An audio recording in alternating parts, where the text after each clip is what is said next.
Good evening, good time zone, ladies and gentlemen. Welcome to Zelda Speedruns 2, and welcome to Twilight Princess.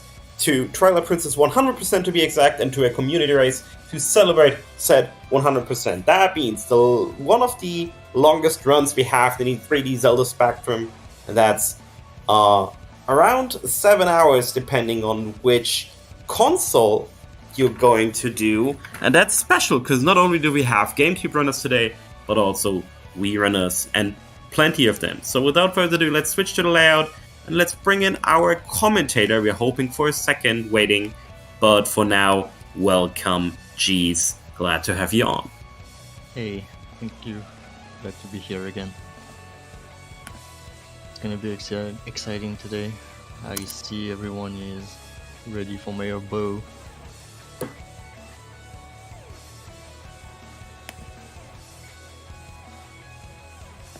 Wait, I thought I switched to the layout, but apparently I'm extra blind, so I didn't. Now I did. So now we're gonna see how it's switching. But yeah. Let's see who we got here. So for the first four, we have Beetle the Beast, we have Anarakis, we have Andy, and we have Habrano. And as you will see once the layout's actually loading, is we have 2 runners on Wii and 2 on GameCube. It's easy to tell that Andy and Habrano are on Wii because it's a little stretch. It's like a little squished, you know. GameCube is 16:9, and also they have the cursor, which is the Wiimote. So yeah. Yeah, at the beginning of the run, I've studied a bit the route, and it doesn't change a lot at the beginning. But we'll see some differences along the way.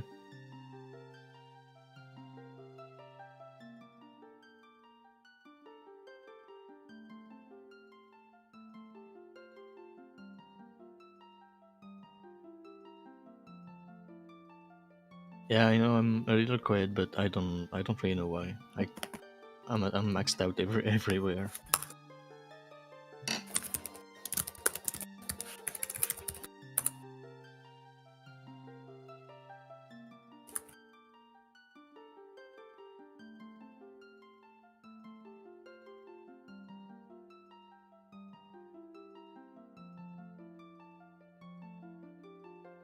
I can see if I can give us a little more volume, but it won't be much, I'm afraid. So yeah, this is probably all I can do.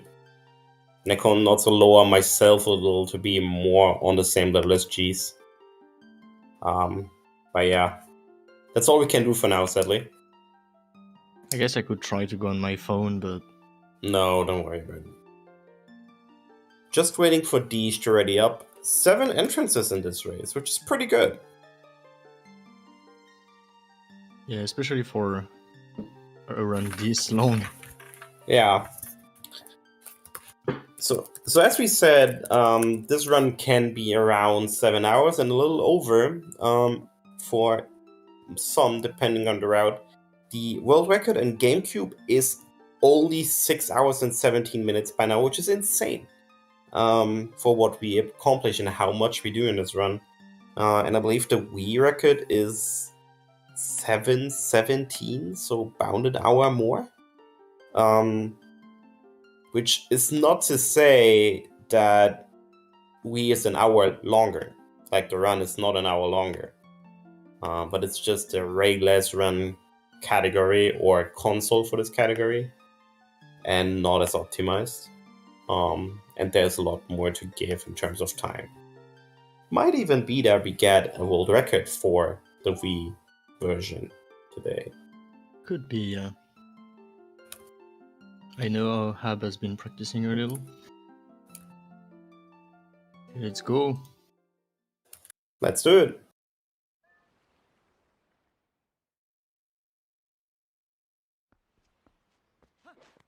At least this time at the beginning, we're not gonna see any back-in time. Because in the rules states that we need all equipment, at least. So we cannot skip the prologue in this game.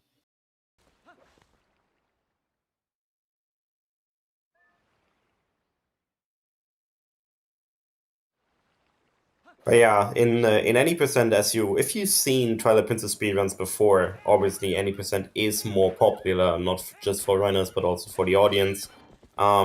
We skip all of this. We are way past the gate by now. We did back in time. We clipped through the gate and so on. But now we're actually doing the tutorial stuff. Like we're doing some goat herding for the 10 goats. We're getting the fishing rod. We are talking to weird people in the village that we never see in any percent, or at least never talk to.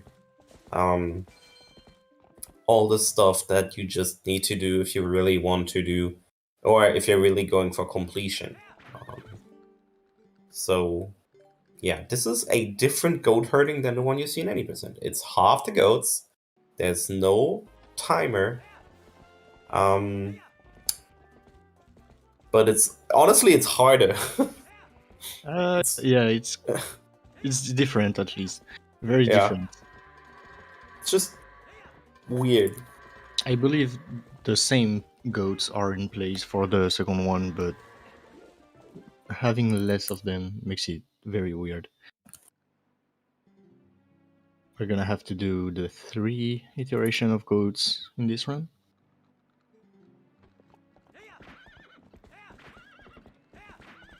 Yeah, that's the best part. Many that never played for full completion probably didn't even know there's 3 goat herding sequences in this game. That's the third one that you need to do to get a heart piece later. I don't even know if it's like stated anywhere that you need to do this to get a hot piece. No, probably not. You're probably just going back to Orden and like after you've accomplished most stuff and just want to buff up and get more hearts and stuff, and then you go to the farm. Yeah. And the guy's like, "Yo, do you want to help?" I guess he's even saying like to celebrate old times, do you want to help? Like by then, like this is some kind of it's like the hero of time and stuff. And so. Yeah, that's true. For old time's sake. So we saw Andy grabbing a blue rupee, because at the start of the run we need 30 to grab the slingshots in the shop. So depending on the RNG you get, slashing the grass with Epona, you might have to grab some miscellaneous rupees a bit everywhere.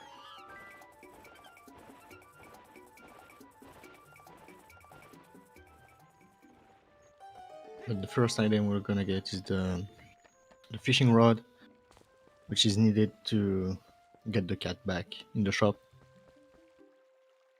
We might see a cat warp, maybe, from Beast. But before that, there is some parkour to grab 20 rupees on the roof.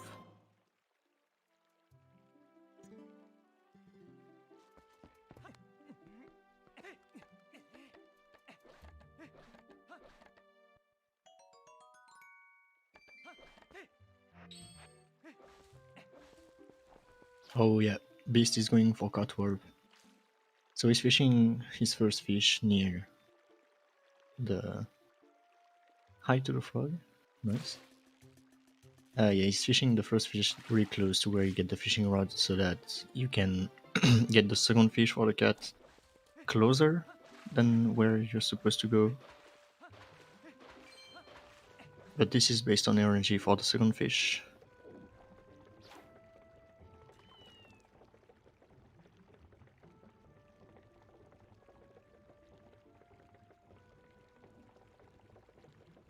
Everyone got their fish and Beast is waiting.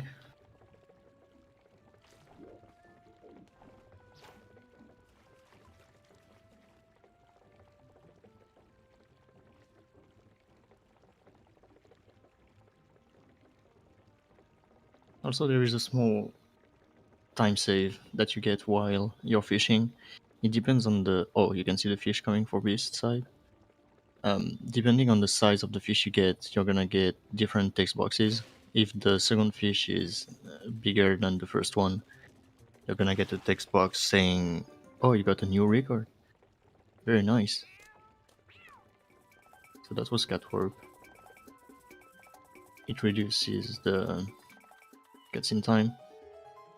Not that big of a time save, but it's a cool swag strat.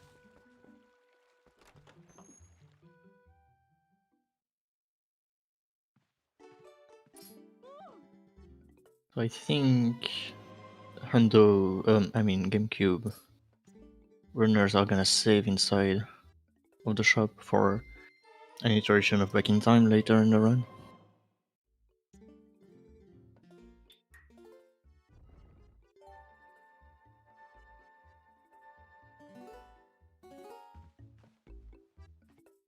And then with the slingshot in hand, we're gonna skip the wooden sword because it doesn't appear in the pause screen.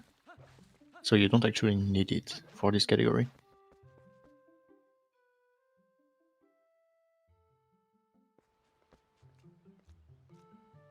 Instead, we're just gonna go for a gate clip that you can see in the beginning of a lot of runs and complete the sequence with the lantern and the cage break.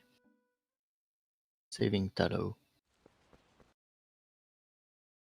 Wow, my mic stopped working, sorry.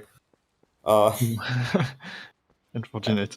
No idea why. I was talking, then I noticed, okay, no, you jumped over me there, so in a way that was me clearly or noticing you didn't hear me, so I was like, okay, there's something going on.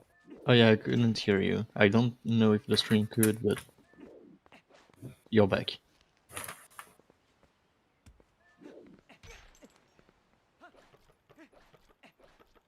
That's good.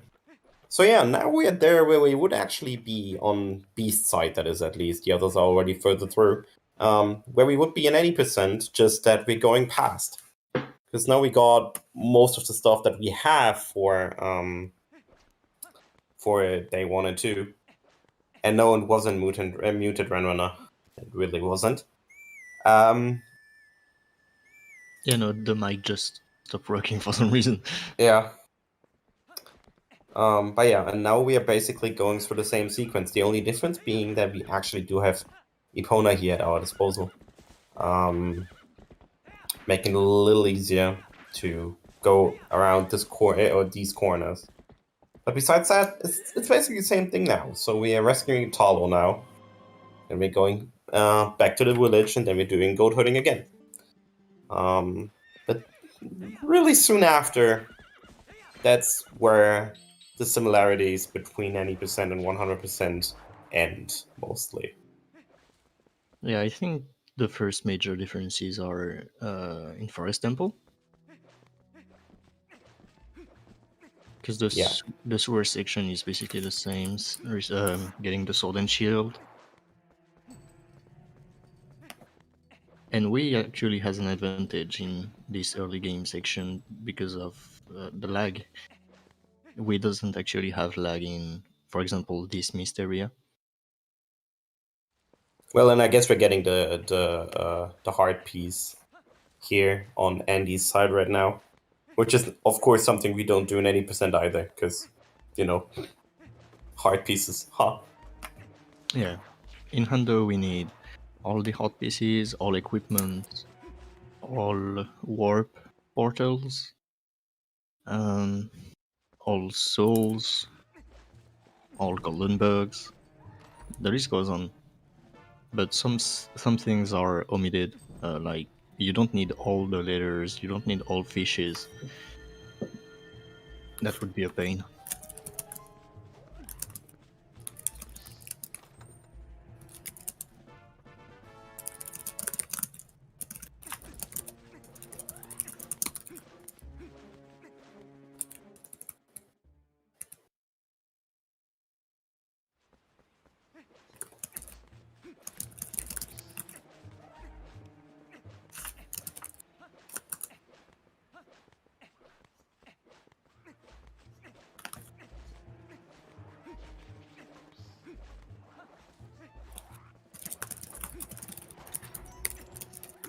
So in this run, just like any percent, you're gonna have to save some rupees along the way, but way more than the only 300 rupees you needed any percent.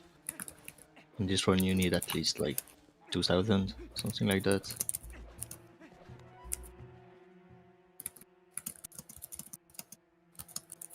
You will see people attempting to kill both Bokos with one slingshot ammo.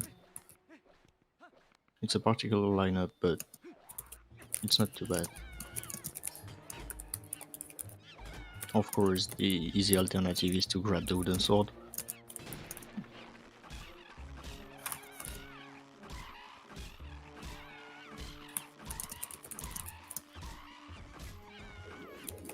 And then we start the second goat section,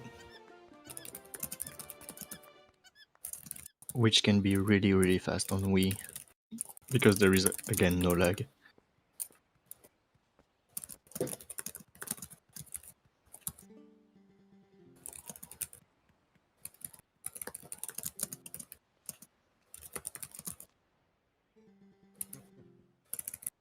Unfortunate for ND.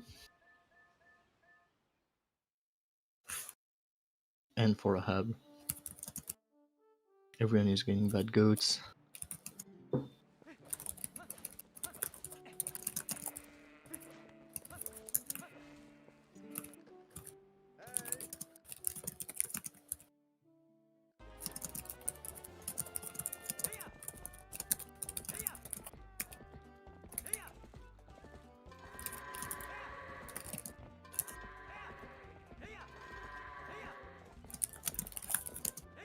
And yeah, next up is the sewer section. You get transformed into a wolf and you learn all the basic movements.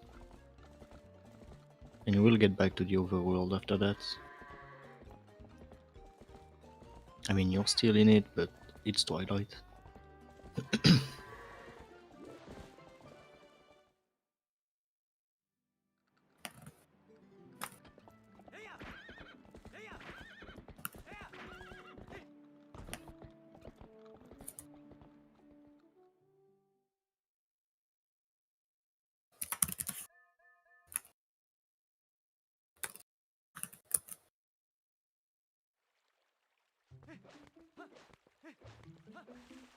So you can see on this screen, gonna try to break the box early, saving some frames. He missed it, unfortunately. You can break the box during the cutscene happening.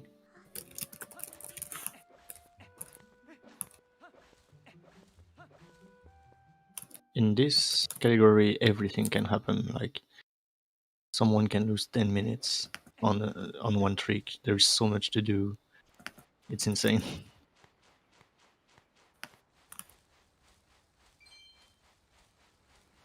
Have also missed the box. We're not gonna save the frames today.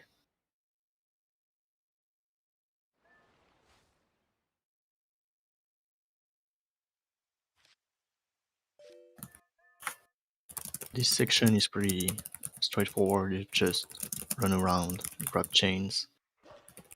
The only thing we can do to save a little bit of time is some framers. When Midna is talking to you to do big jumps, there is one frame you can jump right before that. There is a lot across the run, and we usually just mash for it. If you get it, it's nice. If not, fine.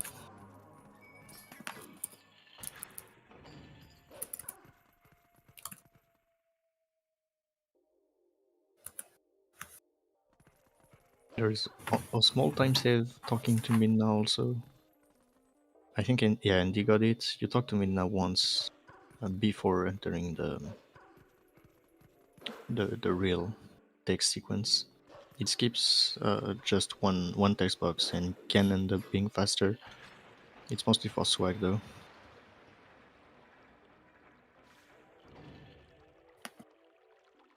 And it's called text displacement. So we are gonna use this strat later in the run to access some areas early. This one has no consequences because you run into the cutscene afterwards.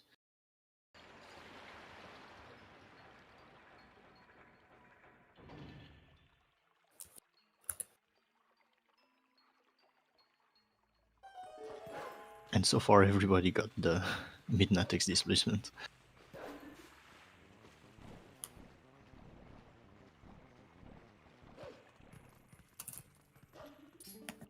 Wow. Everybody got it. Might be too easy.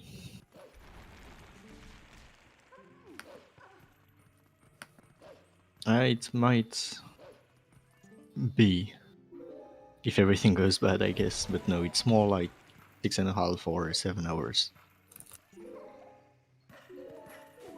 I think Hundo Plus just went under the 9 hours mark.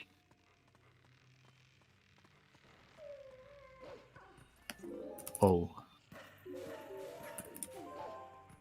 Had just bonked at the end of the rooftop section.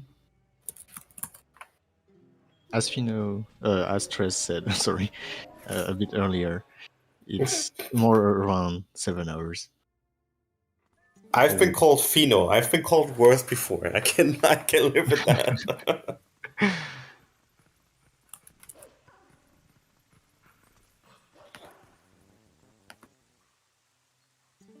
So what you see next in most 20% runs is Sword and Shield skip, but in this category you're gonna actually grab the sword and the shield because you need it in the inventory.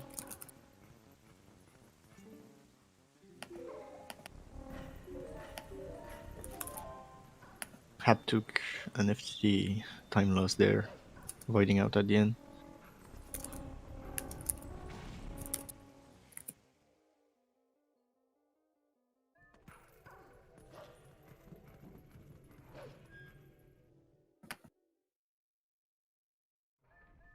I was reading the route for Hundo, and there is 2 different routes.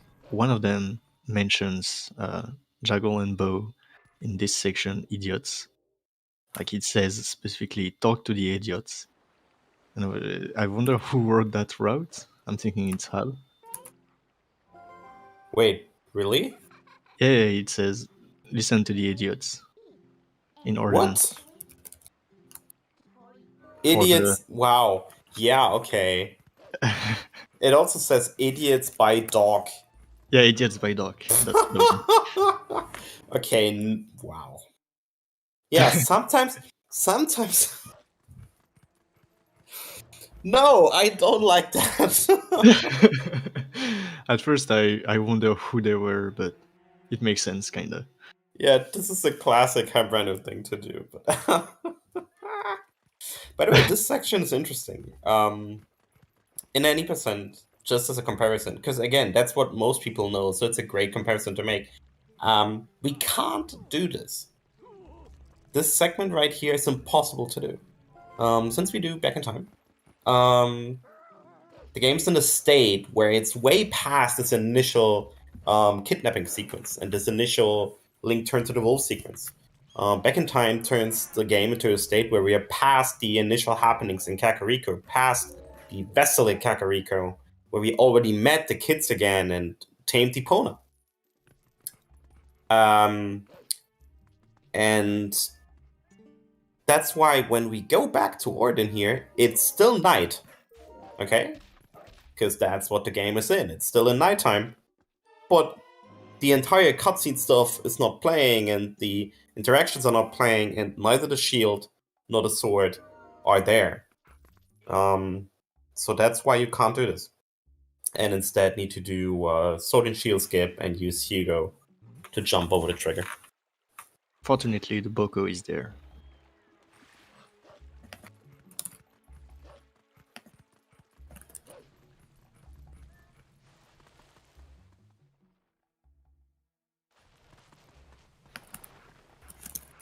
But then we're gonna step into the first Twilight.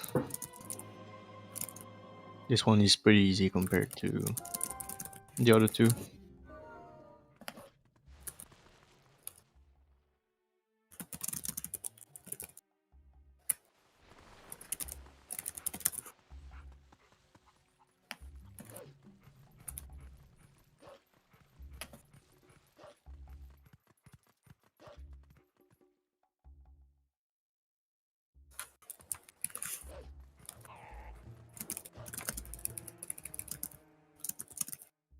So this portal will be useful later in the run because we have to come back for a golden wolf, boots, and a hot piece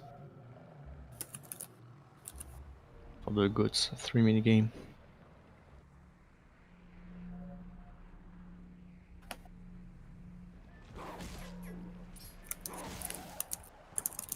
And you will see Andy run into another portal trigger.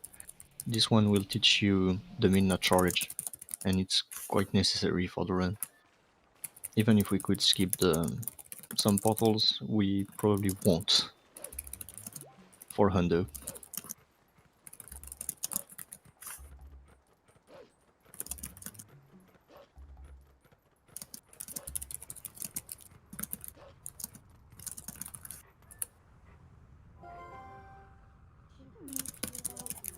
This midnight charge will of course be used for EMS in almost every category.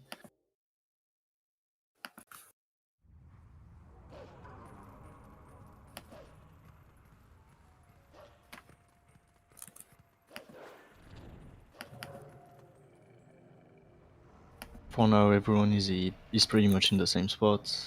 We shouldn't have any differences again until Forest Temple.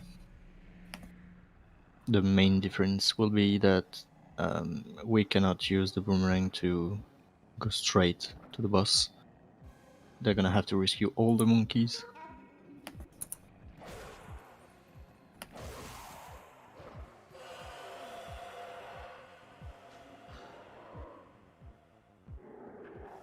And since we're doing early Master Sword in the middle of this Twilight, runners are gonna leave some tiers behind them,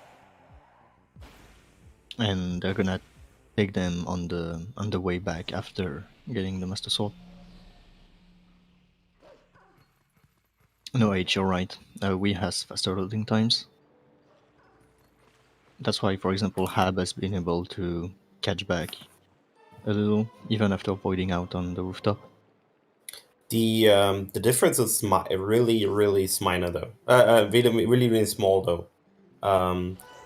Since both the GameCube and the Wii version have the same or use the same disk drive, the differences in load times are basically marginal and especially not consistent across models. The Wii has a little more power, so data. I'm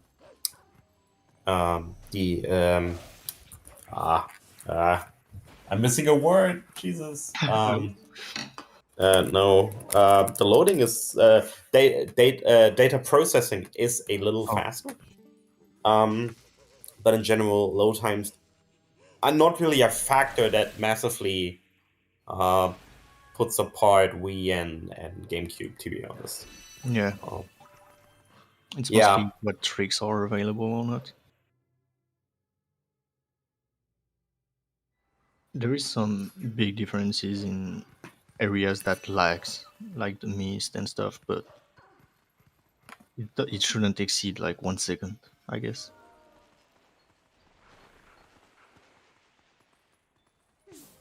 Which in a 7-hour category is really not a lot. In this category, like, the main focus is staying consistent and having some backups in case something goes bad. In this game, we don't have any way of switching on between day and night. So the PO collecting sections are gonna be quite interesting.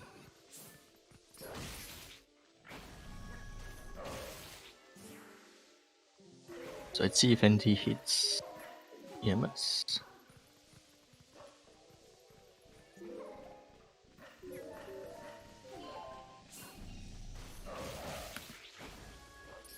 You can use a midnight charge on this Shadow Beast while they're attacking you.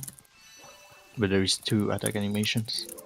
The attack animation is RNG and the rest is up to you, basically.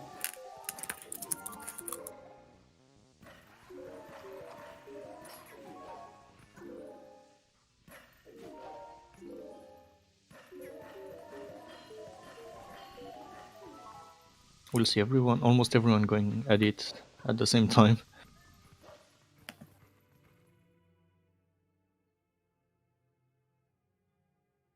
Oh, fast EMS for Anno, which is a risky one.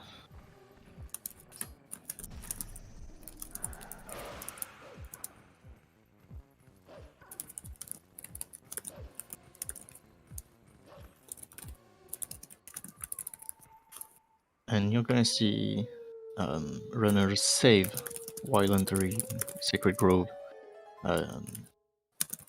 because they're gonna use this save file later in the run. We gamers are also gonna maybe also gonna switch a setting in their pause menu so that they can activate in their options their icon shortcuts to activate map glitch. That's the way to do it on Wii, apparently. I learned that just today.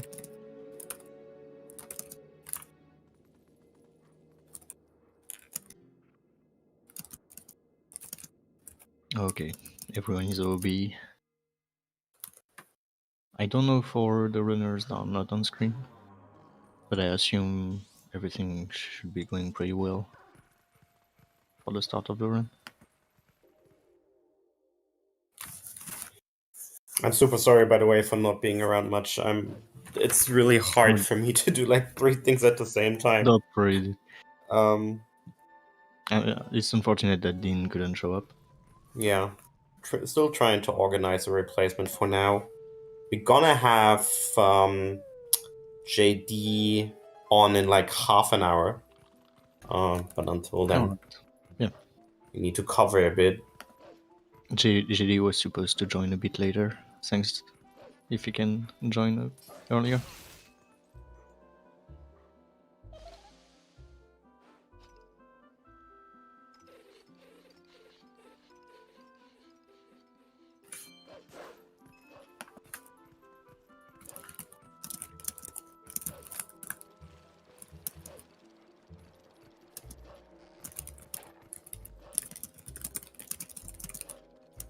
So everyone's saved in Grove. Nobody forgot, that's nice.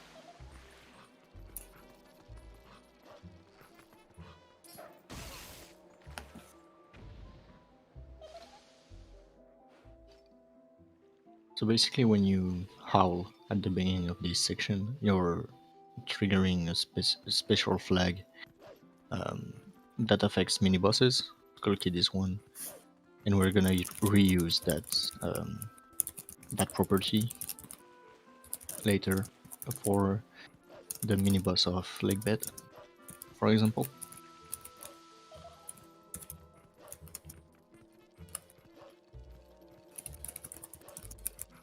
This flag value can move between saves, so you can just load this save, how, restart, and you will have the value on another save file.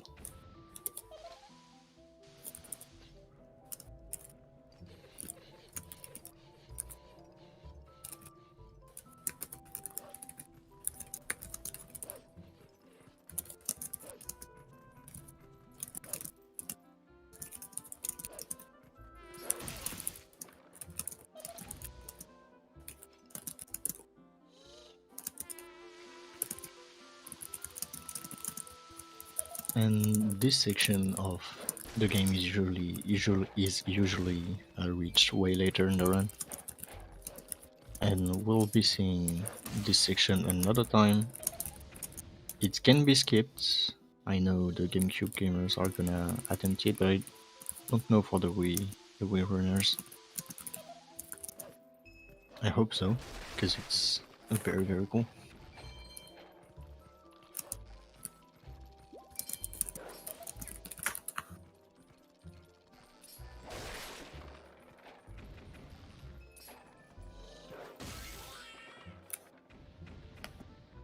All I hear is typing. Sorry.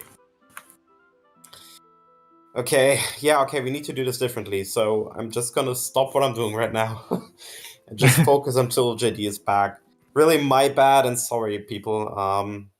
I should have switched my mic as well if I expected or if I had expected that. Also, Anno dying here.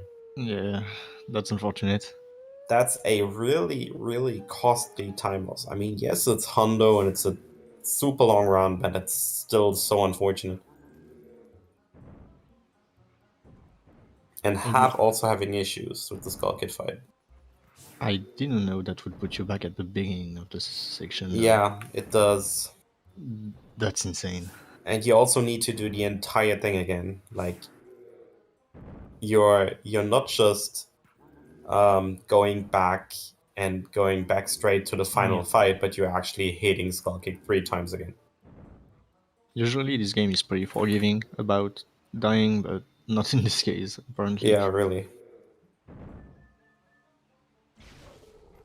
I mean, it's the same kind of time loss that if you fail core TD and stuff, so we can expect anything. Yeah, as soon as you make it to any form of interior or dungeon, game overs are pretty bad in this game. At least, not from a casual perspective, but from a time perspective. Because, yeah, I mean... It's still better than OT that puts you back at the beginning. Oh, I mean, Wind Waker, I think, puts you back at the beginning of the dungeon. I think that happens in some cases in TP as well, but not in all of them. I think if you make it past, I think the first door of a dungeon that's not the entrance door, then you spawn in that room or something. And then there's special cases like if you die to a mini boss or the boss, then you spawn outside the door, which is just fair. Yeah, also.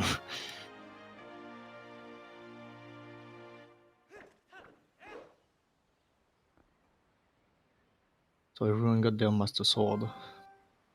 They can warp and transform, as well as dealing a lot of damage.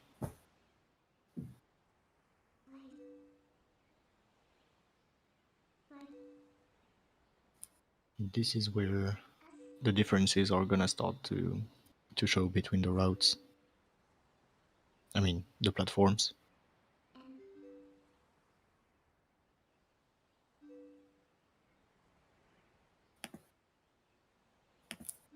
I believe we have 7 runners. Yes, that's correct. We have the 4 on stream. We also have Deesh, and we have the guy downstairs, and we have Waterproof Teabag. Deesh is also on Wii, just like Andy and Habrano. The other 2 are on GameCube. So we have 4 GameCube runners and 3 Wii runners, which is a pretty decent turnout. No, actually a fantastic turnout for a Honda race that is that long. We have Beast holding the record for GameCube, and the holding it for Wii, I think. The Waterproof Teabag is the one running Hundo almost every week. Hab knows a lot, and I know too about this game, so they can run pretty much whatever they want. That feels good to see.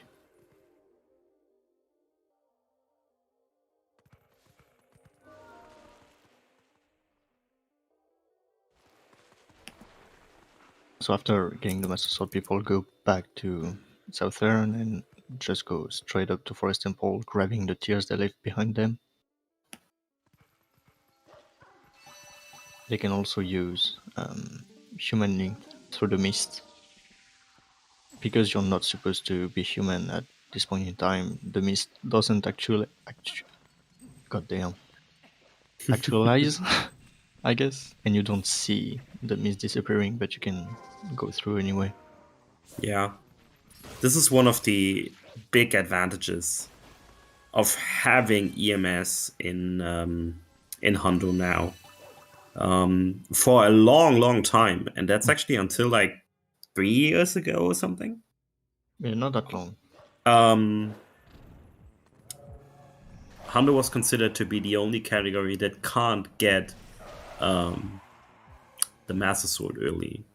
The reason for that is that with the early Master Sword, like it was done before, you couldn't reach all areas in the game. Yeah, Goron Mines was the main problem, I think. Goron Mines was the main problem, exactly, because you couldn't get in with the spinner. And then they found TD to save that. And we still need to do things in a specific and even before text displacement was found, we found a way to make it work. Yeah. Where we couldn't get EMS this early, like we couldn't do it now, but we could do it like a couple of dungeons in, I believe, second or third. I think right after we left Kakariko, we could do it because there was another issue where we basically needed to do Goron Mines. No, we did it after Goron Mines because we needed to do Goron Mines because else we couldn't get in with the Master Sword in hand. Yeah. But with Goron Mines being done, you can go back and do the human bug movement. Yeah, we couldn't get a specific other thing that locked us out from doing EMS. But then we found a specific order of events to make it work, and that made EMS work. There was a really hype video from Dragonbane showing the route back then. And then text displacement was found, which will be showcased in this run plenty of times. And since then, EMS is basically only like 13 minutes, if even, after we do it in any percent. Yeah. And then the only run is not in its glitchless, I think. Maybe NSQ. Yeah, well, that's fair. But you will see it very, very often. Yep. EMS is also one of the glitches we can't do in HD. Oh yeah. Because, well, in HD, Nintendo was like, okay, how do we prevent this? Okay, let's just put a gigantic invisible wall all around the area, and then nobody's gonna do it anymore. And fantastic. Frankly, they succeeded.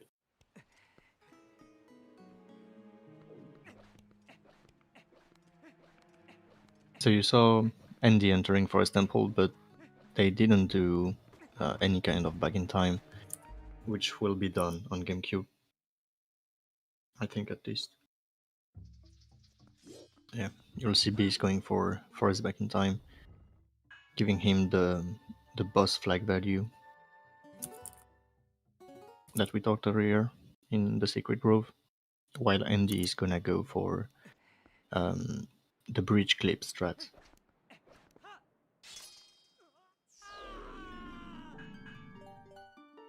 One day someone drowned in quicksand and reset their game. They found out that if you reset your game at the same time you void out, you spawn back in the title screen, and we can abuse that in a lot of ways. Yeah. Not as much as Skyward Sword, but still. Yeah, it's kind of funny. Skyward Sword found it way later and found it... I mean, TP found it before it was found in Skyward Sword. And it was found to be way less useful in the beginning. And then that one gigantic reverse bit magic glitch was found by Gymnast that turned the entire thing upside down and made...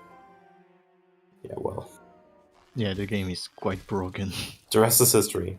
TP, I always talk about this when I commentate TP. TP has more glitches probably than Wind Waker and Skyward Sword combined. Mm-hmm. The difference is that the main glitches in Wind Waker and SS are so broken. They break everything. They break everything apart. And TP has massive glitches and massive skips that save hours, multiple of them. But they don't. Difference. Yeah, they don't save 4 hours like reverse bit magic. Also, yeah.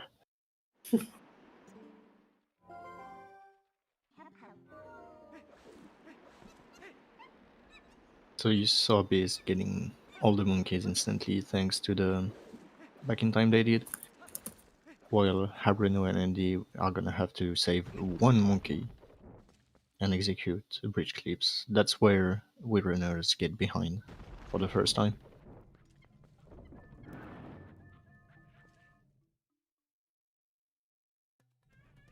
They're also gonna have to save almost every other monkey, so it's gonna be another time loss for them.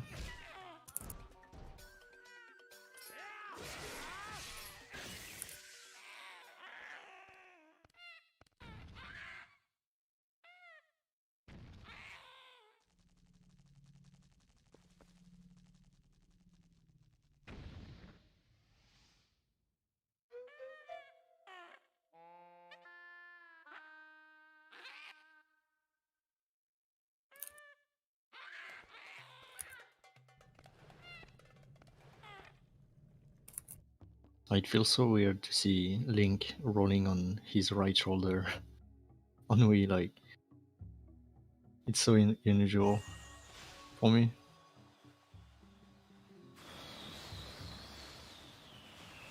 Also, when you read the route and it says, oh, I'll go on the left, and I'm like, there is nothing on the left, but yes, this is mirrored, so...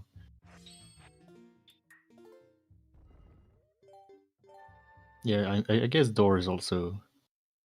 it's a weird one.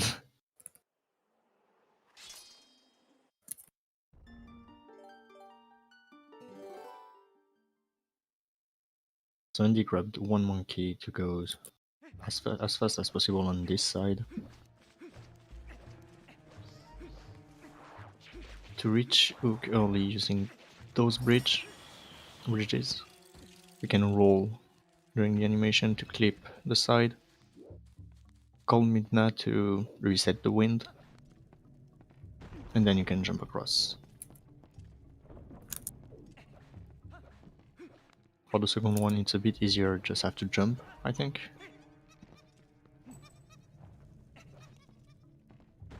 There we go.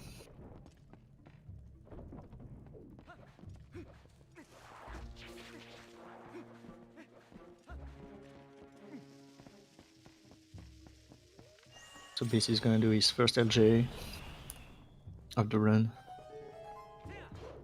Doing some parkour to get up.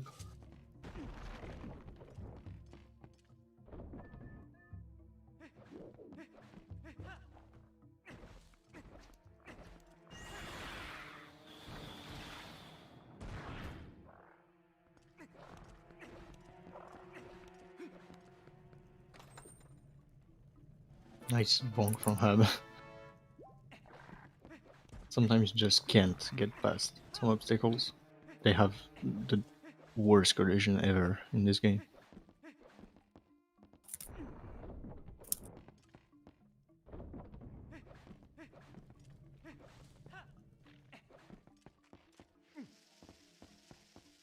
Anno just did his back in time. Gonna see Hab going for bridge clips, which shouldn't be a problem.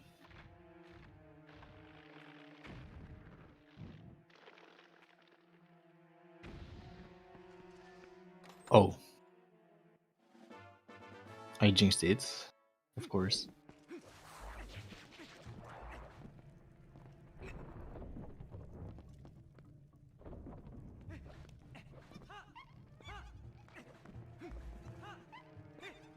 I think Hab is trying to play a little bit too fast.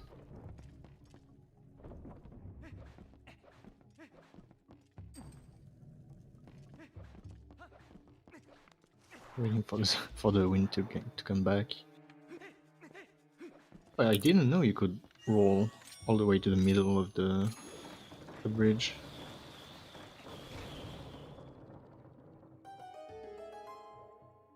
She's through.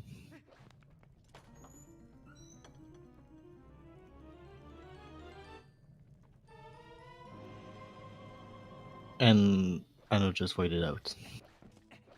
So he has to...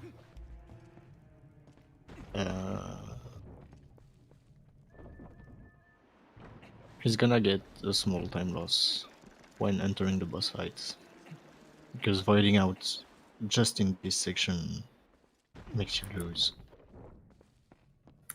The boss flags you acquired, and we have Anno, wow, Hab, I mean, getting a game over on bridge clips.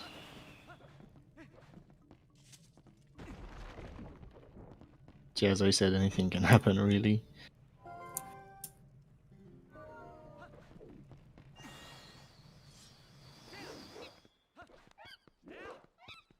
So Wild Beast is just LGing to the boss.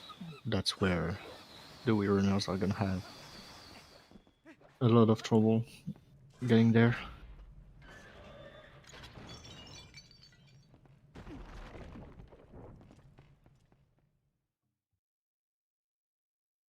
India has to get up and save the monkey.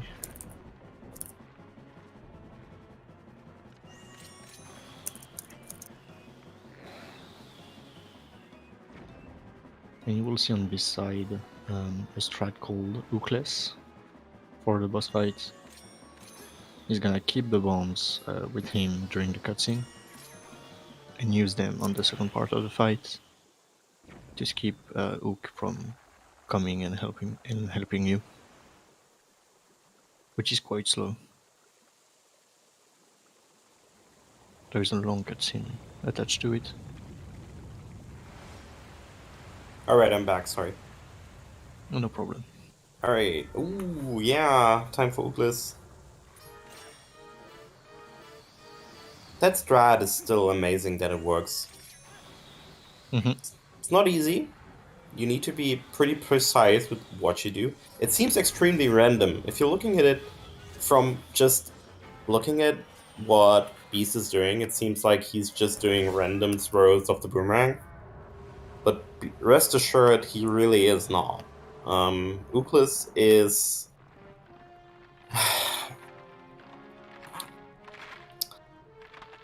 basically about... it's basically a juggling exercise. Yeah. You juggle bomb links you get from the first phase, or if you have a specific route like you can in AD, you just use bomb arrows, but we don't have that here. We just juggle the bomb links so we don't have to wait for Ook. That's basically what we do. We want to prevent the entire Ook cutscene and having to wait for Ook to spawn and jump down and give us bombs and all that stuff. And yeah, all of that thanks to the boomerang resetting the bomb timer. Yeah. The boomerang is just awesome. For everything it does, it's just great. Yeah, it's insane. I was looking at ND right now. He did a lot of cool rank stuff to grab his items. It's very, very nice. Even if you can't LJ, you can do a lot of stuff with it. Yeah. Forest Temple is really different in Wii, just because it relies on LJs a lot, just like many other dungeons. But it is especially noticeable because the boomerang is basically the only tool you have at your disposal right now. It's not like at the later stages in City in the Sky, for example, where GameCube still uses many LJAs, but we can just use the other items it has at this point to just use different strats. Here, we basically only have the boomerang, so all we can do is do cool movement tricks and use the boomerang, for example, to extend the bomb timer, but that's it. We'll see the winners do different kind of tricks to achieve the same goal as a boomerang LJ later, and it's very cool, but it's also very hard, just like the Jake LJ in Lake Bed, or maybe the Pirate LJ in City in the Sky.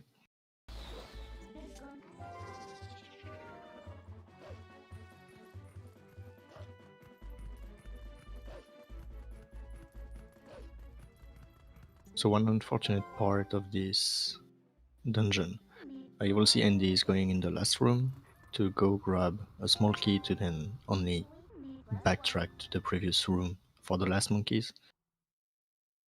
It's unfortunate, really.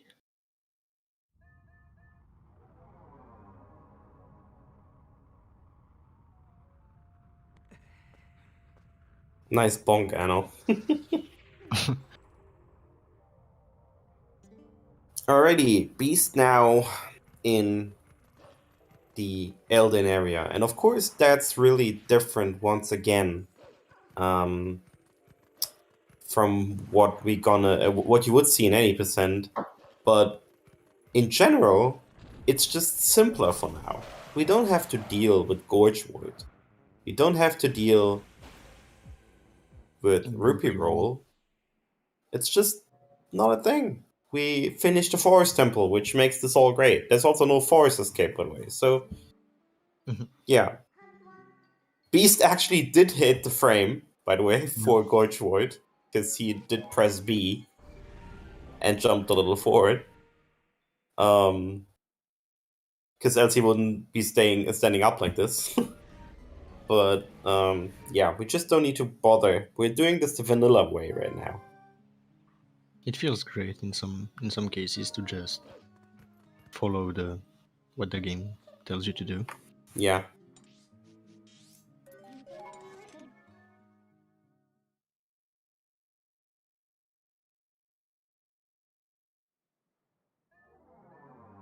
We'll see a second Hookles probably from Anno.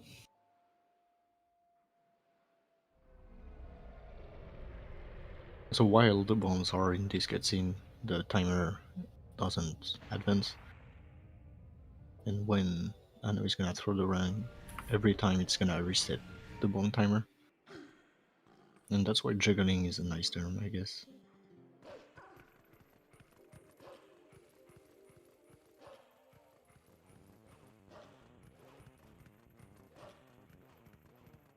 Perfectly executed.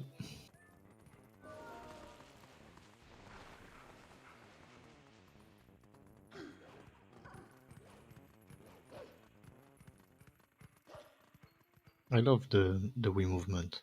Like, there is so many optimizations that you do not find in GameCube just because you rang it today.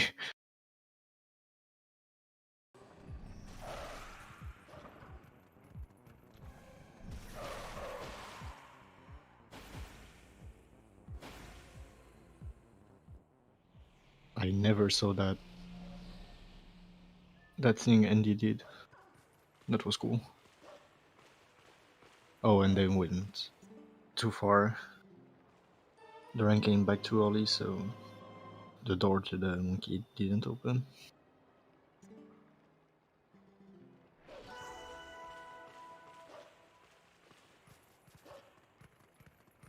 I think Andy's set to go to the Baba now.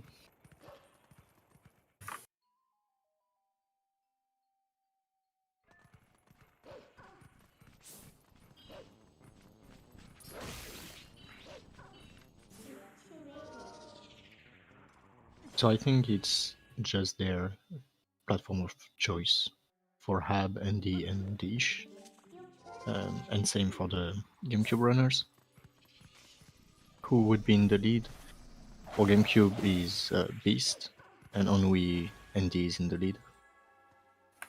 It's difficult to compare GameCube and Wii because it's really not the same routes and tricks. So you will often see Wii being behind of GameCube. But Andy is doing pretty well for now on Wii, and Hab had some unfortunate misses and game over. Yeah, and don't get me wrong, there's parts, or don't get us wrong, there's parts where the Wii actually saves big amounts of time over GameCube. There's just certain glitches, especially on version 1.0 of the Wii build, that just have bugs that do not exist in any other version. Like the fact that you can jump for a small one, that you can jump straight over mailman triggers, which obviously is not a big one.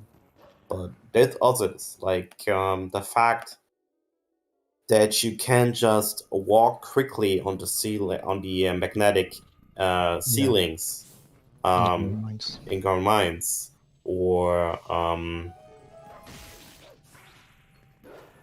there's a few more. In Temple of Time, you can skip Oko with a single jump. Yeah, in the Cave of Ordeals, you can just basically skip the floors. Or some floors. So there is big parts where the Wii actually has advantages.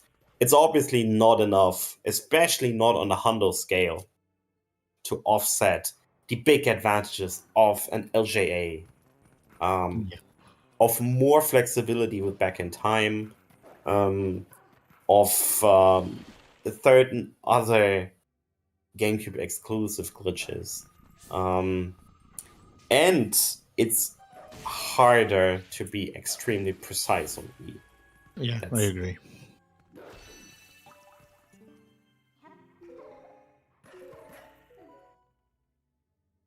But yeah, we also, since we have three other races, how about we switch out Hibreno right now, and switch out Anorakis, and then keep Andy and Beast. Yep. And add the guy downstairs and Deesh. I see JD in the waiting room. Let's go.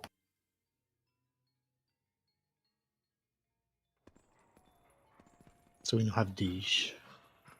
And I saw in the... Hey, how's it going? It's the one, the only, the legend himself.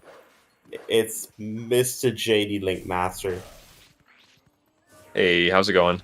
How's it going, JD? How are you? Oh, not bad. How are you guys?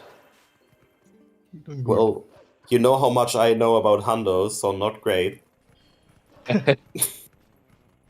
That's all right. But yeah, no, just kidding. But yeah, I'm glad that JD is here, because that means you get one commentator next to G's that is a lot more knowledgeable and a lot easier to deal with than me. So I'm gonna take a step back, let JD and G's focus on the game, and wish you all a pleasant race. Sounds good, Trez. Thanks for helping out. Yeah, thanks, Trez.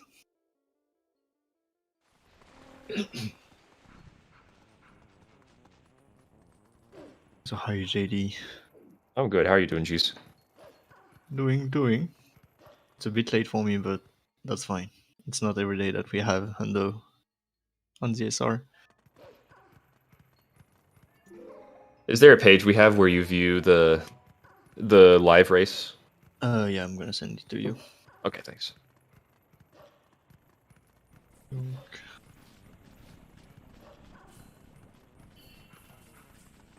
I don't know if you have access to the chat, but I'm gonna DM it to you. Cool, thanks.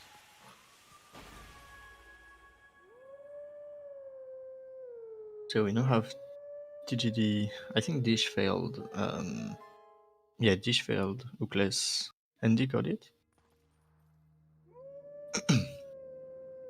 And TGD in the Twilight. That Beast is also doing. Yeah, the Beast is quite zooming. I don't know about Teabag, but at least TGD, and even Anno is not that far behind.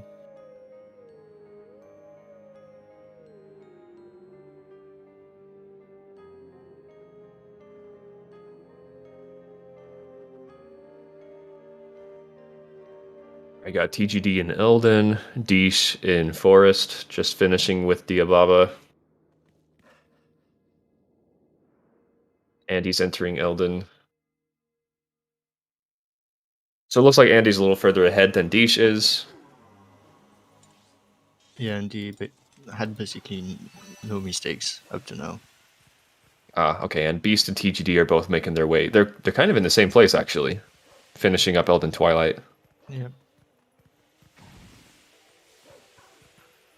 Nice team.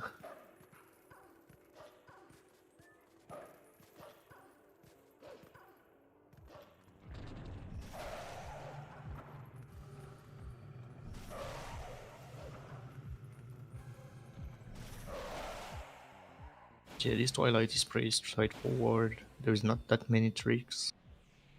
The two main ones are Bomb House Keep and the Well Clip. Insert joke about Andy missing Gorge Void.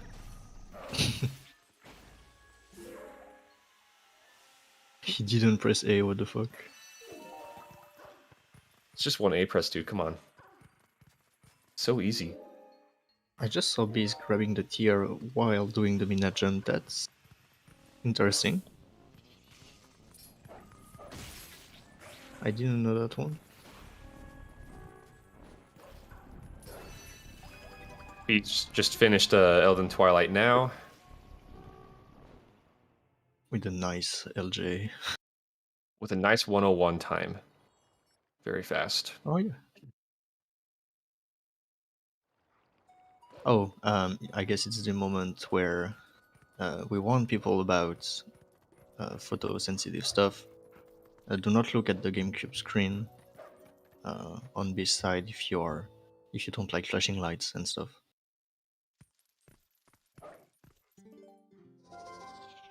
It's gonna get pretty bad soon.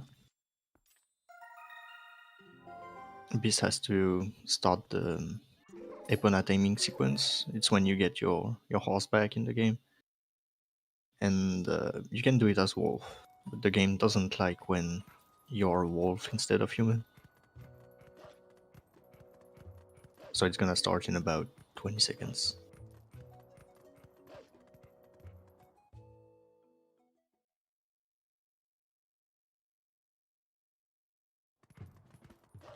We don't have the command here, sad.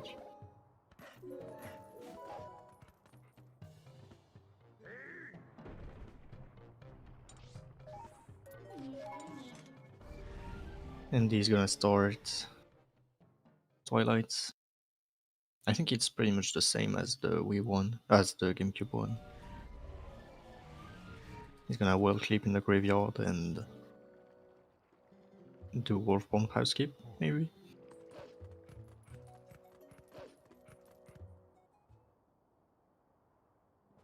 So when you will hear the jingle music for TP, it's when you can look back at the screen. Though TGD is gonna enter the section again. So close your eyes if you don't like that.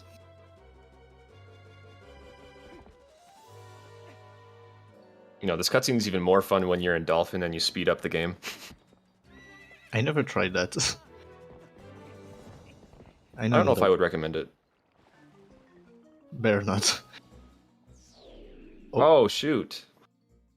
Looks like Beast voided out during the Epona taming. If you fail the thing, that's what happens. But I don't know how to back that up. Looks like he's warping to Gorge.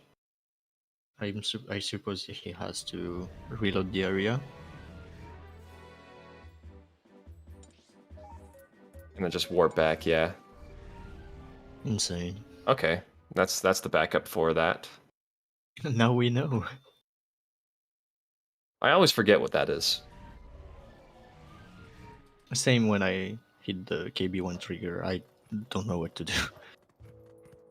Interestingly, if you just warp to Kakariko from Kakariko, that doesn't reload the area properly. It'll stay in the same state. That's weird. Now, TGD's about to tame Epona, see if that one ends up being better. So again, look away if your RSIs are sensitive.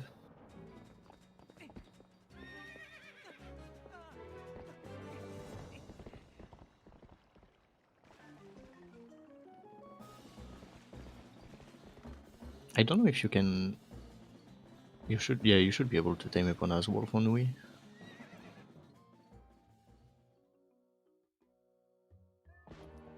Don't tell me TGD avoided out too. He did. Today's not a good day for taming. God damn. Epona said no. Dang, I did not think I would see that twice. That's crazy. Mhm. Hey, it happens. Maybe nerves. Alright, we got these two guys on the bottom here chugging their way through Elden. Who's the furthest ahead out of all the racers right now? I think it's Beast. I don't know for Teabag, but I think Beast is ahead. Okay. Try to check. Out of the Wii runners, it's definitely Andy.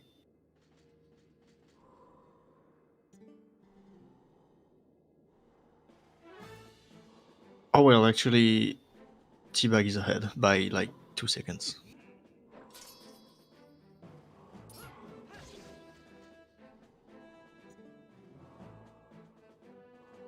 So it's interesting, everyone is pretty close to each other. Gonna see a sick bomb house skip from Andy going for wolf setup. Okay. I see you. It's either that or they just go to Home House. Oh no!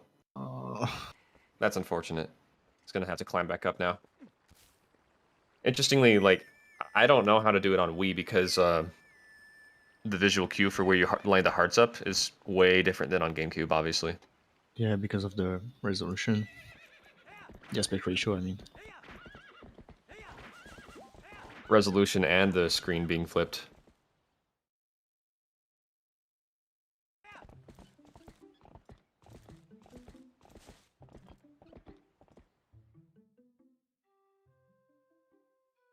See if he gets it. Oh man. Looks like we've got a volunteer for Hans. Thank you very much.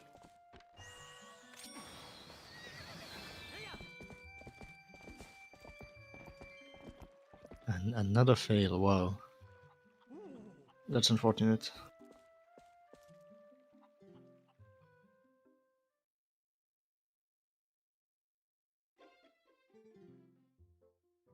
Oh, did Andy fail it twice? Yeah. Oh, shoot. Yeah, I didn't see that. Third try's the charm, right? Yeah. He got it. There we Oh go. yeah. I just realized that the hearts are on the left side. That's painful for the setup. Might be slightly behind. I'm gonna refresh. I think that's better. Have Beast starting the mesh.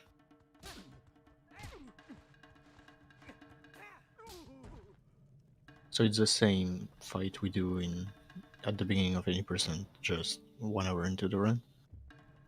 Everything is the same: rock, paper, scissors, and mash.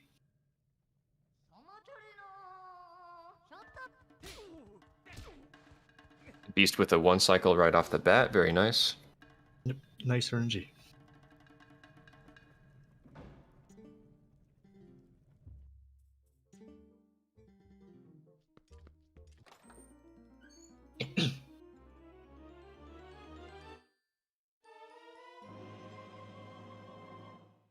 Oh, and TGD riding Epona all the way over to the rupee. Yep, I think that's what most Hundo runners do now. They just I've go there. actually haven't seen that yet. Usually people I've seen get off Epona along the path and then roll off to the side to get the rupee. Well, apparently this is better because you don't have to actually skip the cutscene for the rupee. It does automatically. That is true. It's very nice. Dish is getting trolled by his Twilight bug. Oh no. Did Andy just forget to howl? Maybe, yeah. I wasn't looking, but Wait, Andy, you gotta go back and howl. I hope they did. I think I saw the prompt to howl at the stone appear, and Andy just ran past it. Mm-hmm. They got the tier, but Monka S. unless I'm just crazy. He's going back, yeah. You're right. Okay, sick. So you see how in this category everything can go wrong, chat. PP Hundo is a crazy route with lots of things that can be easy to forget. So I totally understand. Oh, same. I mean, don't even get me started on Hundo Plus. Yeah, that's what I was thinking. This game is just very packed. Lots of There's a stuff lot to of keep track of. Yeah.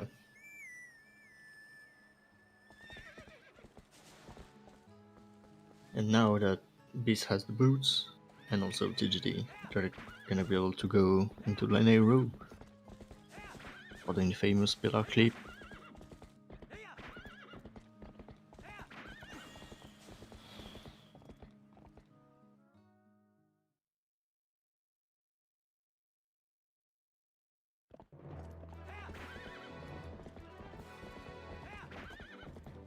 Now, Beast is going to be grabbing the heart piece from this tree here. And then we're going to hopefully see some crotch pants. No crotch pants. Sad. Unfortunate.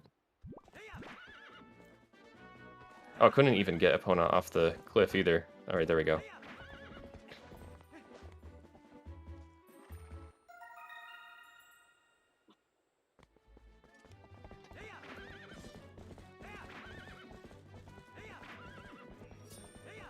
Sword outs to ruin the buckos. And as a classic in this game, gates are just a suggestion. Of course. No such thing as a gate.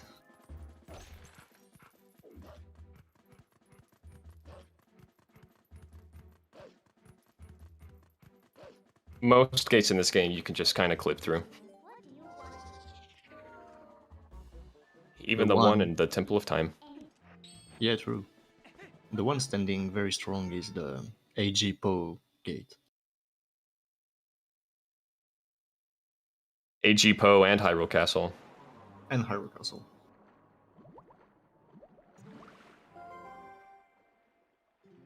Got to see pillar clip from Beast. Hopefully we see him get it first try. I imagine he'll do the early sync setup list method. I think just about most everybody in the community has now opted for that method. It just proves to be much better. I think the setup is now dead.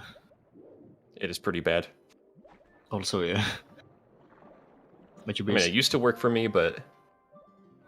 Yeah, me too. But once you discover the setup list, you're like, that's way better.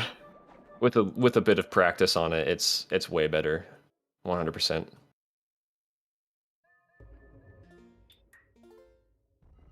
Maybe a crouch. Never mind.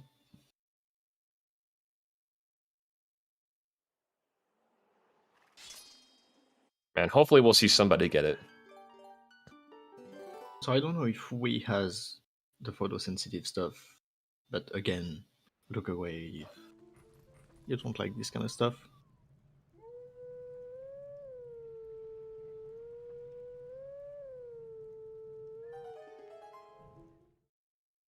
So Beast just loaded the save file I was talking about earlier to once again get the boss flag value.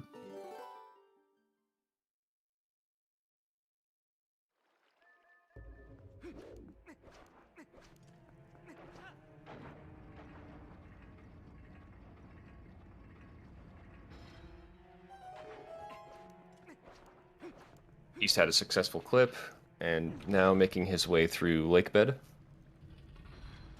to get the claw shot. Wii is even more flashy than GameCube, I feel like.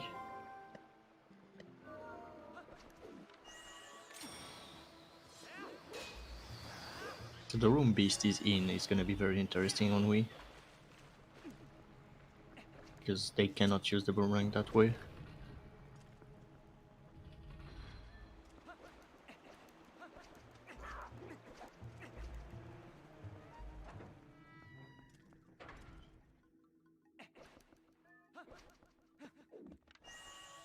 Yep, Dish is also gonna arrive to the photosensitive part. I'm glad I am not It would be hard to follow this run. Ooh, TGD almost fell without clip. I know he had some trouble during practice, but we're in.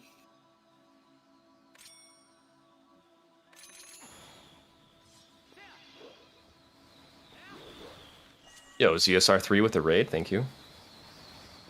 Hello everyone. Welcome to TP Hundo.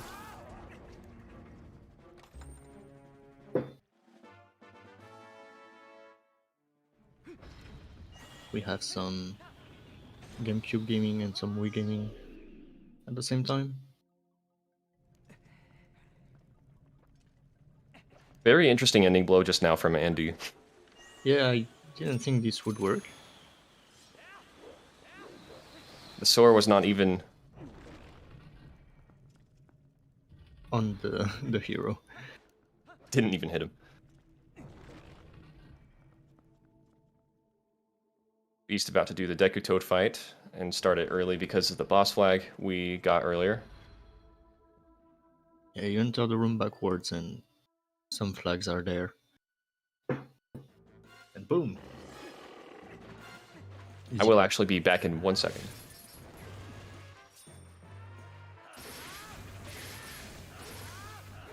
Just before you raided, we warned about the photosensitive part, where when we tame Epona as wolf instead of human, the game doesn't really understand and creates death.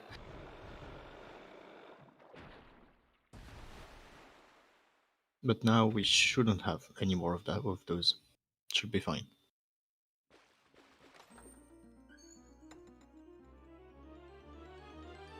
Beast acquired the claw.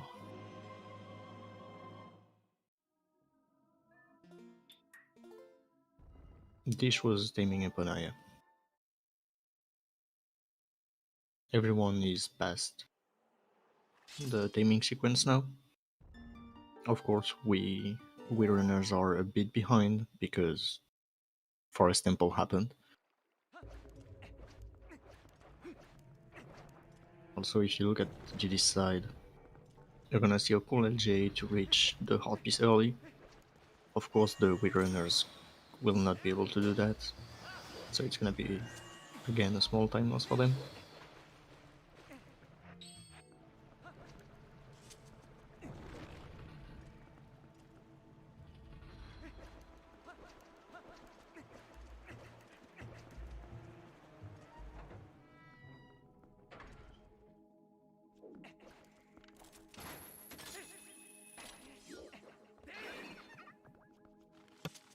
Alright, I'm back.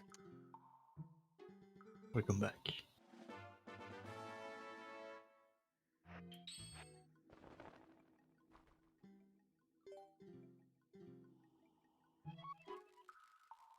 And deal with we have 3 Mad Lads on the Wii version. We have 7 people, 3 on Wii, 4 on GameCube.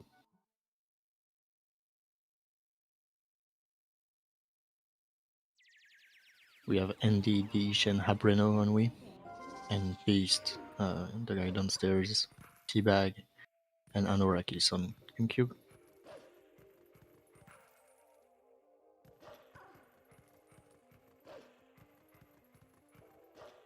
But everything is pretty close so far, that's very cool to see.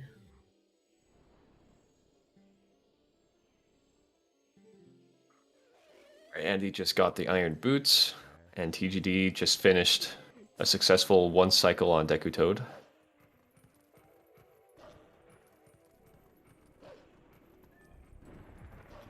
Sometimes we need to be careful on how we attack some enemies to one-cycle them. It's the case for Deku Toad.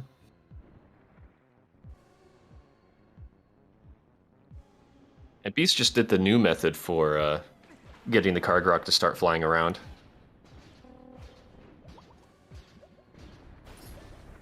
And no crash.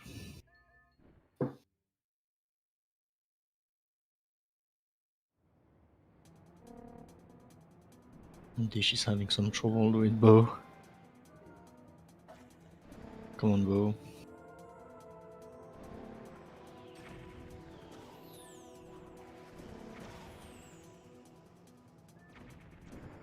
So to save some time on pathing while flying the car rig, you can clip OB and just go straight to the end.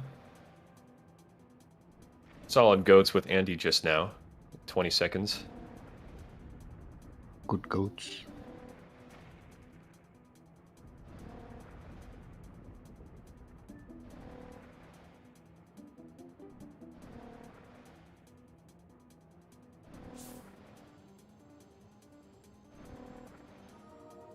Wow. Beast navigating in the dark. Comfy. But yeah, I wouldn't be surprised that Habreno is basically on the same pace as Andy and Dish.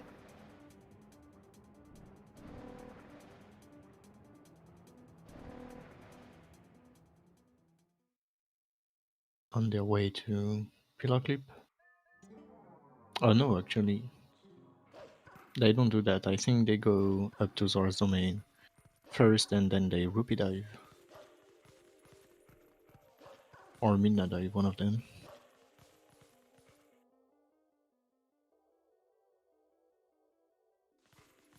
Both Beast and TGD are making their way up to Zora's Domain now to get the portal up there. Then they'll both get the Linnaeus vessel. For the good old walking simulator.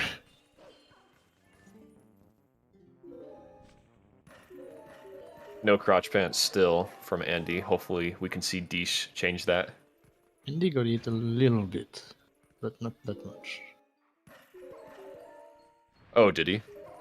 Yeah, just a little. Just a little bit. Late.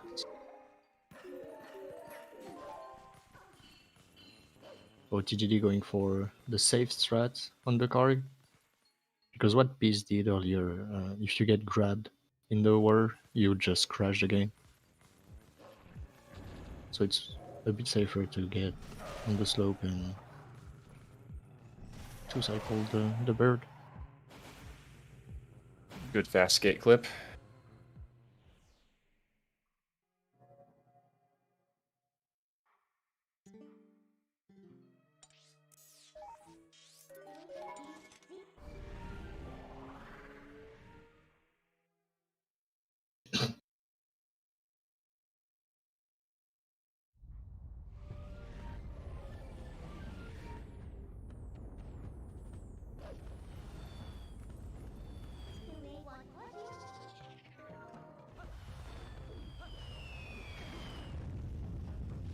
So this is another one of those sections where nothing really happens. You just have to play the game fast. Almost in a glitchless way.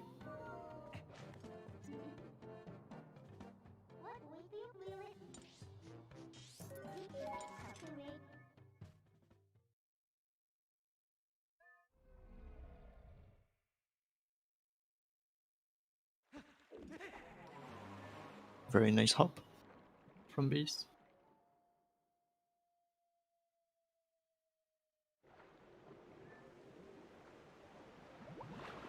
Andy just successfully got the quick kill for Kargarok. But we didn't get the crouch cam. Sad. Unfortunate.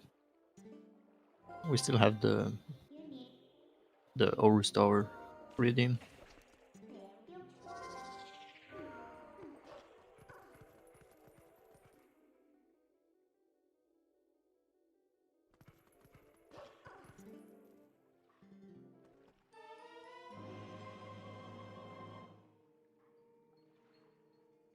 Dish having some trouble with the gates. Can do it though. There we go. Easy clip.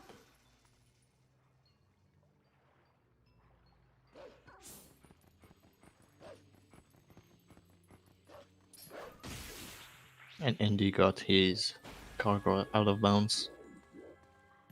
I reckon it's way harder to hit on Wii. the Wii controls for the Gargaroks are just very, very bad. I can imagine, yeah. Imagine roll goal. Oh man. Breath of the Wild vibes.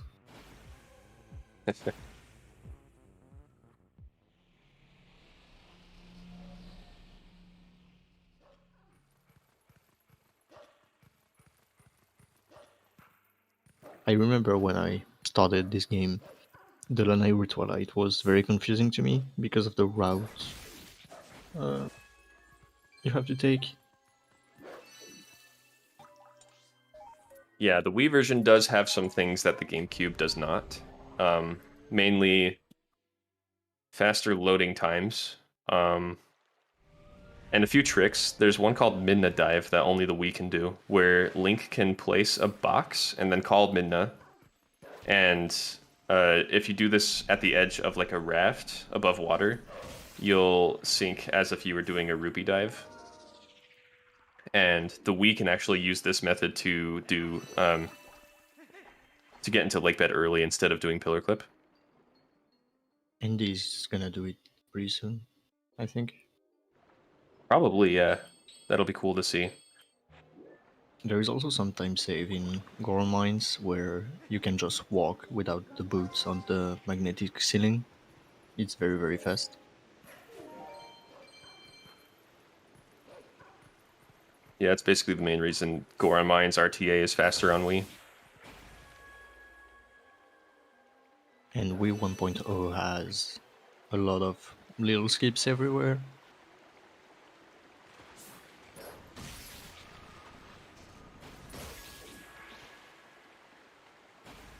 So yeah, I read the route just today for the Wii Hando. And I think this is the moment Wii is gonna enter like that.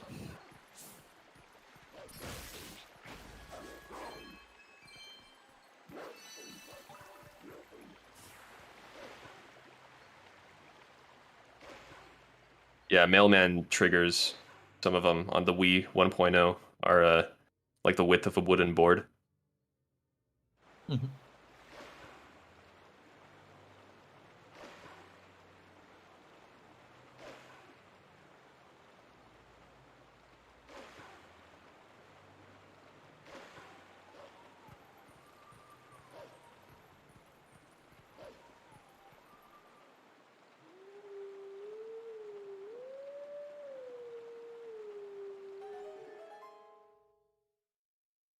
Let's see what Andy does.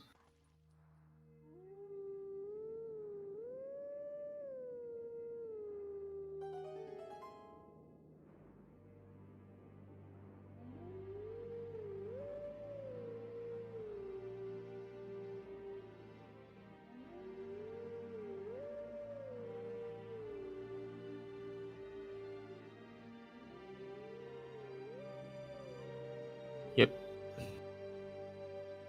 Alright, so we're about to see Midna Dive from Andy. Very cool trick you don't ever get to see on the GameCube. It's gonna go pretty fast, so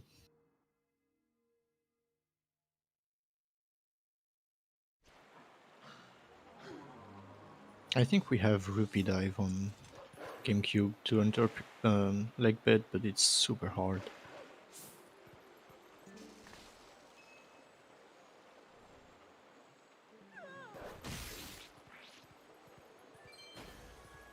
So if you get pushed as you talk to Binna while falling in the water, Oh, very close. yep.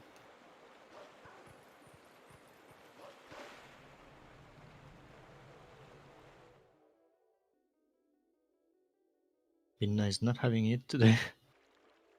No, I guess not. Oh, shoot. TGD just missed waterfall side hop, so he's going to have to back it up with the claw shot. Doesn't lose too much time if you do it that way. I think It's a you good even backup. save time over not doing it at all. And there's the Midna Dive. Cool. From there, you just swim to the loading zone. It's very, very sick.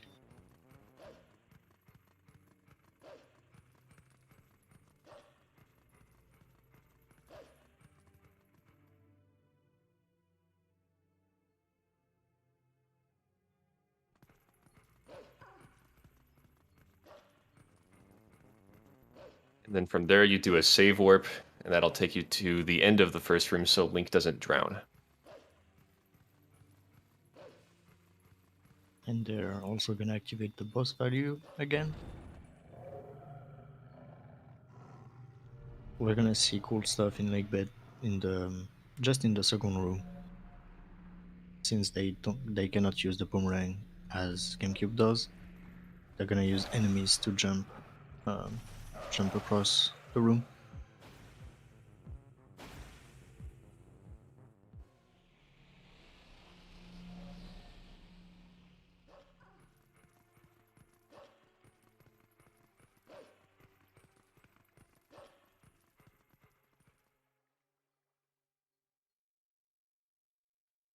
This is not that far behind, actually. Coming up on him.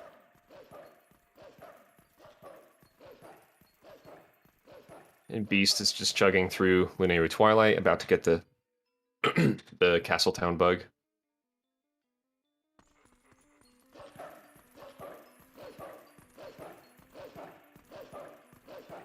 So Indy killed one of those Jakes. That's their name.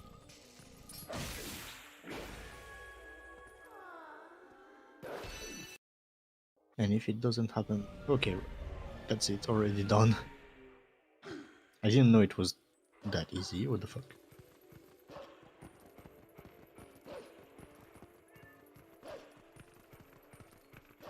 So when GameCube uses the boomerang to do long jump attacks, the game is forced into a target mode, kinda, and that's what is used for almost every long jump attack in the game.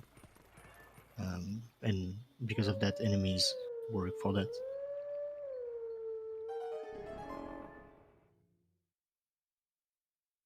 Refresh happened on my side. We good.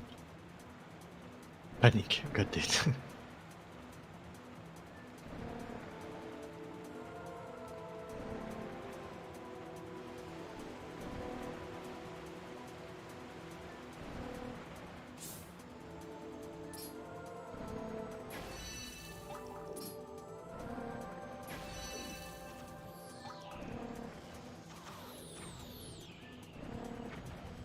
We have the guy downstairs. Neat jump there. Walking.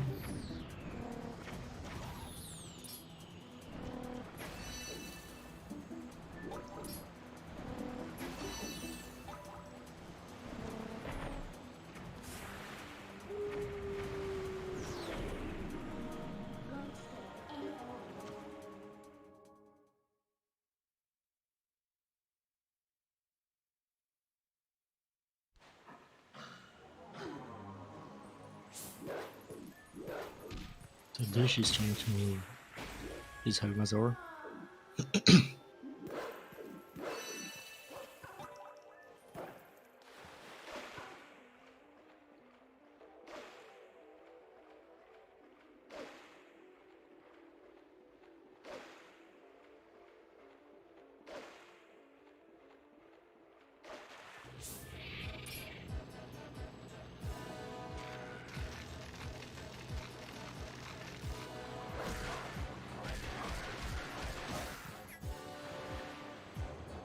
Very nice.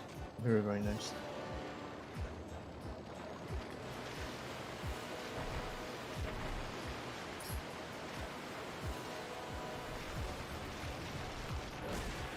I'm gonna go check on the other runners. See who's in the lead.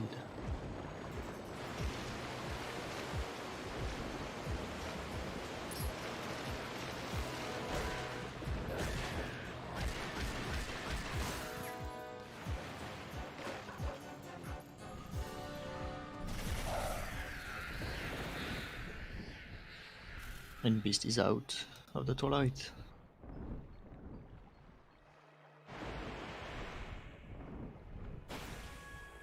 So Anorakis is slightly behind the guy downstairs.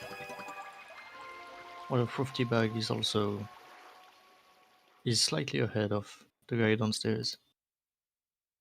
And Habrino is trying to hit the Helmazor LJ.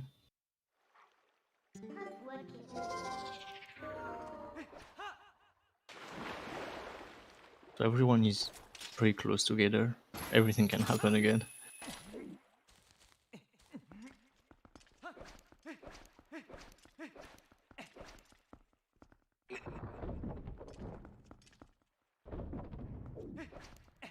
Beast is going to be getting the heart piece back here, and then he's going to be warping to Castletown to grab a couple things on the way to doing the wagon escort. We're gonna start a section of the game where you can lose a lot of time pretty easily.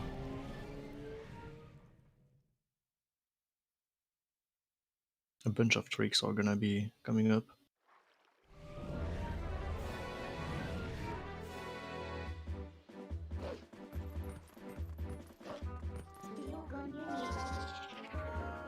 And he missed the side hop, and he has to save warp. He doesn't have. He jumped too early.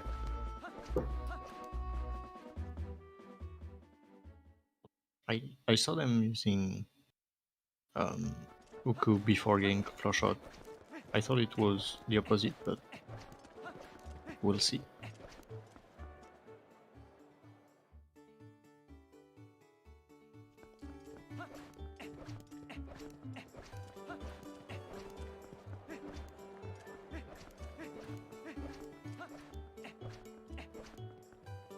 So up next is KB2 skip on this side.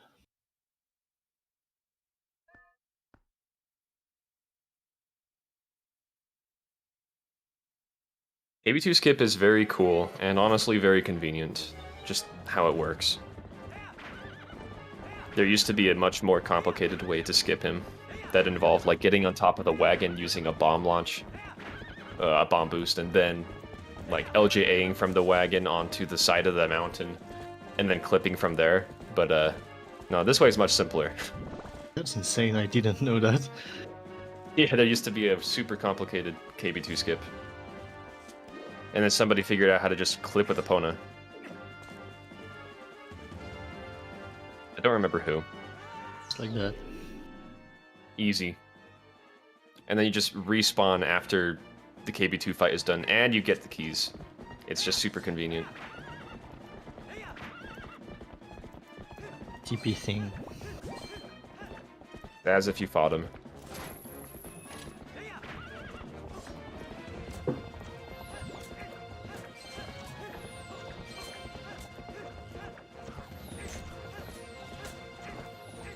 So you might notice that we never did the first section of King Goblin fight, and we are already doing the second. For that, Beast is gonna have to skip the trigger for the first fight when entering Kakariko. The interesting thing is here, he's actually going to have to skip 2 triggers at the same time. Because Beast is going to be leaving the wagon behind a little bit, there's still going to be a Midna trigger that tells you, hey, go back and help them. At the very end of the segment here. And if Link skips the first King Bulbin trigger, but then hits that Midna trigger, the Midna trigger is going to force Link to walk back, and that's going to put him right into the King Bulbin trigger. So you have to skip them both. Conveniently, you can, again, LGA as always. Yep. Luckily.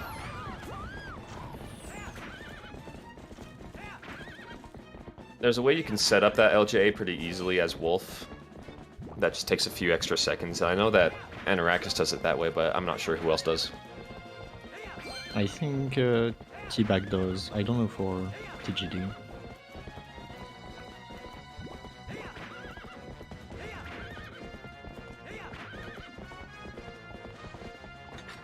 And of course you get to do a very cool Pona slide to the gate.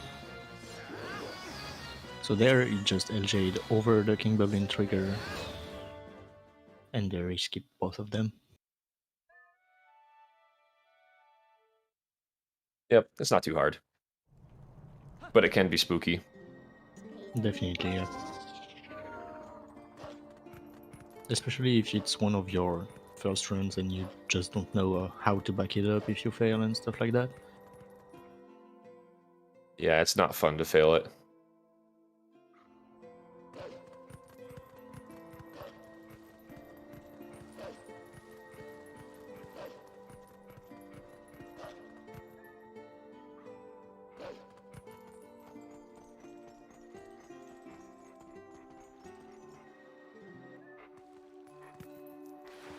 Using some... He's just glitched. He worked. He did a catwalk at the beginning of the run also. It wasn't quick, but he did it.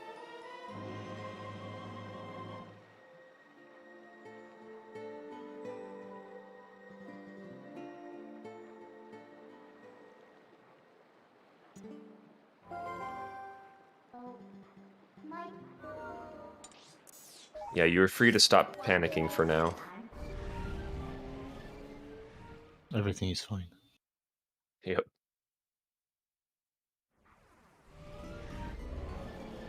But soon the day-night cycles are gonna start stressing out some people. Yep. The post-Temple of Time one in particular is very tight. So you cannot hear it, but Beast, he's using a metronome right now, set on 200 BPM to utilize text displacement to access ground mines, as we said with Trez earlier. If you follow the one beat, frame that he can press the Uku button, and he missed it. Looks like he's gonna have to save warp. Save warp and try again. So that's a minute loss, and you lose a minute every time you fail it. I guess the real time to stop panicking is when we get Koro TD. My bad. Yeah, I think so.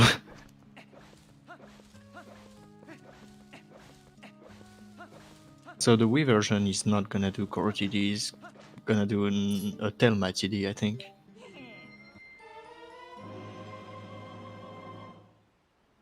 It's cool. And he got it. Second try's not too bad. Yeah, it's fine. So normally the game would like to proceed with what Koro has to say, but since we interrupted that, the values are all messed up. And Andy missed a tier. That's very unfortunate.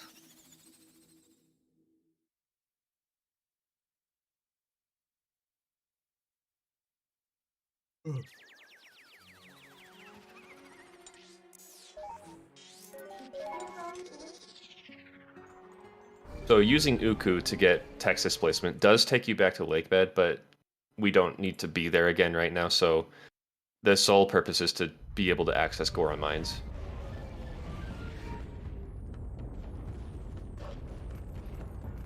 I tried to find a no Uku way, but there doesn't seem to be a way to core TD without Uku.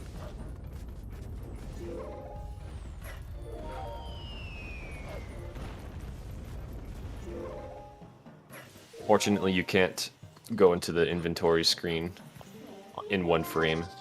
Yeah. Otherwise, you would, I guess, be able to save warp out of Koro's text. Yep. Even the map doesn't open up like Aiza does. That too, yeah.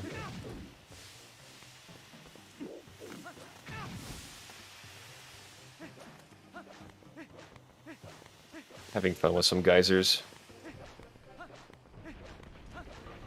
While Andy is doing the fast strat for the boss bug. Very nice. GG getting his CA. Gonna glitch again? No, he's not.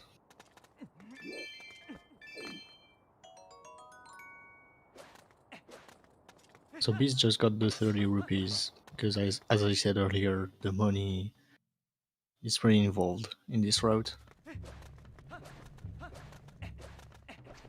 Easily over 2,000 rupees to get.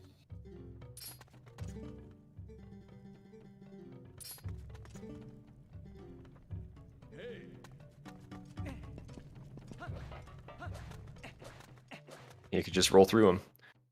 We used to void out and reload the room in order to get those Gorons out of the way, but then we figured out you could just roll through them. Yeah, that was a funny day.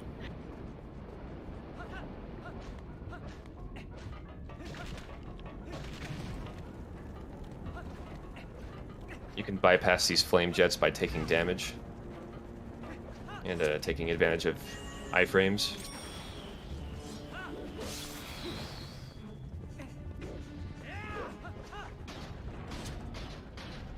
So Beast took it wide to skip the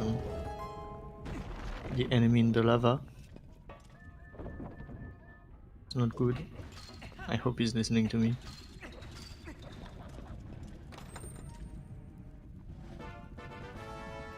TGD just saved. He's going for core TD as well.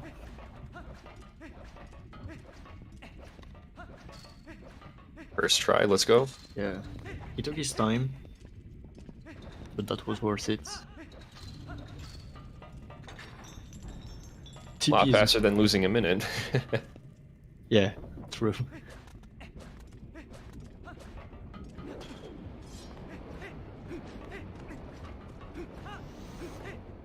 War on Mines is honestly such a cool dungeon in speedruns.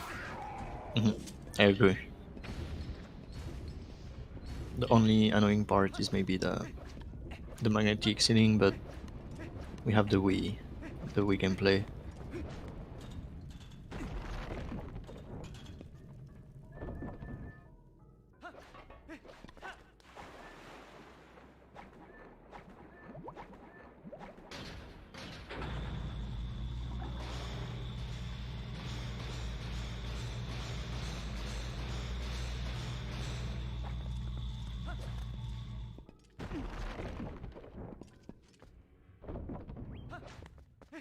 And everyone is done with Twilight. Yep, finally the run can be good. The run can start.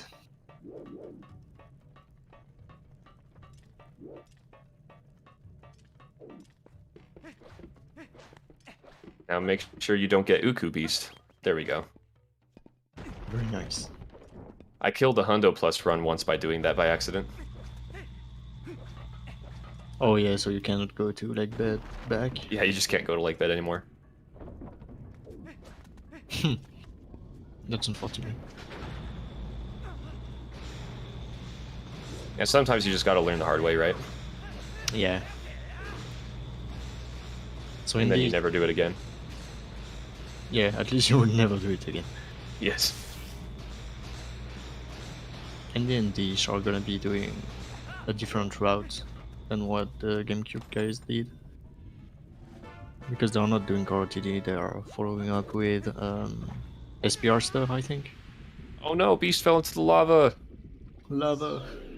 So the funny thing about walking on magnetic ceilings in this game is it is so slow that it is faster here for Beast to void out in the lava and then start from here rather than walk all the way back from the heart piece.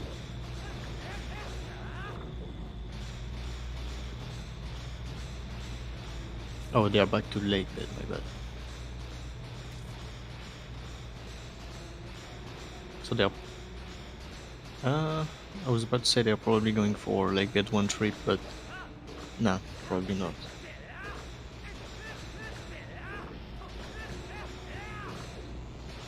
And on Wii, those magnetic ceilings are just perfect, to be honest.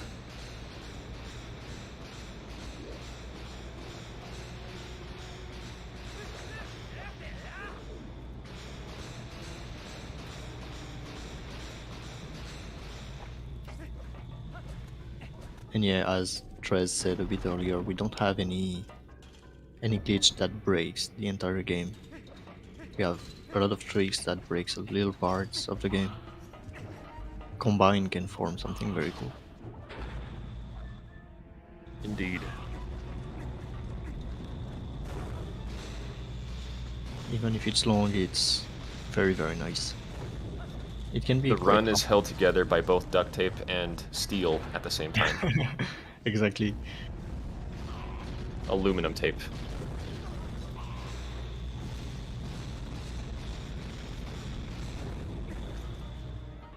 Sometimes because the game gets too old, one rope just dies. But that's it. We never get big time saves. Not anymore.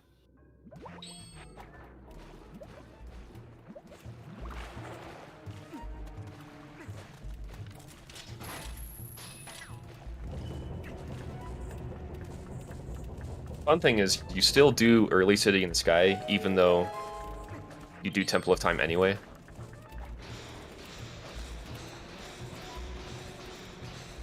Because it still skips the entire Skybook quest. Yeah. I'm glad the books doesn't update actually. Because otherwise we would have to get all of them, I think. We're gonna see Andy do early heart piece here. Good stuff.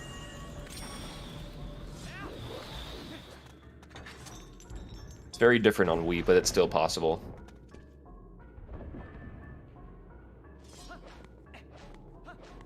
And then if you void out here with the gate as it shuts, it'll conveniently respawn you at the beginning of the room where you need to go. In this case, he's up there on the gear. Going back to Toad. Very cool jumps there too. Yeah. That's what I love about Wii stuff. It's always cool movement to compensate to not have for not having LJs with the ring. Dish is getting trolled.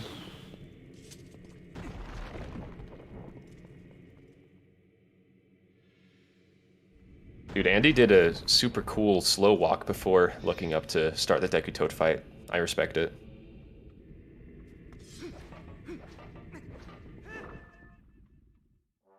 Link is just cool.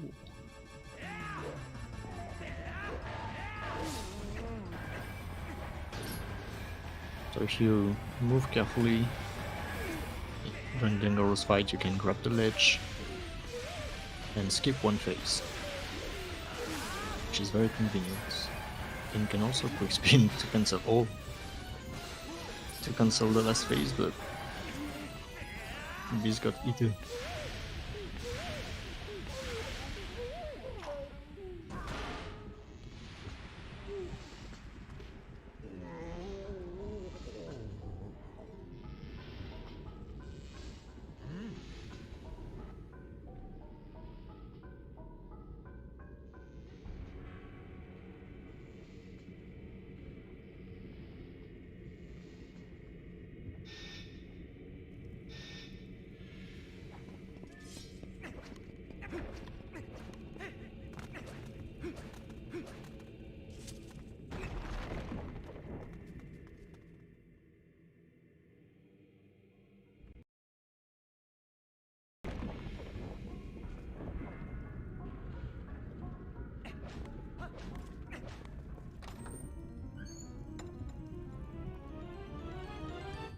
Ish is getting trolled by the Tektite. For the second time, yeah. That's very bad luck.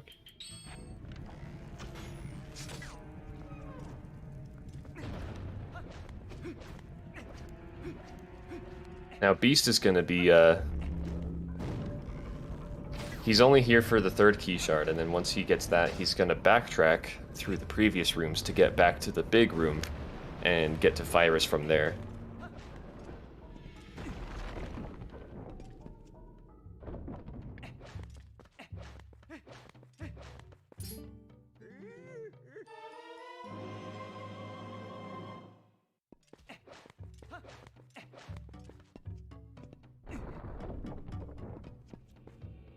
And then Deesh getting the early heart piece.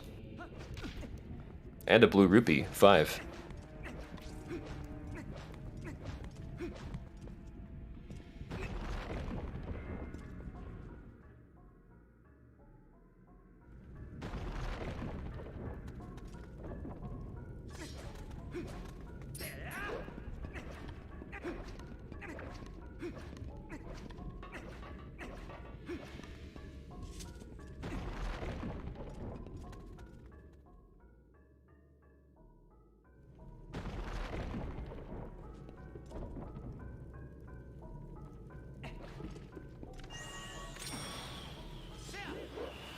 Nice LJA.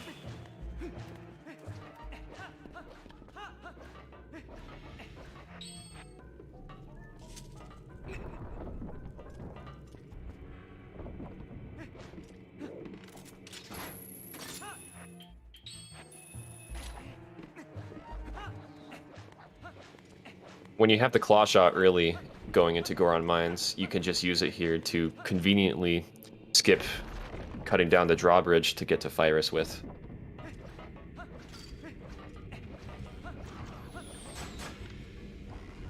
There's also a chest up there that you can only frustratingly get if you come back to Goron Mines later after getting the claw shot.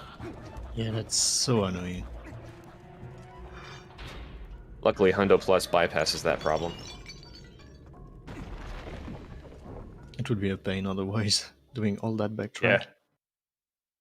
Bug limit, Hundo Plus has to wait until later, though. Oh yeah.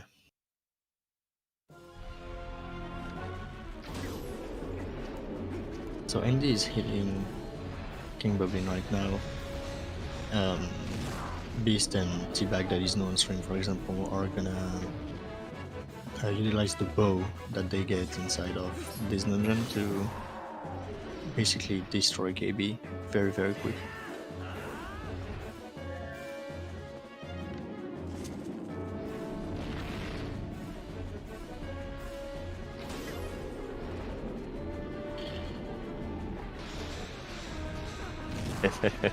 Nice grabs. He almost missed.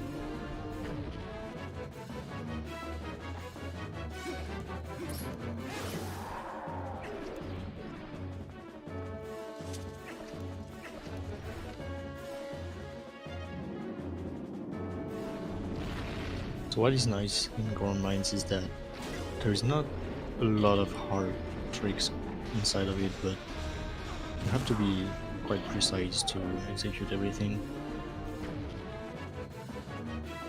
You can think that nothing is going on, for example, in this boss fight, but actually you need to look out for which leg you grab first and when you start pulling.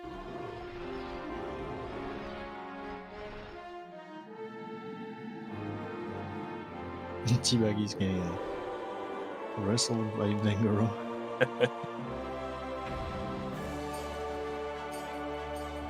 There is a lot of ways to defeat Pharaohs without the iron boats, but the magic armor doesn't have the properties of the magnetic properties, so no, you cannot. You can defeat Pharaohs with arrows only, or shooting the crystal in his head with the sword. It's a bit tricky, but doable.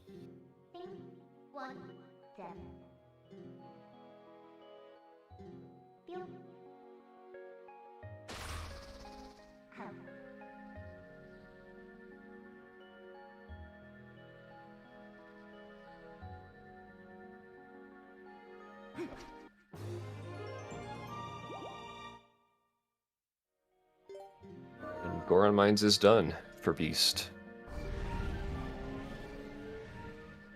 So we're gonna see Beast start making his way up to the Elden Stock Cave, and then going back to Lakebed from there to finish up with Morpheal.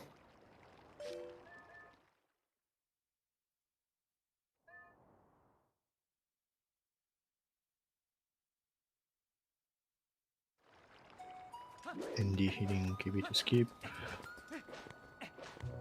Same way as GameCube does.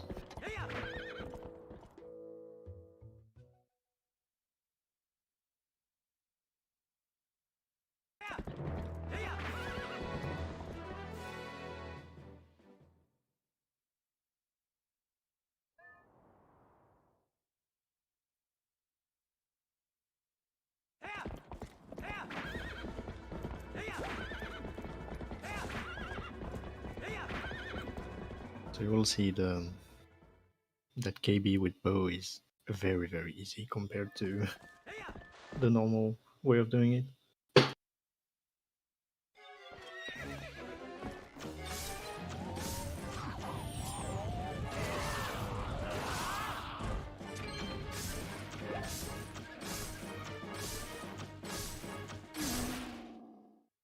Very easy.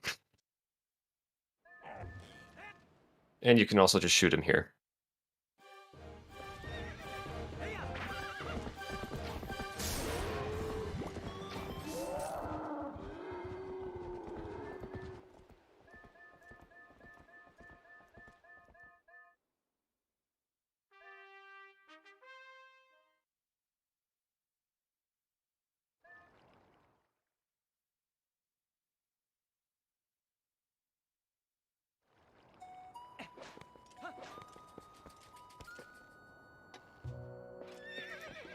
So I'm very excited for the soon to premiere All Dungeons tasks. Actually, I think it's released right now. Oh no, it's tomorrow. My bad. I think it's tomorrow, yeah. Tomorrow, same time, basically. It's gonna be very, very cool. Maybe we'll get a hundo task one day.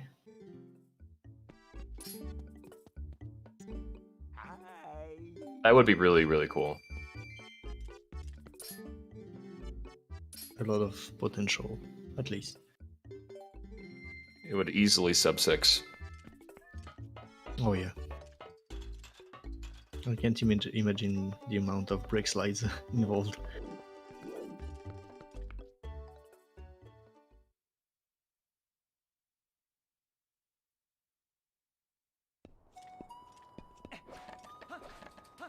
Andy about to get Zora armor. Deesh is doing KP2 skip. And Teabag is finishing up Goron Mines. I think we is gonna go for Lake Bed and then SPR. Or maybe it is the moment they actually do Telma TD, the new TD. What point do we usually switch up which runners are viewable on the stream? I don't know if you have access to chat, but Trez just asked. And for example, I asked for T-Bag to show up. He didn't appear yet. But yeah, I guess you can message Trez.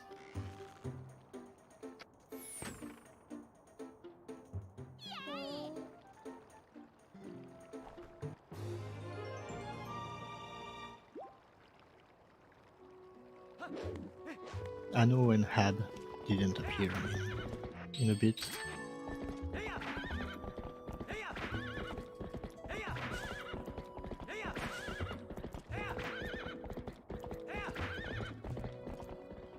He does trust Link way too much.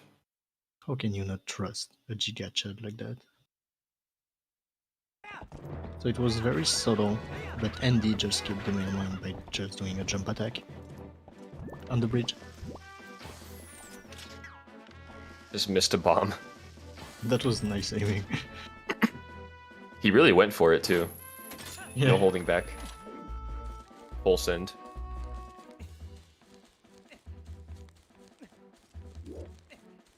So yeah, Andy is going for Thelma TD. It's the same trick that GameCube runners did with Koro, but this time they have to stand far away enough so they can talk to Thelma, but at the same time not close enough so they activate the cutscene. I don't know if I've actually seen Telma TD yet. I'm interested to see what this looks like. I know it involves the cat. No, just like that. Walk on no the cat. bar and you talk. I was wrong. I think talking with the cat is an old way of doing it. Oh, okay. And recently people just discovered that the 1.0 has a very easy way of doing it. Also, what Beast is doing here is a very neat way of collecting the bugs here. You can have the bug caught in the boomerang and then have the boomerang be following you through the field, and then you just and then when you collect the second bug, the bug that is currently in the boomerang instantly gets teleported to your feet, so you could just pick them both up at the same time. And we're going to see a similar thing be done with this third bug here. Unfortunately, it doesn't work in all locations where there is multiple bugs like that. Sometimes collision just makes the bug stuck in the way. It doesn't actually teleport. It just goes really, really fast to you.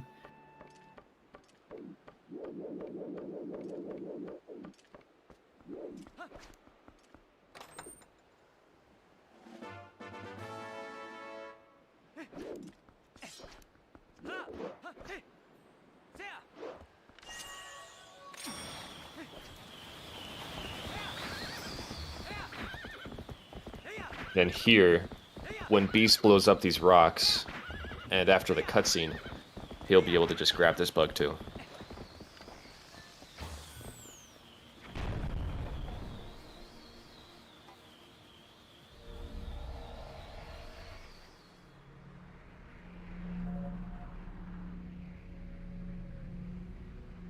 Got Andy about to enter mines.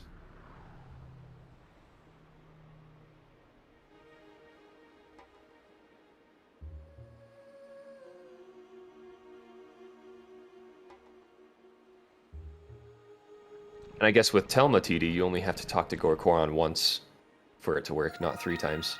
Yeah, I think I read that in the route today.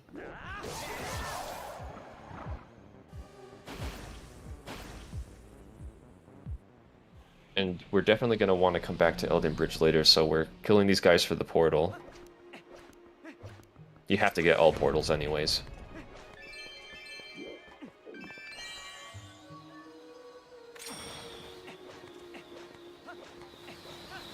Now in Hundo Plus, you enter the stock cave from the top because of chests, but here we're just going to enter it from the bottom because all we need is the heart piece. So just do a couple quick LGAs, boobering the bug so you can get it, and then just go down here and the chest is just right there waiting for you. We'll Uku back to Lake Bed from there, and fight the fish.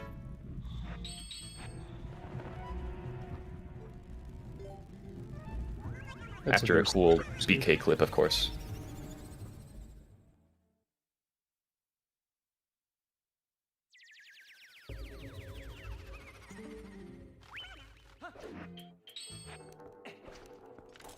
Ebag about to perform Jotwad. That would be a funny one.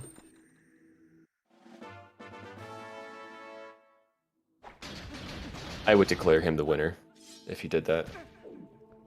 I was hoping for Beast to do pipe jump, but I didn't think he did.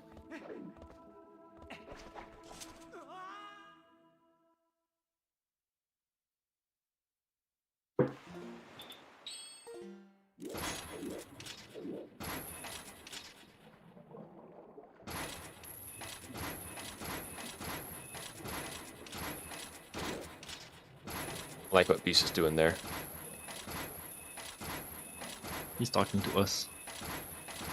He's trying to give us some sort of message. He's trying to hit the follow button.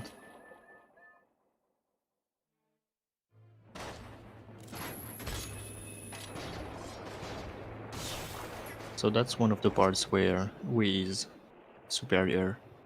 You can look on the screen and you'll see that they can force and equip the boots just before rising to the magnetic ceiling, and they will just walk.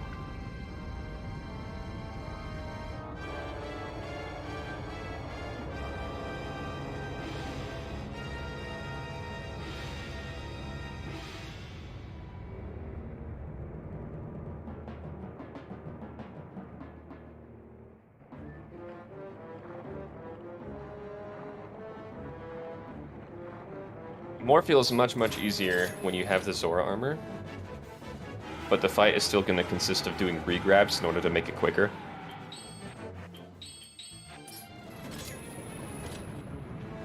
As demonstrated here by Beast. And it's the same method as what Andy does with the boots on the ceiling. You force and equip your boots.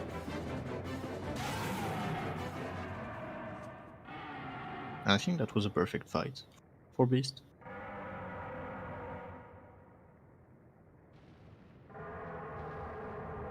In here we're gonna get to see Andy enjoy the benefits of the Wii version as he just zooms across the ceiling.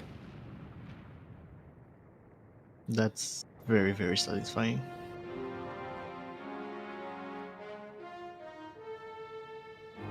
Having this on GameCube would be so awesome.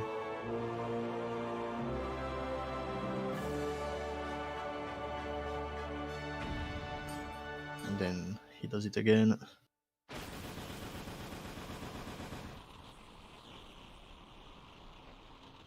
Just zooming. I envy that so much. That's so cool. I also like the jump attack Mailman skips. That's very, very cool.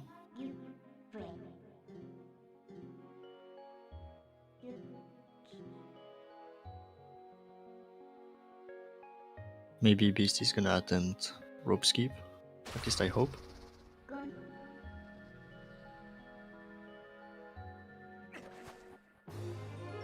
Maybe we can see him get Luis glitch. Oh, also Luis glitch, yeah.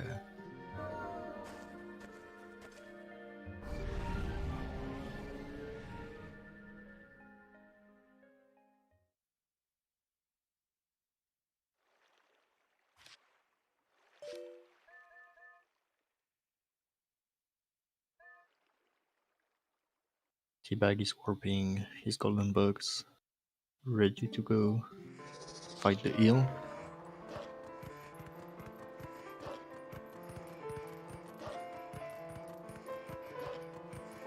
Who doesn't love the MDH song? Eddie trying to do the cool clip. I was about to say, I actually remember you, JD, playing the MGH song on piano. After Yeah, I can play it on piano. Oh, did you catch one of the streams I did one time? Yep. Nice. Any clips? Nice clip. It's very precise.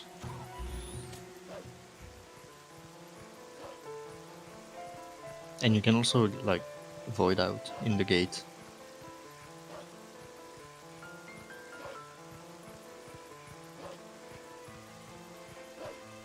So T-Bag just got an instant catch for the golden bug.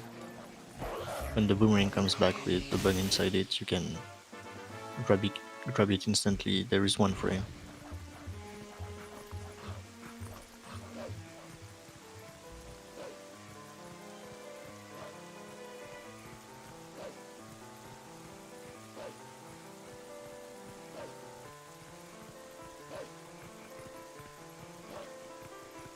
There is white midnight glitch, but I don't know if the music stays. I do believe in GZ if you set the flag to Midna being sick. I think that makes the song play all the time.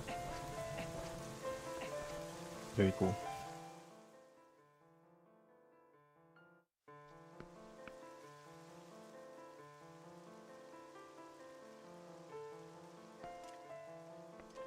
We're gonna have some glitched music for the minigame also.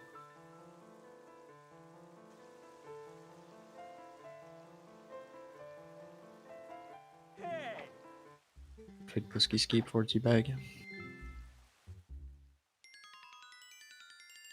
Star 1.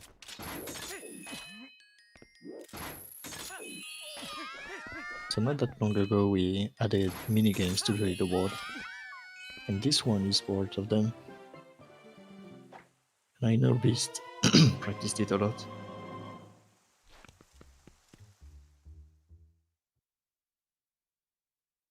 This is one of the... Andy just walked by a chest that is actually bigger on the Wii version than it is in GameCube.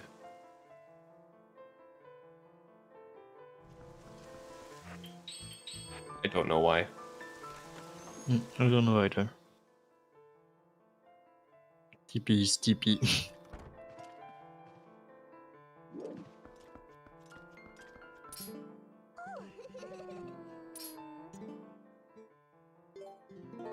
And yeah, nice key shot skip. Nice Dengoro fight for Andy. Everything is going according to plan. Dish is not gonna clip through the gate.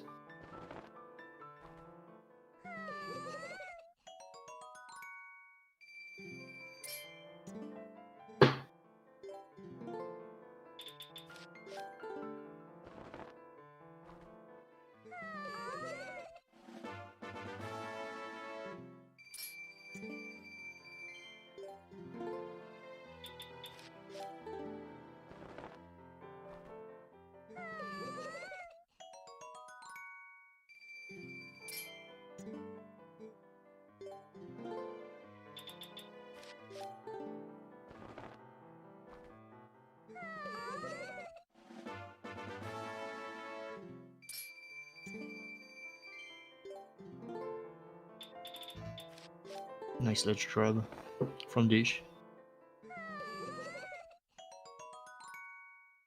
It gets you down with the drawbridge. And he got That's the fun jump. to do. He got the jump through the door. I got that recently in IELTS. I didn't know that was a thing. Same jump as in Seed in the Sky.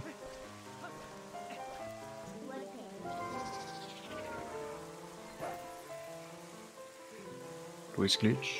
Let's jump.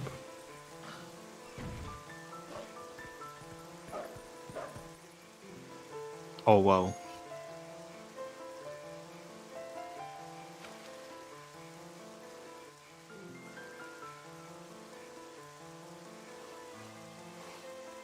Cuffed, but that's with glitch.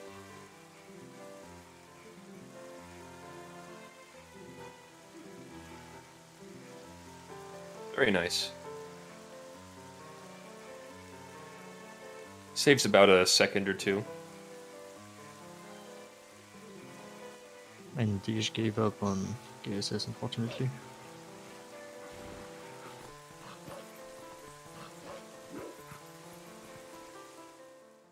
Well, Andy did KSS and Dish just gave up. I don't know for Habreno.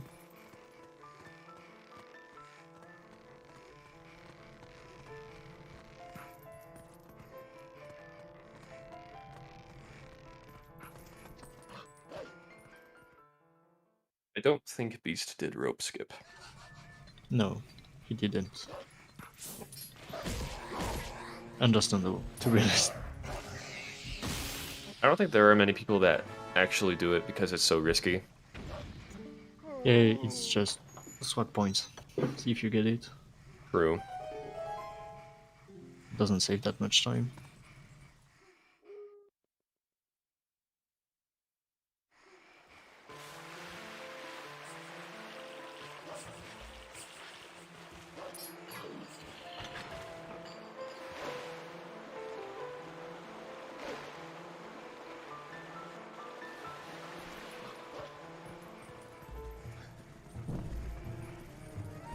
I think Andy had a Wiimote problem right now. He got stuck in front of the door.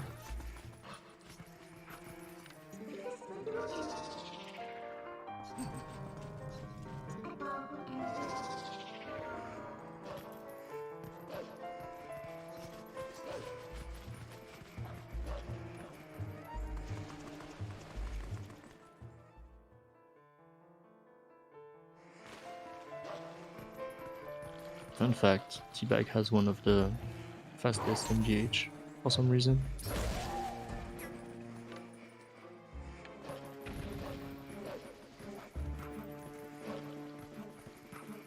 He practiced a lot of this section when he started the game. I didn't know that.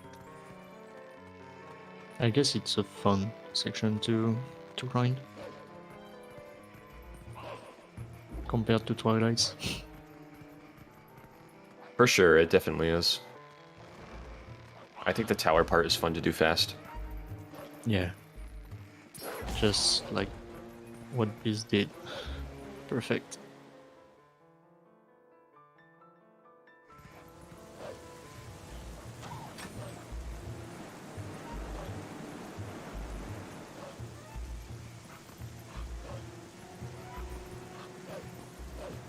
Will we see a problematic bridge?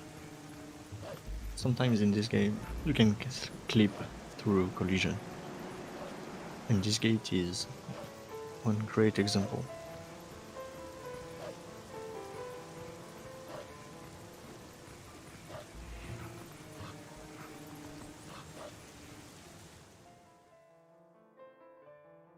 And Andy's finishing up Goron Mines now.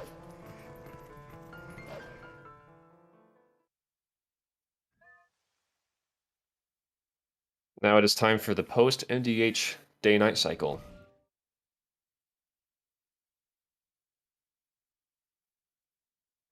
And yeah, since we don't have any way of moving the day-night cycles with a song or anything, we kinda have to get good and do a lot of stuff without wasting too much time of day. All thanks to Pose.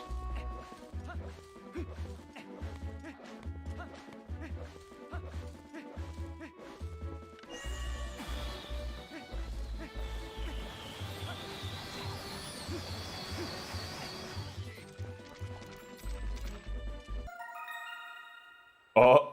Oh! Angry Jake.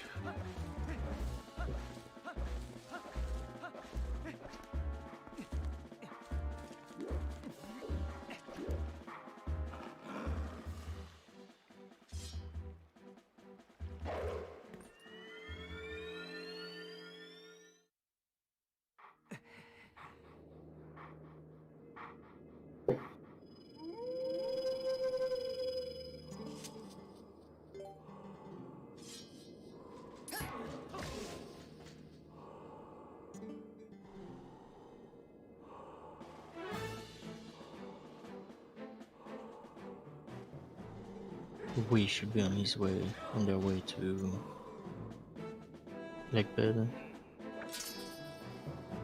Oh well, we're gonna stay a bit in Goron Mines as we got Hab back. Just grab the bow. Looks like we can now see... We also have Anu. Anarakis and Habrino now. Looks like Anarakis is doing MDH, and Habrino is in Goron Mines.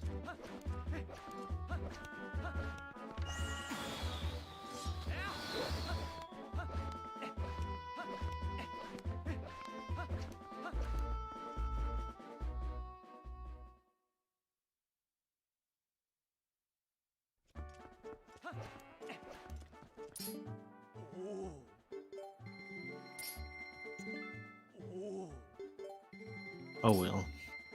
I don't know if you have the values, the damage values on top of your head, but I can look for them.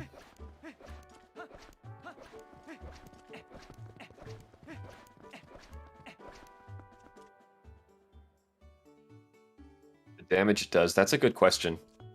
Because usually speedrunners don't do Jump Strike for doing damage, they do it for jumping. Yeah. So I actually have no idea. I have the sheet. I would Well, guess somewhere between Jump Attack and Quick Spin. Or Great Spin, sorry. It depends on the enemy, but from what I'm seeing, the jump attack is 60 and the jump strike is 420. It's 20 more than a mortal draw. I think that's because the jump strike hits twice. The great spin is 800 at max because it does multiple hits.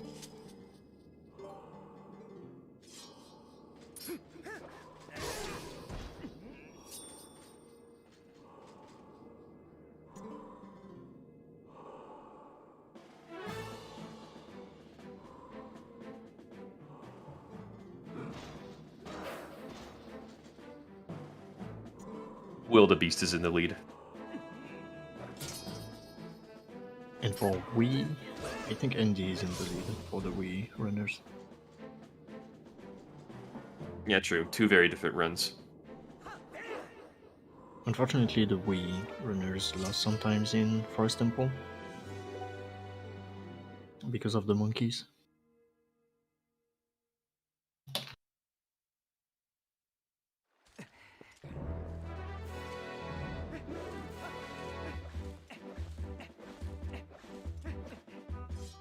Now, there's a cool jump attack you can do down here to get this chest.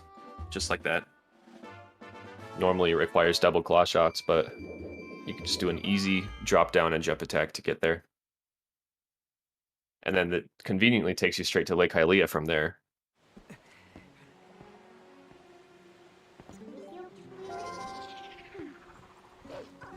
So now I believe Beast is going to do Plum's minigame. Collect some strawberries.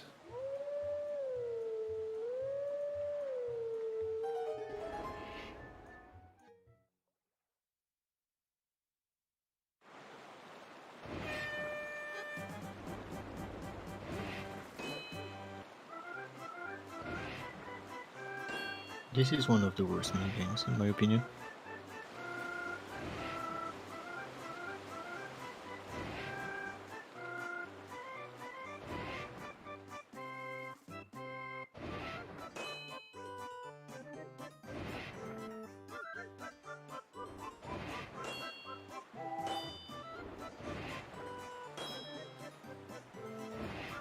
Anyway, And no, unfortunately, did not get Luis glitch. didn't save the second. He's not gonna PB because of that.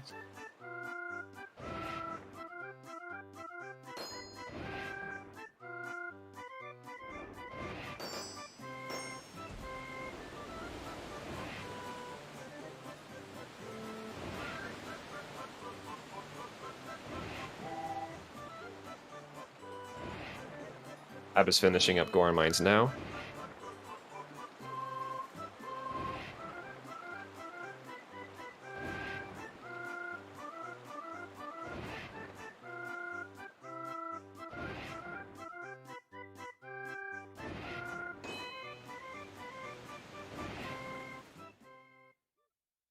And once you have 10,000 points from the strawberries, you can kind of just ignore all the rest of them and just make a straight shot to the exit.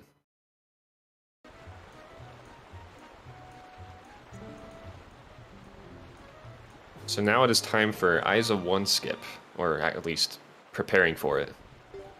And we're going to do this, Beast is going to do this by helping Isa out, but first he has to unlock this portal.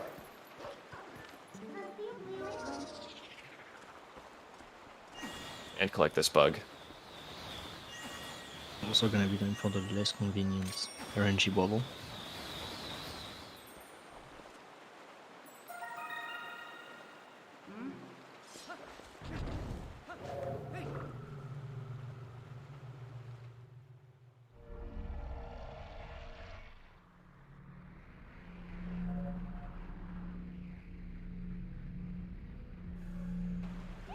So how Isa 1 skip works is, if you start her first river raft ride,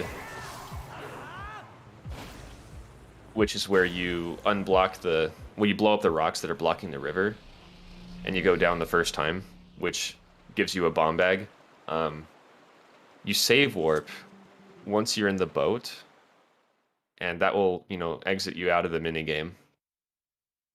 And that actually affects the loading zones of the Zora River in a way that you can manipulate later in order to just entirely skip the boat ride. Unfortunately, you can't skip the second run through where you're actually doing her pop minigame.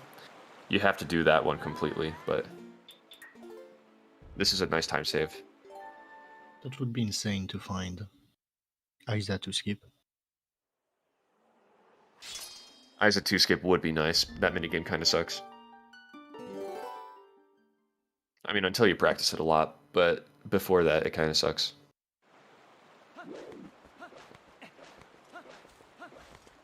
So, Isa 1 skip is now ready for when Beast does it, and now he's going to go and get the fishing bottle, which is complete RNG.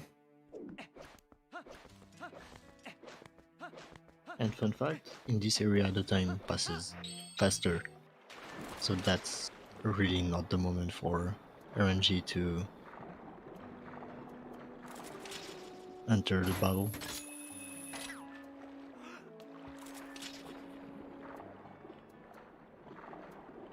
This heart piece here is interesting. It gets stored, so it doesn't actually get obtained by Link until he steps on land.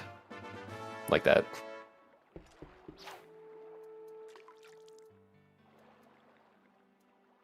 And now we pray for the bottle.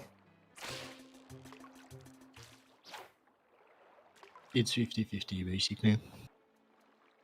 But luckily, there's a way to tell if you got it or not, so you can abort the fishing and try again instantly. If you look at the bottom of the line, you can maybe see a ball. But if you do what Beast is doing too much, I think you can softlock your game. I mean, kinda. Right, he's got it.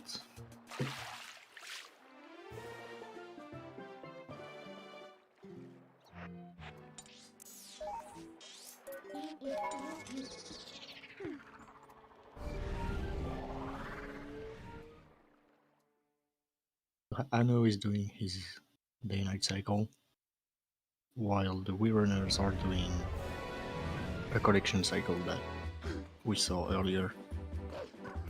It's just before we're going to the Big Bad Boss.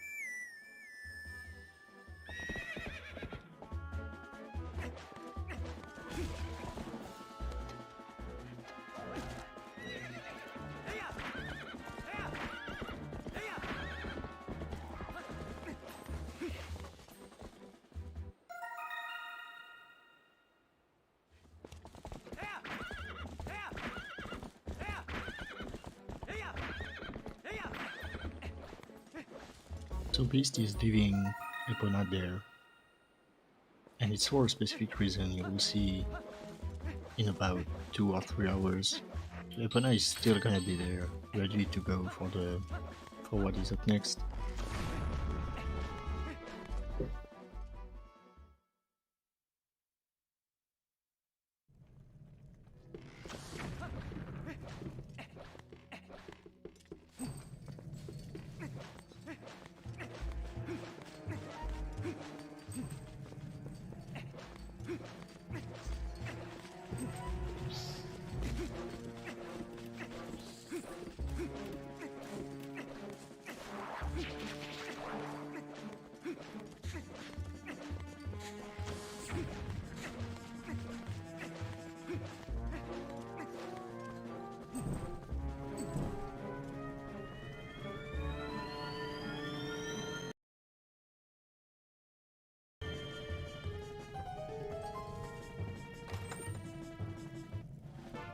Americans just gave some money to Charlie to advance a quest for a heart piece you get way later.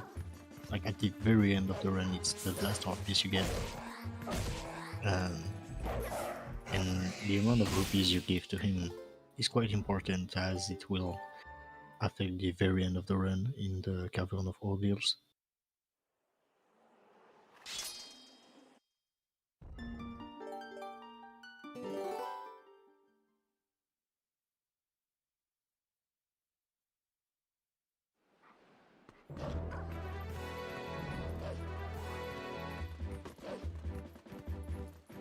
Little thing to note that Beast just did is you can save warp during the backflip after killing a Poe, and you still get the Poe. Very useful for exiting out of the Elden Cave. Now he's going to do this cool double LJ, or double heart piece LJA. And get 2 heart pieces at the same time. Very cool.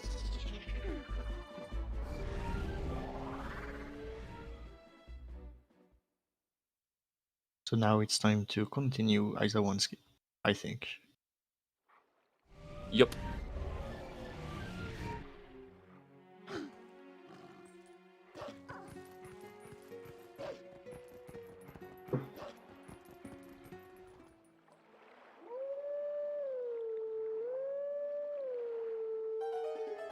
So what's going to happen here is Beast is going to clip out with the Kargarok and then bonk out of bounds, and this is going to respawn him on like out of bounds solid ground.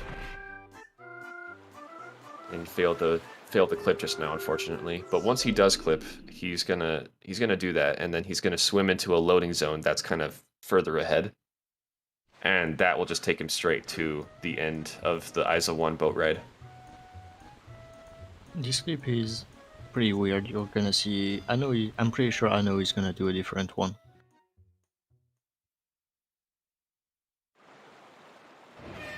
Oh, this is doing the cool bosky skip.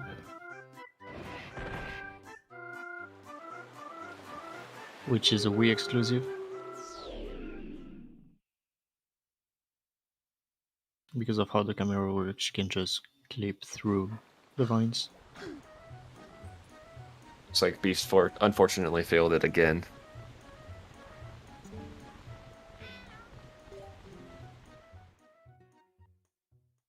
Currently, Anno's doing the normal Plum game.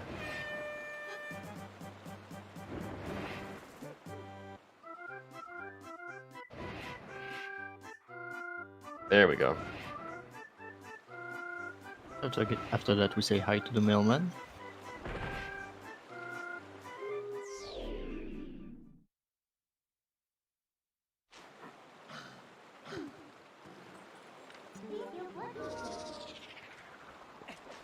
So if you bonk back in bounds, this will not work. But if you bonk out of bounds, just like he did, you will end up there.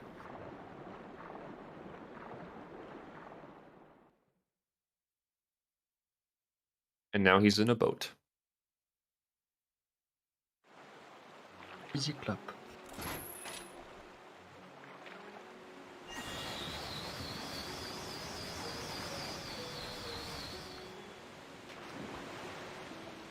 So I wonder if we're gonna see the closer clip. Yeah, that's a neat little method of doing it. It's kind of similar to a trick you can do in Skyward Sword. Not very commonly used in that game, though. Yep.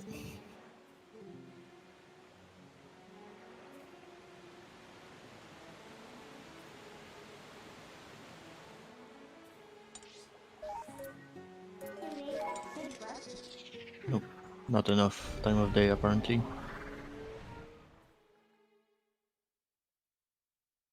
Like when you finish the second part of this game, you want it to be night.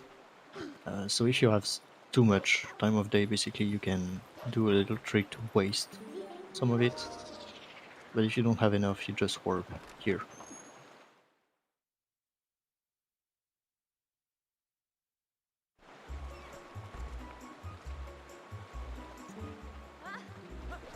Hab is doing something I never saw.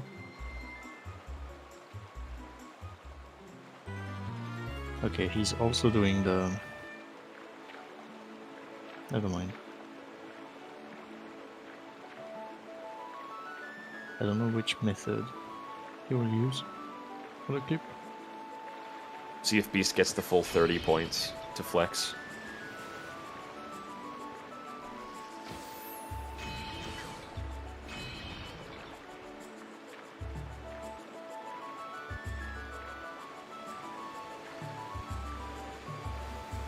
Okay, Hab is doing the quote-unquote normal method.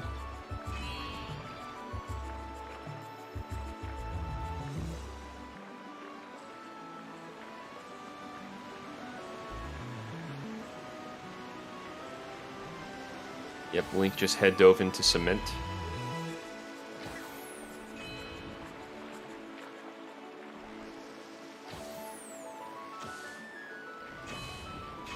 Oh no.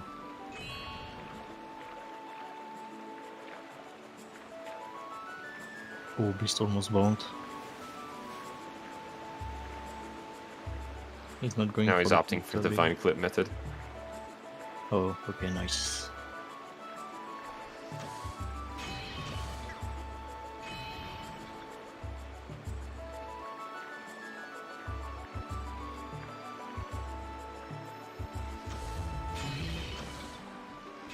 Doesn't look super easy.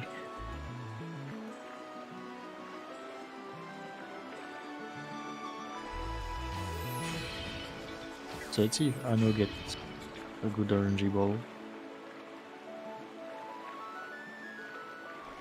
Oh, that's the reason why Beast didn't clip using the claw shot.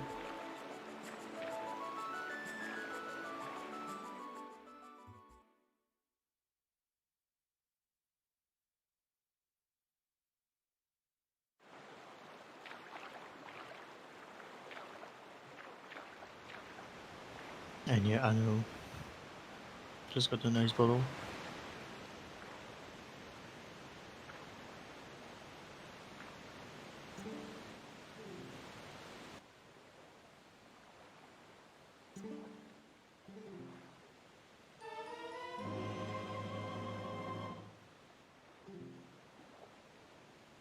The game doesn't want Ab to meet Morpheal. No, it doesn't. He's having a little bit of a hard time here.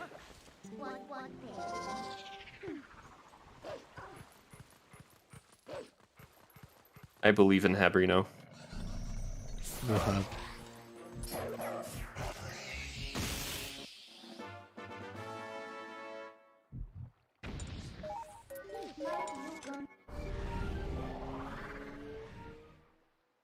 I think he's not that far away.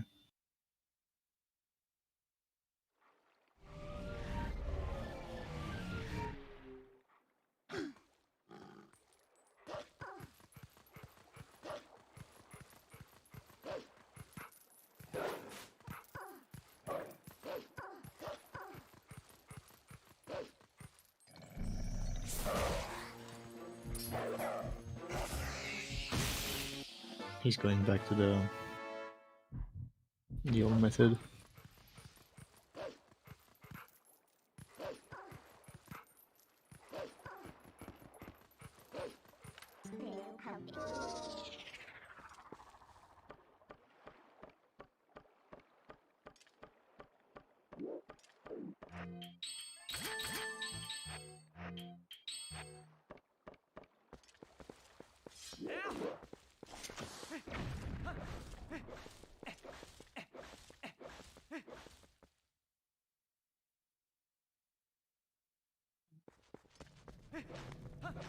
So this is gonna show off how easy it is to, I mean, compared to GameCube, how easy it is to aim.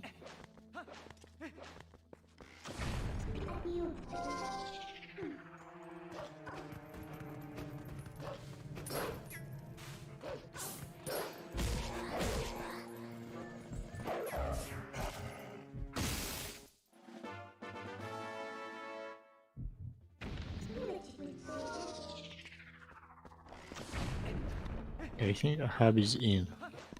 Let's go. Yeah, he ended up opting for the bridge clip method and then got it using that, so... Yeah, we're finally in there.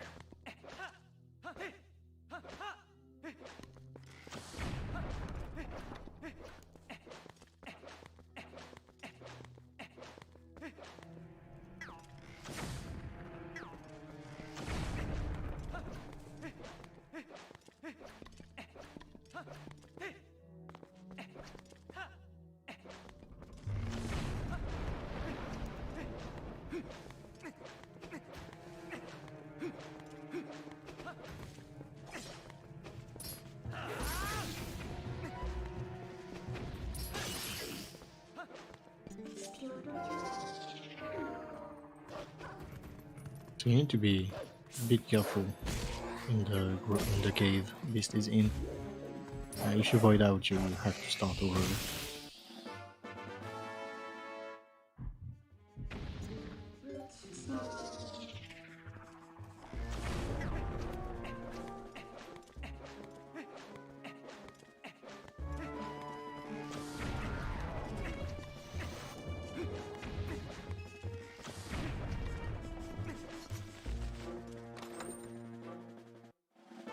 He's grabbing this ruby again to help with all the money we have to get in this run.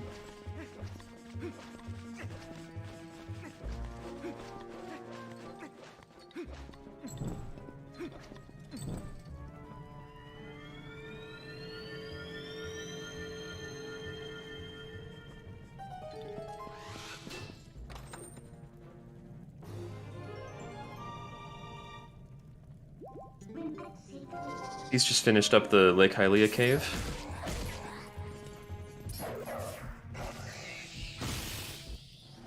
And I lied. I know he's going for the clip, the fast clip. Yeah, very good first try clip from Anno. That's very nice. And now we've seen Morpheal for the final time. Yep, no more fish.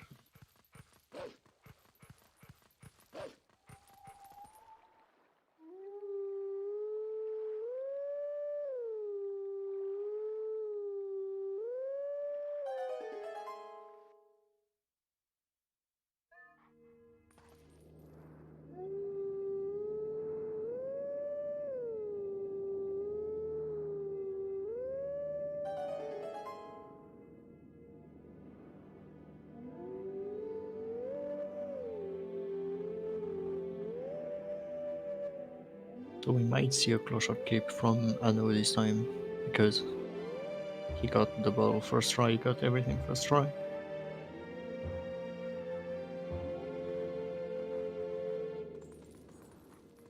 So he actually needs to waste some time of day.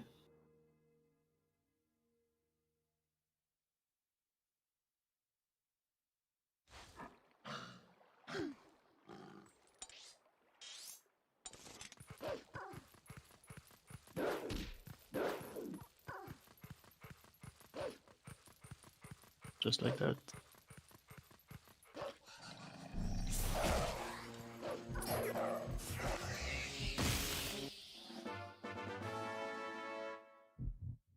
And it puts you back at the end of, back at the last loading zone. And since the state of the minigame has changed, it's gonna ask you to do the second minigame.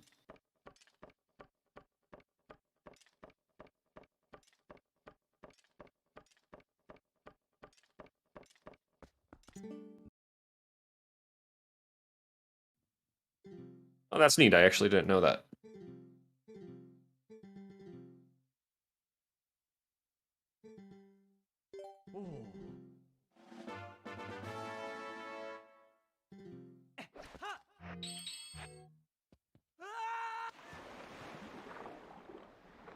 And we're about to enter Desert with Beast. Make our way to Arbiter's Grounds. And we are still battling against time of day at this point. We still have some pose to get.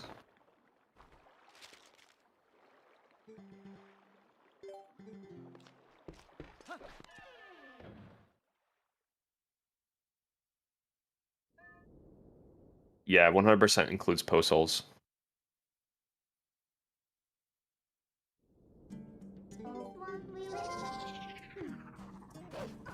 All 60 of them.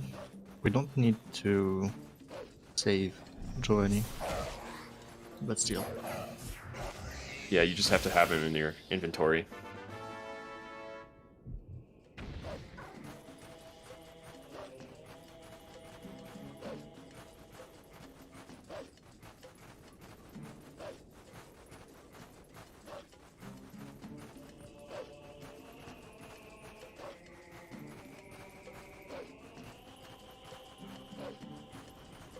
And soon we'll see Dish and Habreno start their own day-night cycle, which is a little bit different.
He's just getting this portal so that we can come back later and fix the bridge. I also realized it's actually in the rules to get all of them. Yeah, it is. At first, I thought it was only from a practical standpoint.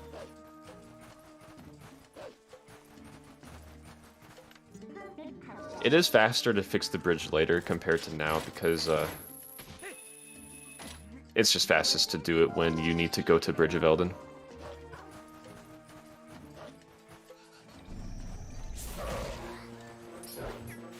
And we're still in the middle of the day night cycle.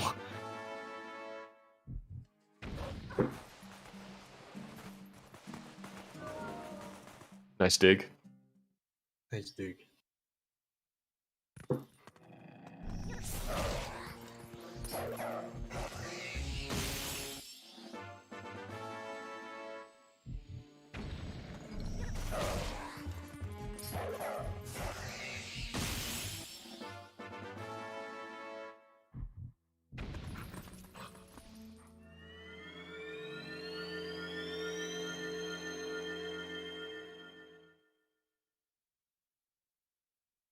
And now going through Hype Cave.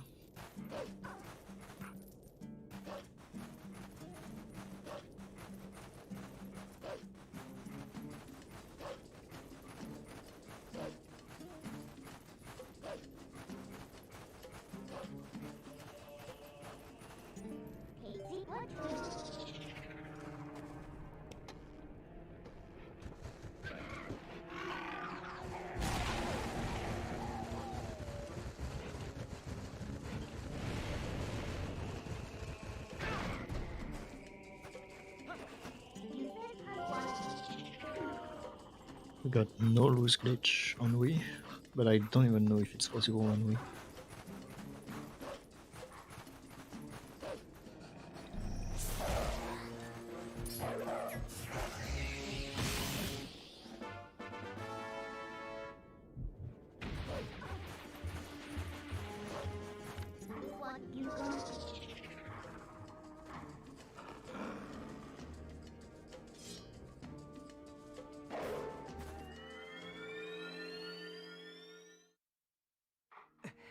Time to get the mortal draw. I think Dish is donating a different amount of rupees than what the GameCube does. They have a lot at this point.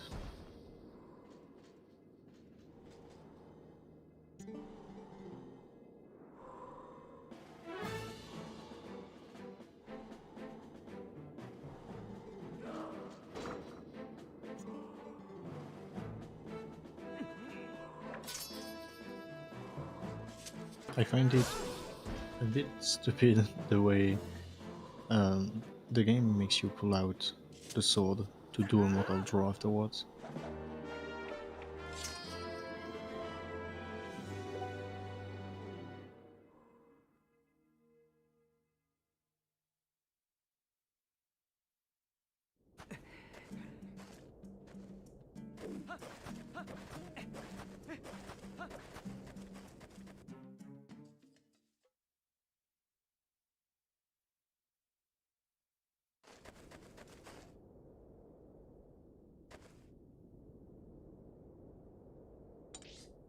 Okay.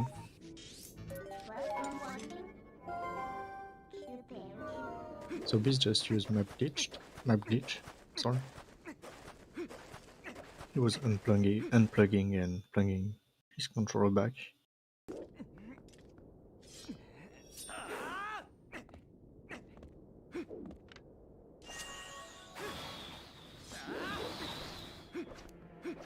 So you can't void out anymore, but you can reach the fight anyway. Yeah, the trigger goes vertically forever, up and down infinitely. So as long as he flies into the trigger, no matter whether he's out of bounds or not, he'll be able to fight King Bolin.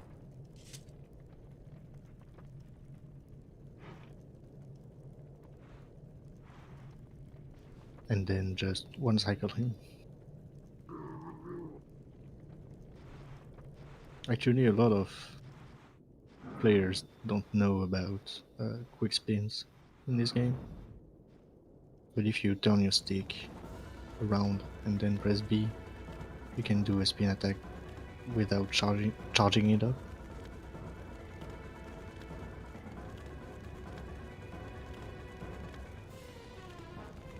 Or Hab just failed the Boko LJ.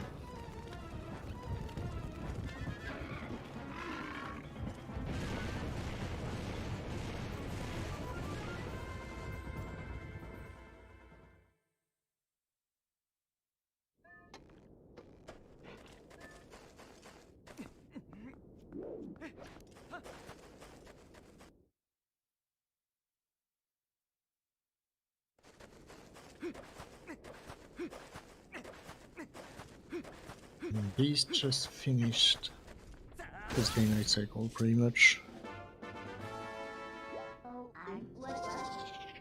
So it's a long stretch that you have to play almost perfectly to not lose time and having to come back later.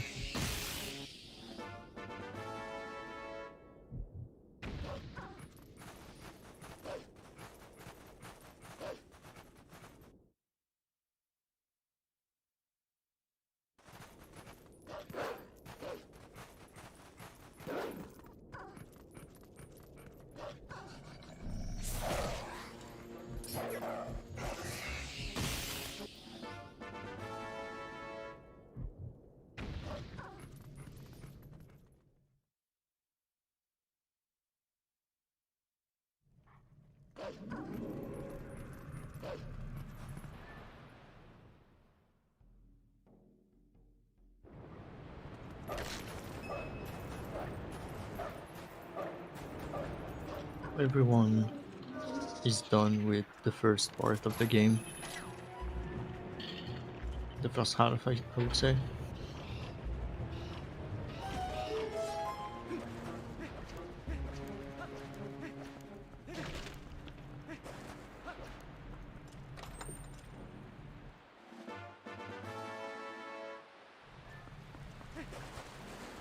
Alright, so because we need to get every Poe, we're gonna actually see Beast get the first Poe in Arbiters. However, because Poe's skip is still fast, he's still gonna do that too.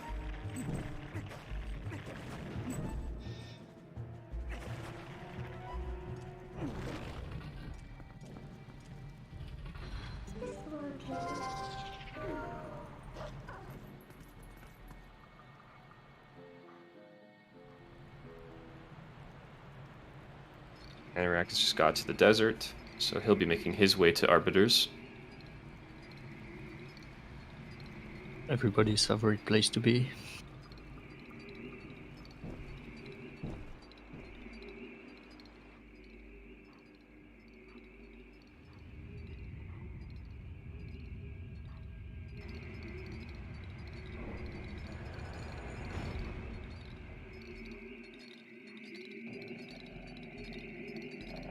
So, where the GameCube players did Boomerang LJ, you can see on this screen that he's gonna use the Boko to fly the chest down there.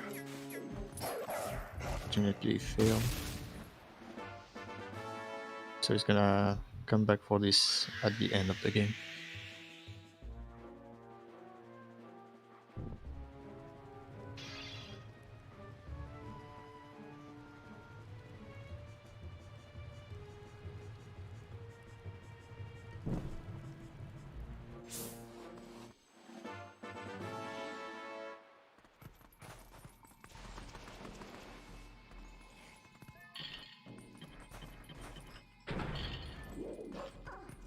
I'm gonna grab this heart piece while the staircase is dropping.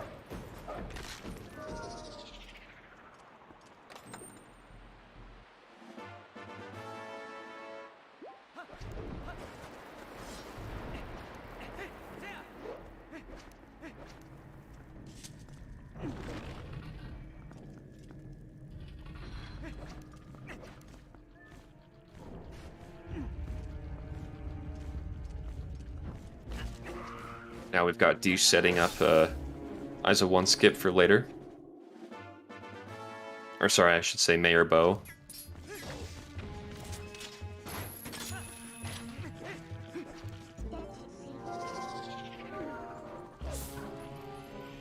Wait, did everybody name themselves Mayor Bow?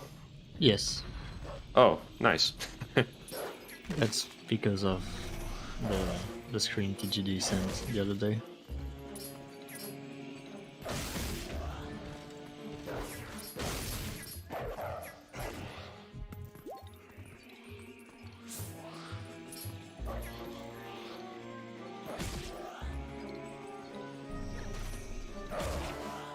Beast unfortunately failed to get the Poe.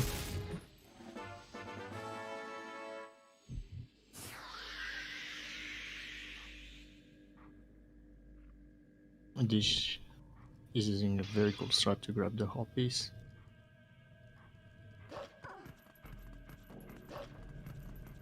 And he's gonna check his RNG.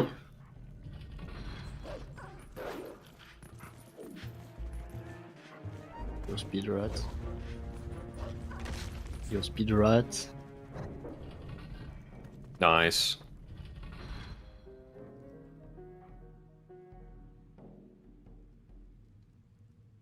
Dish is fine on his cycle.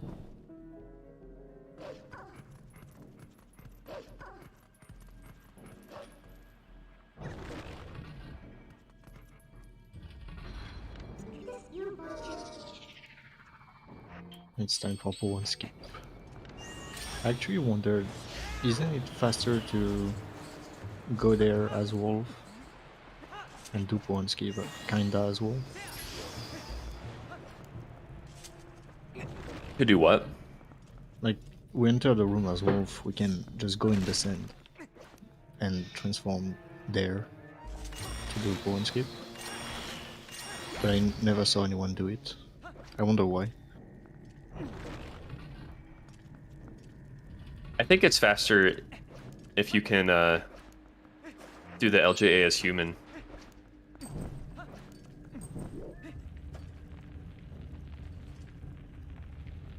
LJ is just that strong. Who's winning? Everybody.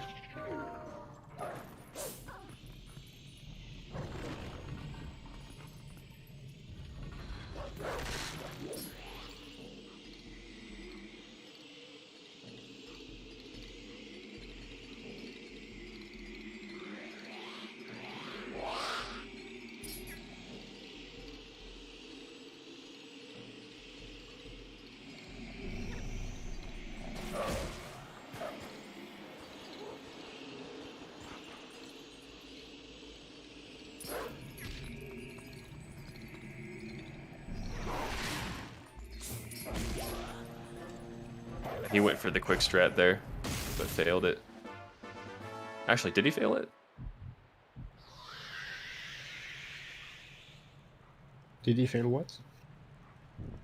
The quick strat for the Poe 4?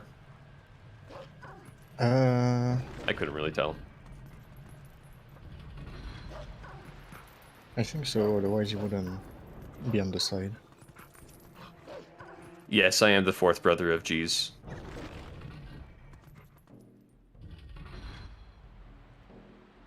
You have cracked my secret.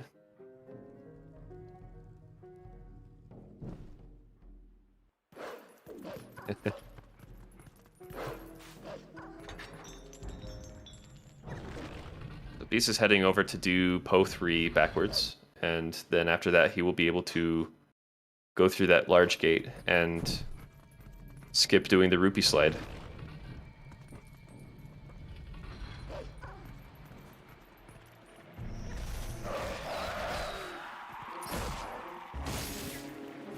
That's an interesting redead kill.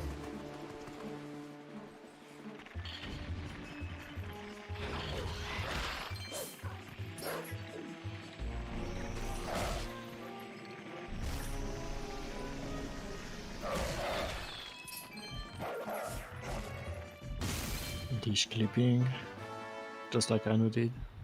Very nice.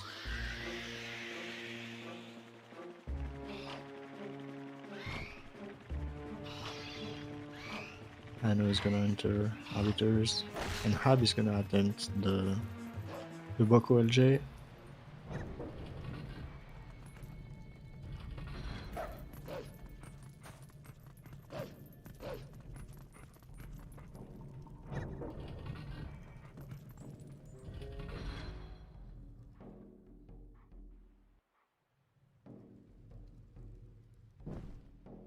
Oh wow. Oh, unfortunate.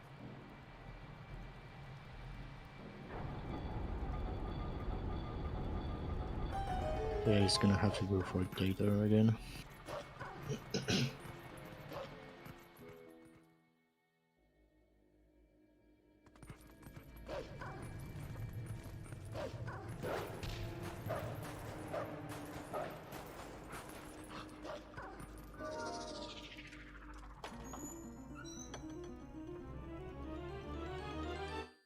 Beast is gonna hit human movement, probably.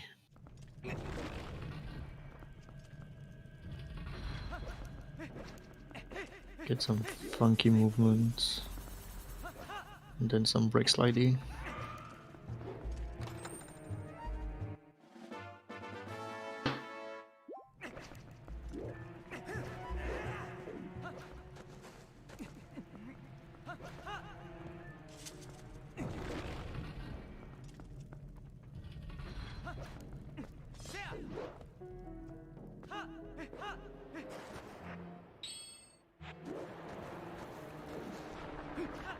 Nice, he got the break slide. Very clean. I didn't mention, but he did early boss key. It's a very easy trick. Oh yeah, true. I didn't say anything about that. Yeah, it's very normal for us to do it, but usually we go all the way around.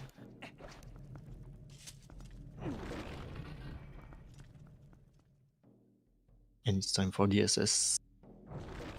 It's the same thing as getting the Master Sword early, but with a bigger Shadow Beast.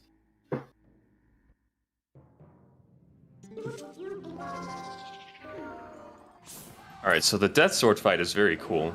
It doesn't happen.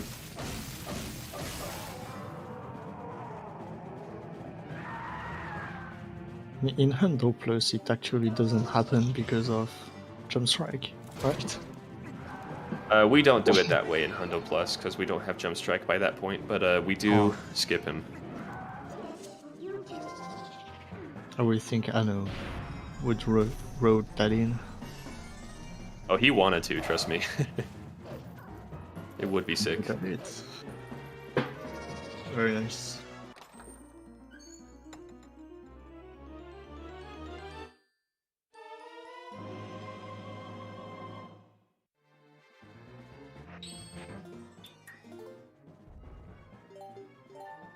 Yeah, I'm gonna have to be right back. Alright. We will unfortunately not be seeing Stalord skip, because we do need the heart container that you get from killing him.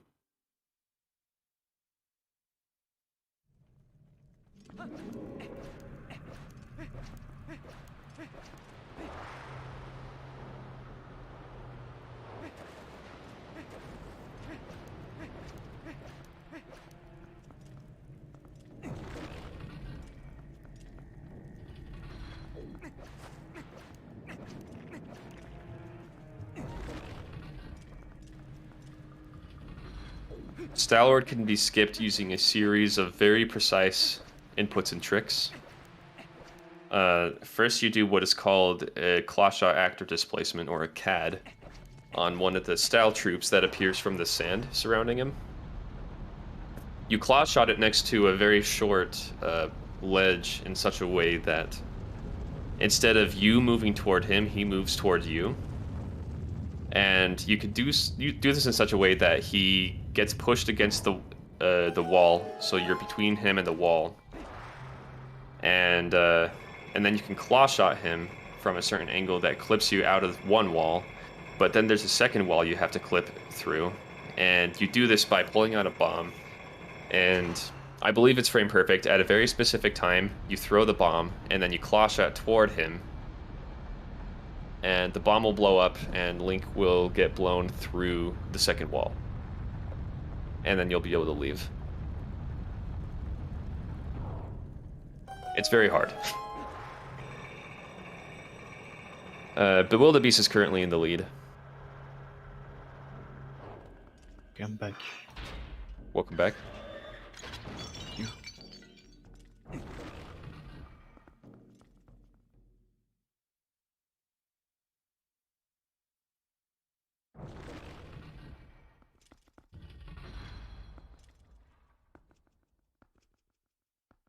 But yeah, to do Stalwart skip correctly, it requires everything to be basically perfect and very, very precise. Oh, we're talking about start skipping a handle run. Yes. Oh yeah, how the hell do you skip start? I was originally talking about how we're not doing it. Right. Fighting it can be pretty weird sometimes in the first phase. Nice pinball. Yeah, indeed, it was thought to be very TAS only for a very long time. But then G's figured out how to make that otherwise. Not my fault. I don't know what you mean. It's all your fault. Nah. You did this. But hey, it's fun times. We got new world records.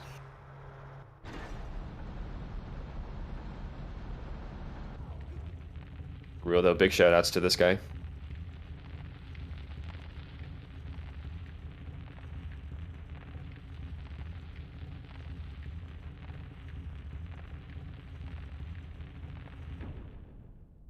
Anarakis says he's hanging by a thread. You've got this, my friend.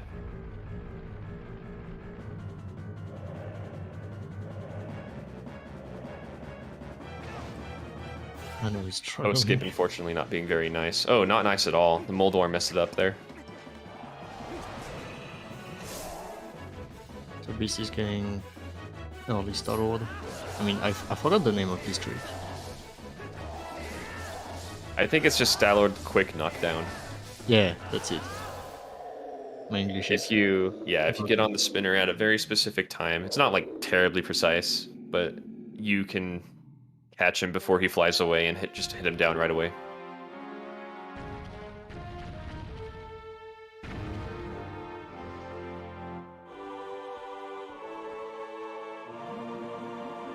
And then you can one-cycle him with a series of quick spins.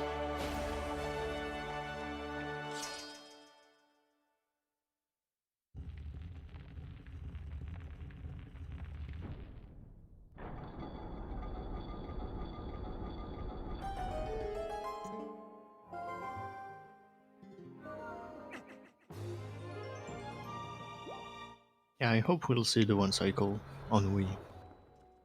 From Hab or Dish or ND maybe. Because I know it's a different way of doing it.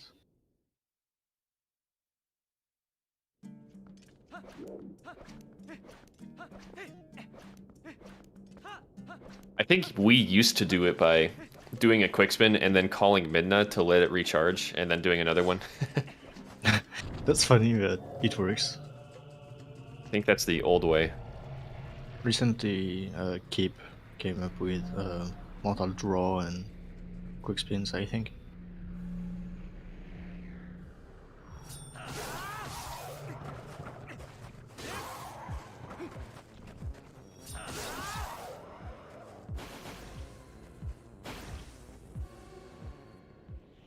The beast will be on his way to Snow Peak.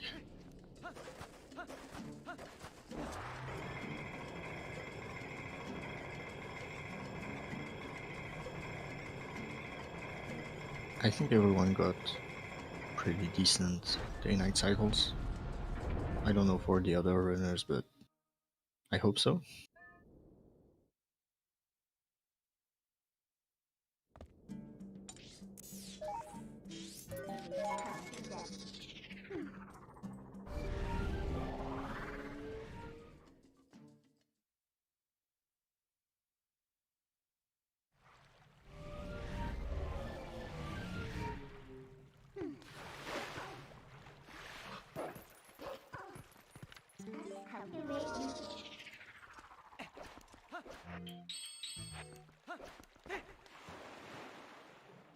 I was about to say it's Norgor time, but no, not at all.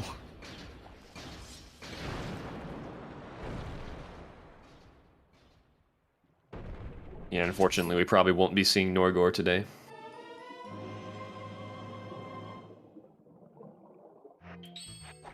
Although it is a fun trick, and Anorakis is very consistent at it.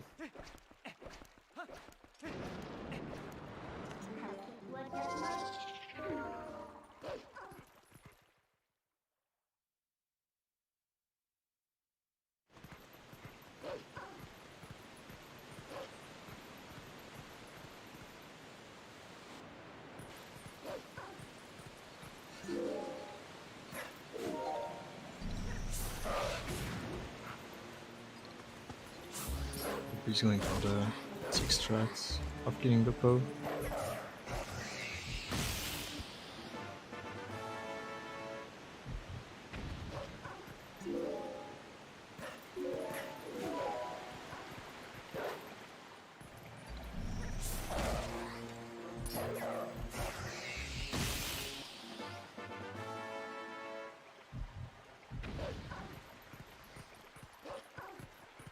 Since we forgot it last time, you can look on Araki's side. He's gonna do the boss key only we talked about earlier. No, not everyone is doing the same route, mostly because some of the runners are on the Wii version, which requires a different route.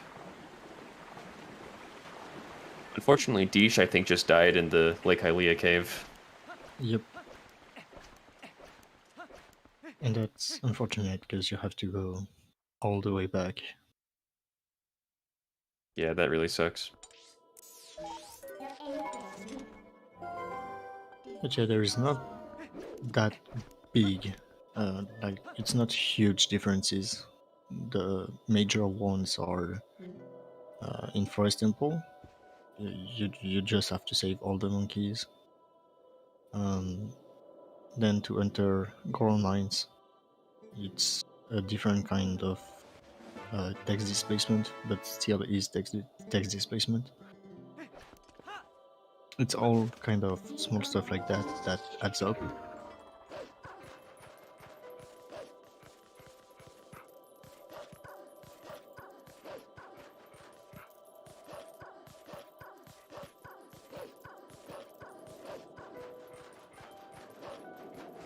But yeah, I don't know if everyone is gonna go for the growth to skip.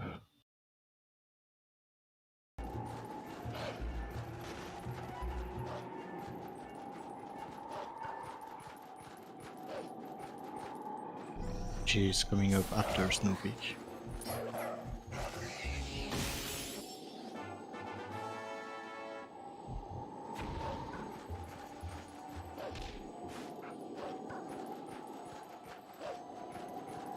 Dish made it.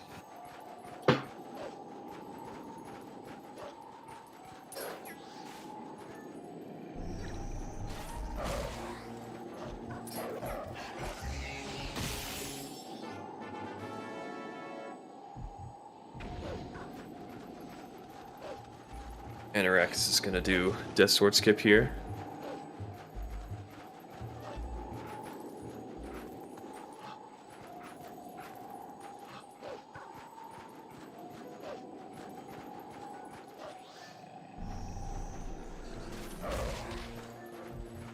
I think that was barely late. Yeah.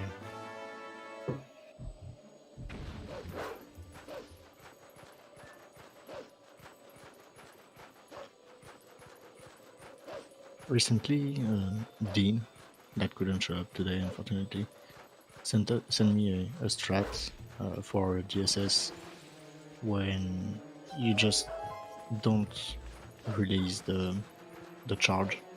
You wait for it to end at the right frame, and it ends up being way harder.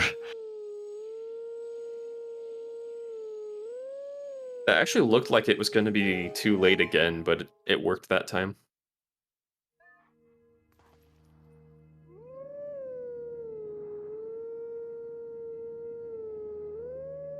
Nice.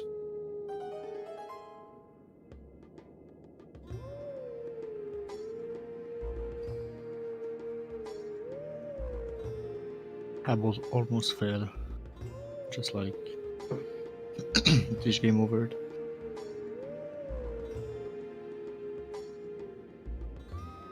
So I wonder how the other runners are doing. We're gonna switch in not too long.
Fish unfortunately paid for fire instead of giving him the memo.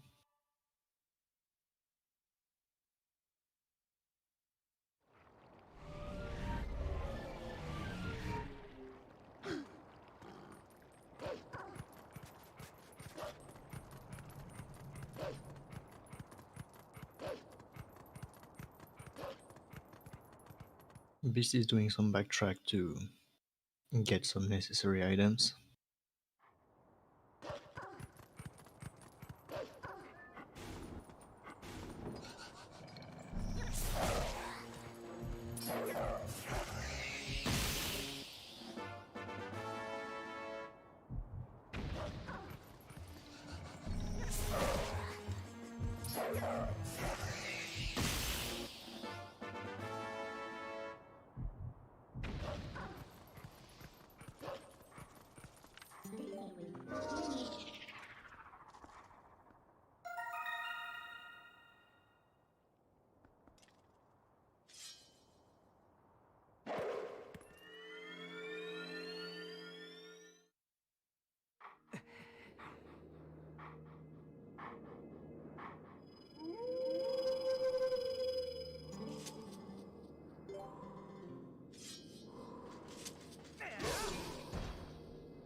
So we got TGD, the guy downstairs, and Andy back on the screen.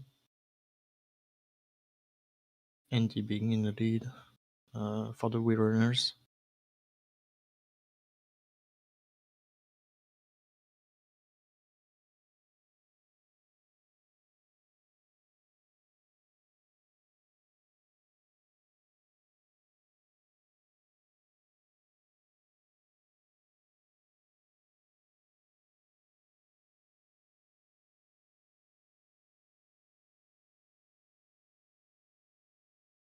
Oh. Redeemed. Blame Trez.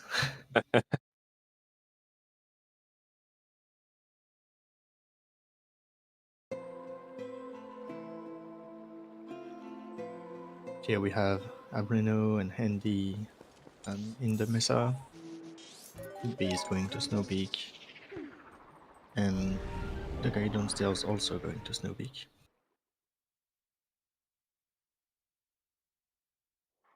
There is like one dungeon difference between GameCube and Wii. It's about 20 minutes, I guess.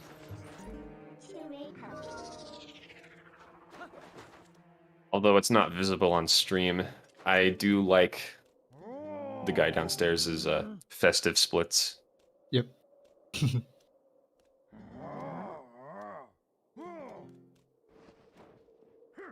Christmas soon.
Seem to be back.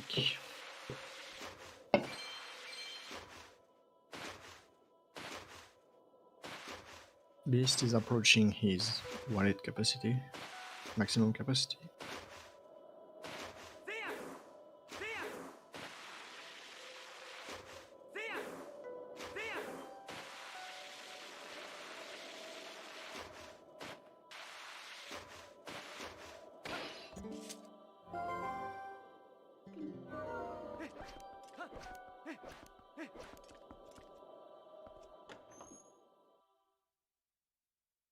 Alright, it is time for Snowpeak.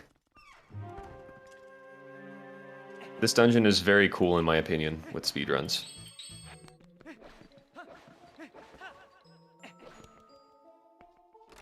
It's just nothing at all is done in the proper order.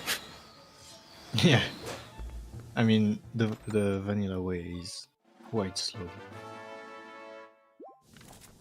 The cannon mechanic is interesting but slow.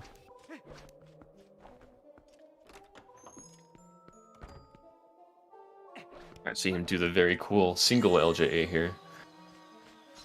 You take the ring and you go wee. Nice. He's very good at that method.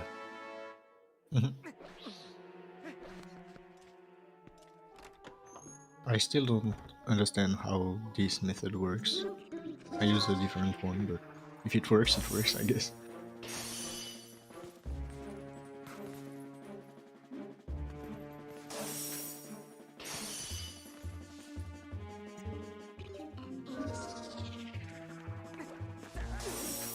There's the ice block clip. Oh. Nice MD. Yeah. We'll see if he ends up mortal drawing the Freezered.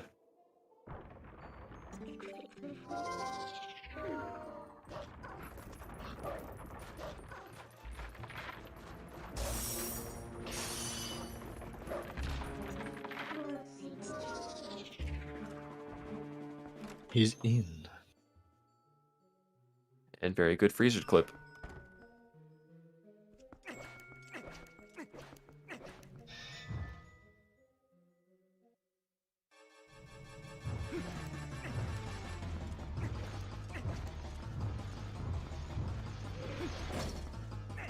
And you should see Andy play in arbiters quite differently than what GameCube runners did. Especially for power and skip. And I don't even know if Andy is gonna attend DSS. It's really not the same on Wii.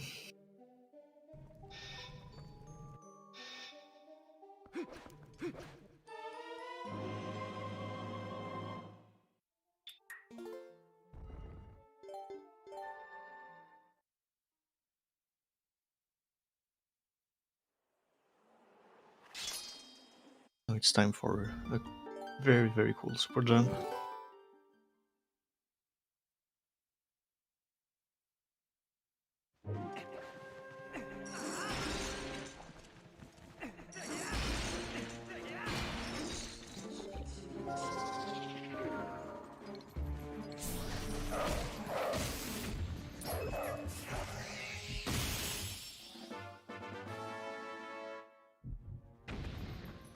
Nice face close up.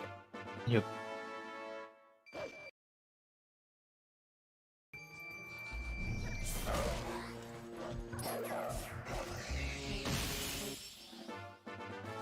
Now we'll see him do the Keys super jump, which will allow him to get that heart piece up there. In the completely wrong order, indeed. Yep. This dungeon is just really broken.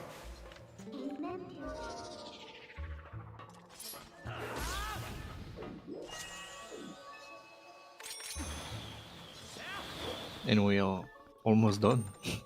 We just need one Poe, the boss key, and the boss.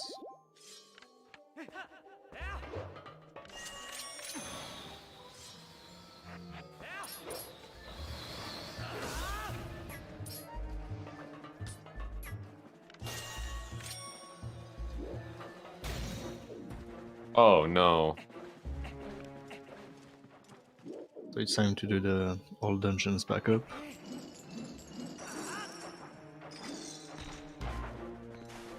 No! If the 2 allows it.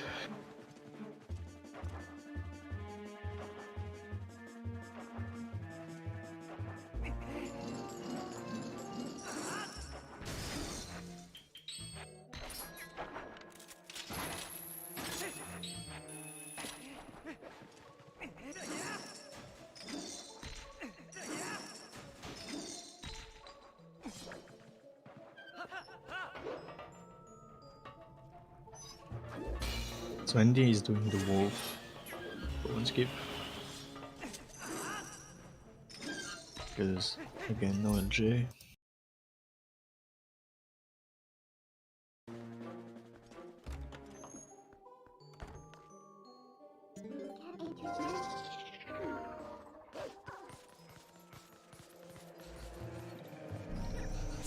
What? The Poe is just invincible.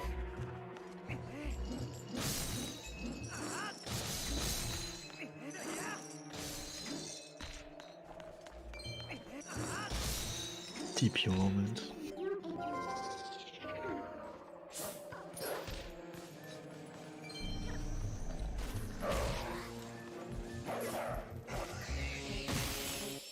An unfortunate series of events.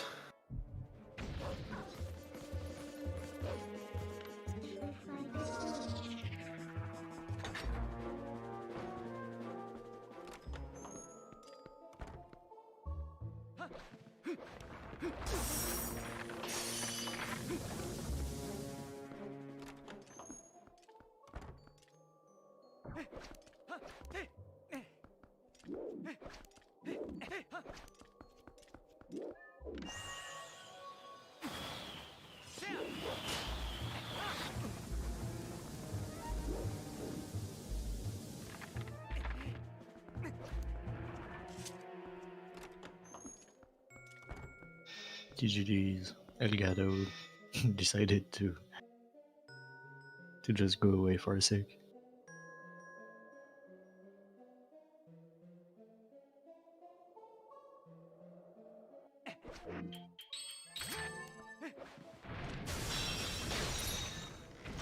Going for bomber strats.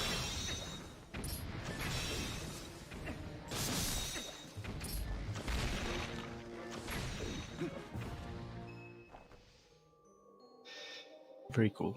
Pretty clean Chilphos room. Yep. I don't think Bomb arrow strats are very cool. I don't think we can do better than that.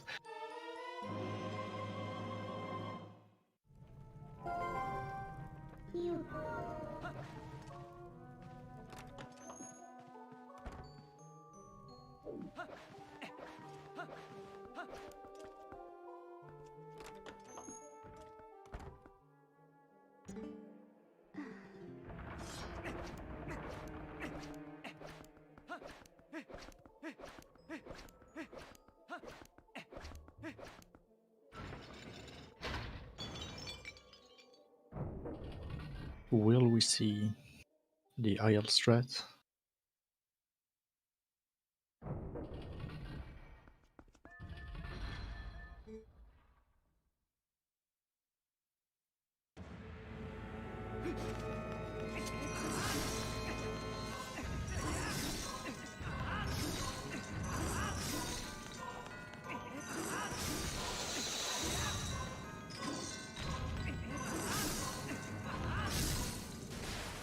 So we can one cycle the second phase, but there's two ways of doing it. One is slightly faster and is involving bomb arrows.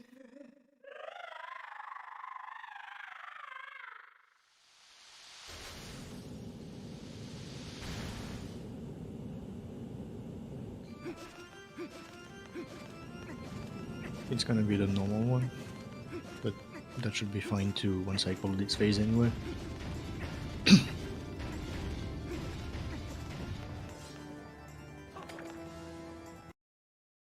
So he's going to space himself a certain distance from the wall, purposely get hit by this, and he's going to get pinned between the stalactites and Blazetta, and then he could just kind of keep tossing it like that. Boom, dead. The dungeon.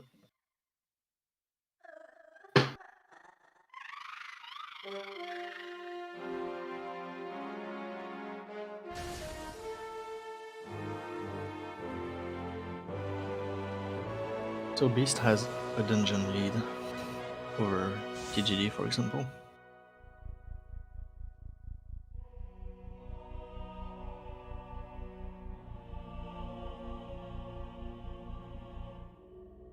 Also just because the dungeon is that fast compared to the rest. At least in the second half. It is very quick, yeah.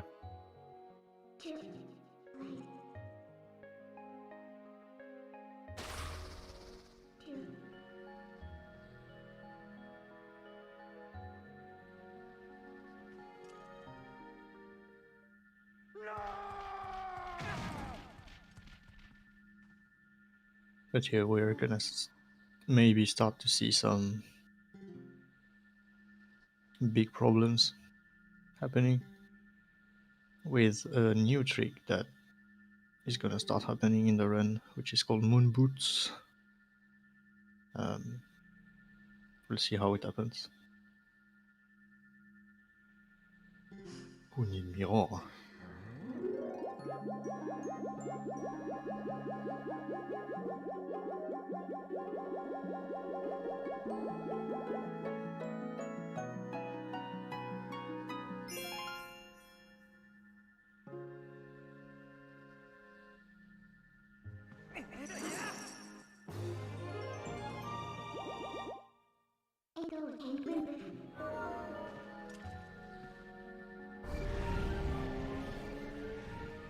And you could pick up the heart container by throwing the ball and chain at it. Very fun.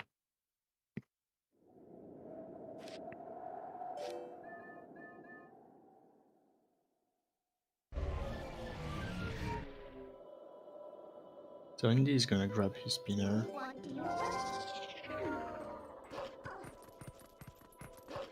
And if we see DSS on Wii, we can consider ourselves lucky.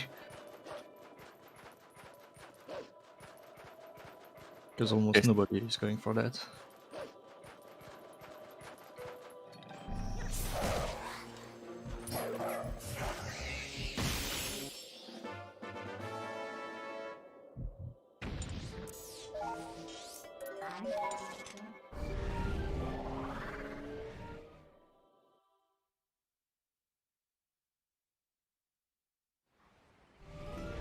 So yeah, there's a fun sequence of tricks that's going to happen here in order to get to the Temple of Time.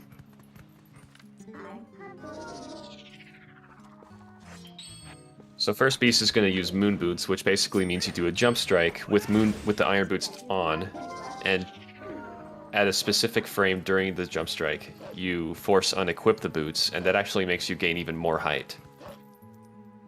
So he just used that to get up on that ledge and get to the grove, kind of like EMS does, early Master Sword. We used to do that by throwing a bomb and then doing an LJA into the bomb's explosion, which would get us onto the ledge, but that was much slower. Yeah, and also the bomb strat is kind of weird. This is more direct, I guess. Yeah, for sure. The game just fails to calculate what happens with the gravity, I guess. And this trick will start happening quite often from now until the end of Temple of Time. This is the Temple of Moon Boots, really. Yeah, it's true.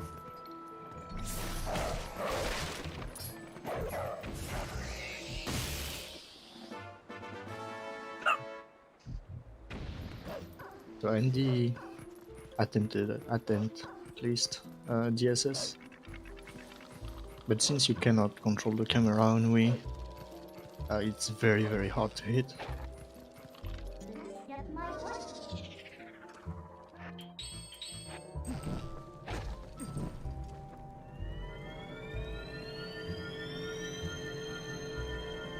This is gonna grab some additional bombs just to finish the run with enough,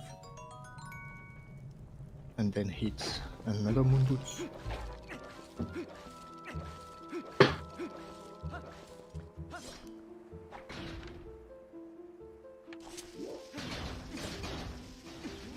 This time. Oh, here's Grove 2 skip.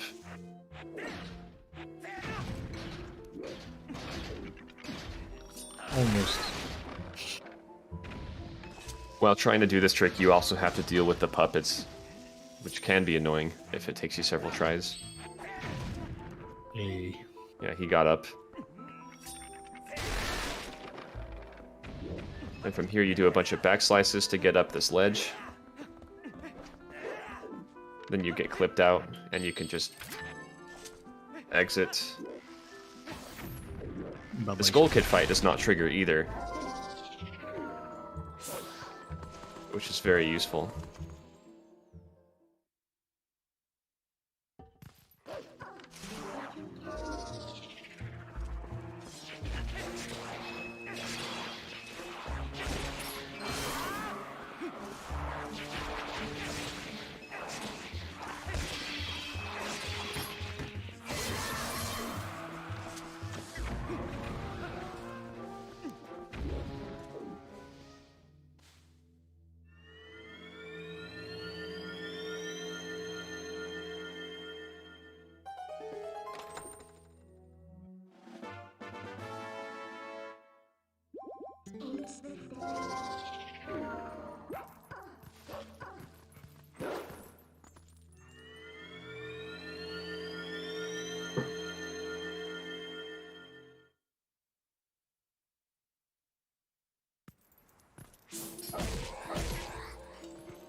So yeah, if you don't do Grove 2 skip, it kinda mess up everything from the collection cycle. For example, Dispo that Biz just got. I think you have to come back later for it. if you do if you do the growth 2 sequence. It's still night right now, but if you finish the fight with Cool Kid, it's gonna be daytime. And you're 2 posts down.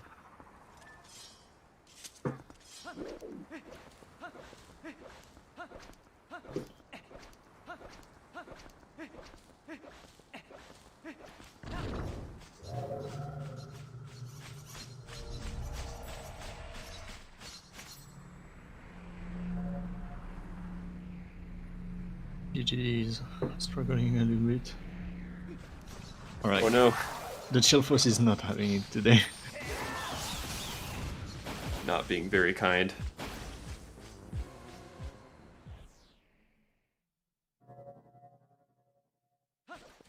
A little too close to the ledge. See if he gets the back up this time. Wild Beast is using Moon Boots again Nice. to get to the grove. I mean, to Temple of Time.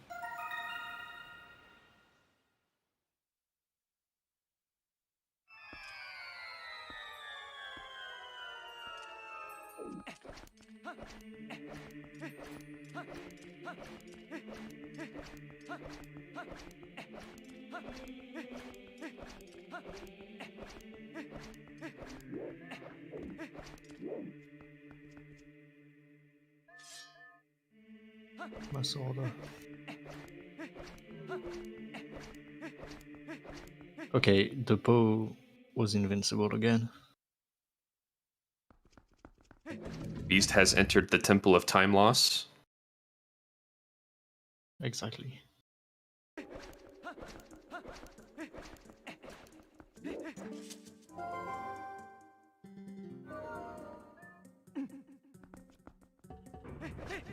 So Indy is doing the 1 cycle. Yeah, you got it.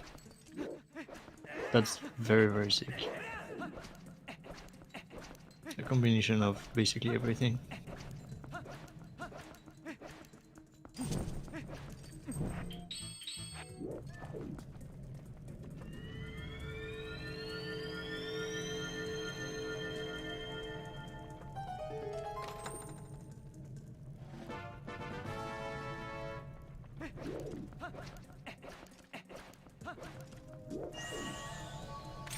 I don't know if it shows up on stream, but if it does, the slowdowns are the gameplay is synchronizing.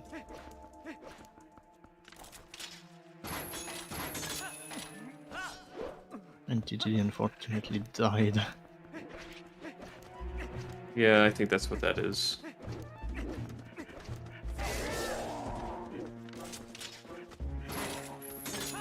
So if you're not aware, you take 10 times the damage you would normally take if you wear Zora armor against ice and fire.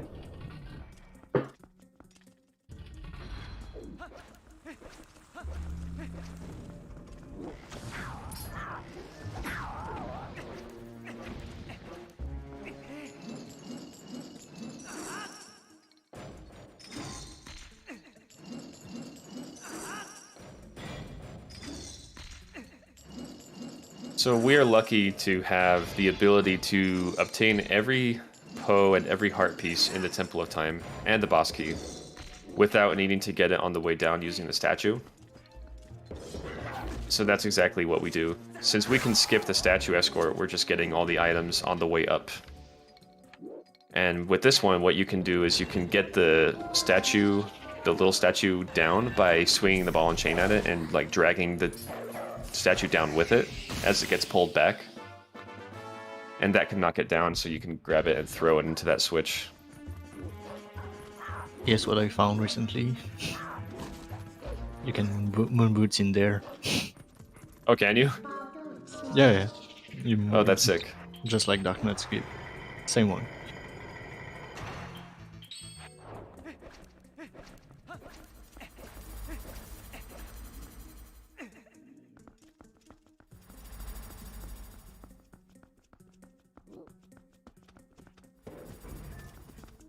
And same for this room. You can do everything right now, which is Very, very nice.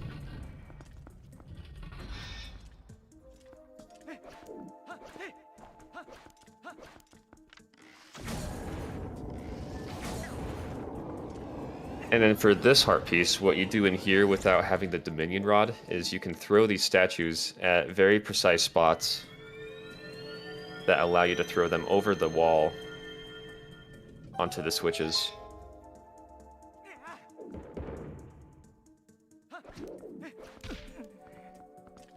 Nice block.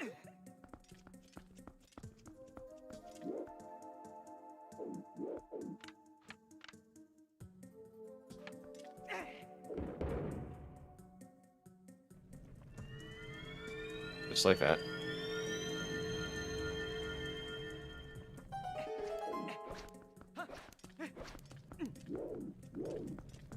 Okay, TGD is gonna attend the one cycle on the phase 2 of Blade Zeta.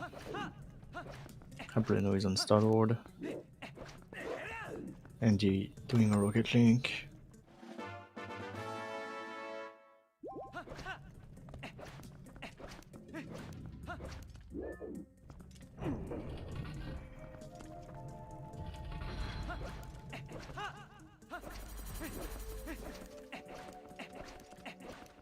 So I think Beast is gonna go for another Moon Boots plus Bomb Boost very soon.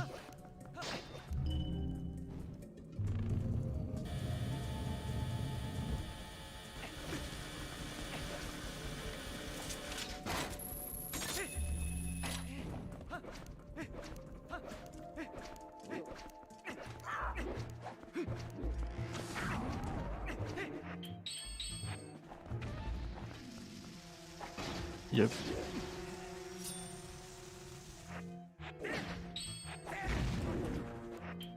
It was perfect. So that was double frame perfect.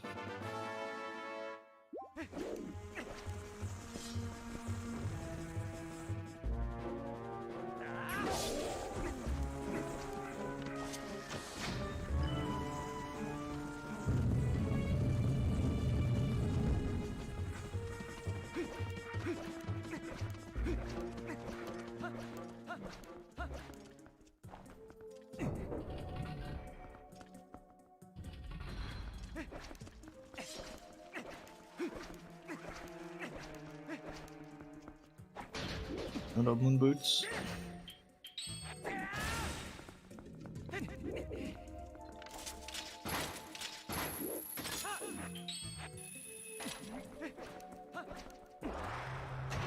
Yeah, that's super sick.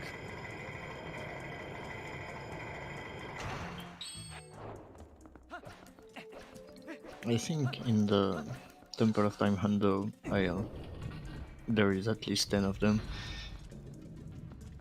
That's a bit too much.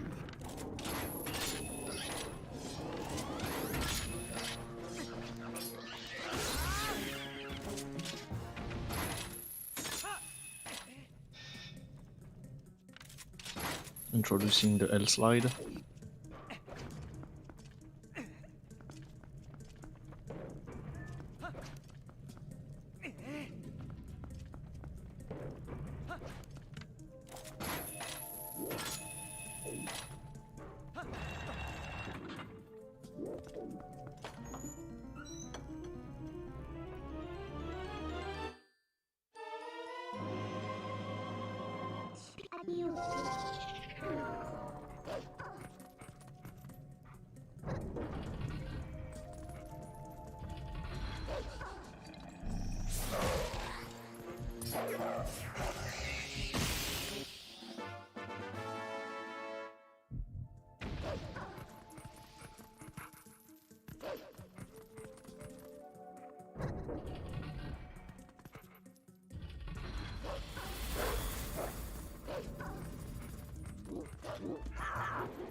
TGD is on his way to Moon Boots.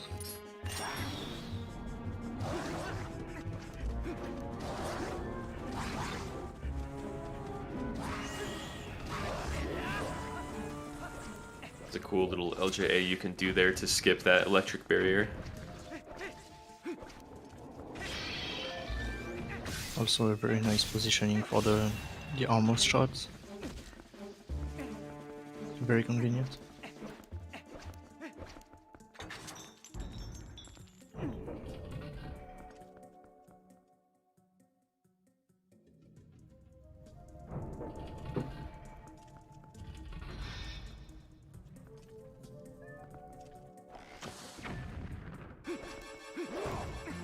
It's time to skip the dark nut. Same technique again.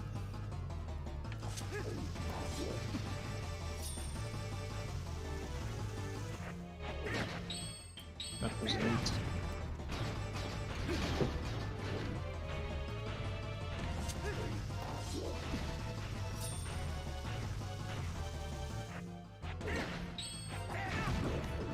Nice. Second try is pretty good. Yeah, it doesn't even lose time.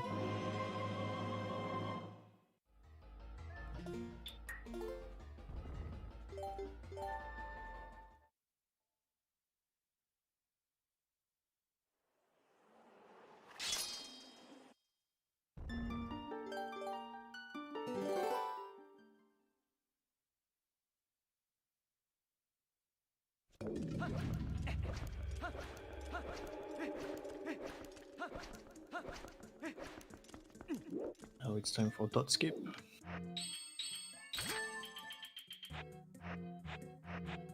It's like in Ocarina of Time, we can clip to the side of the Door of Time.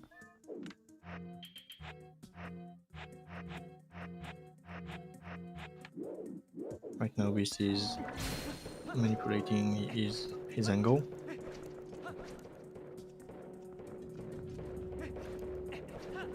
And boom.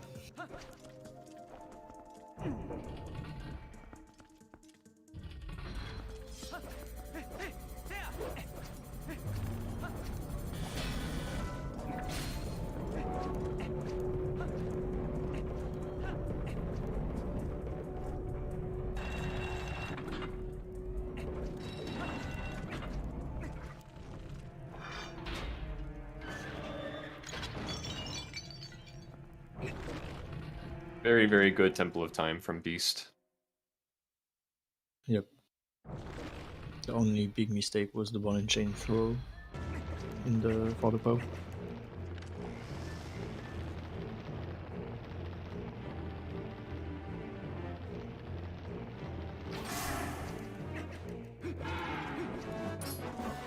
TGD is struggling a little bit. Let's go to skip.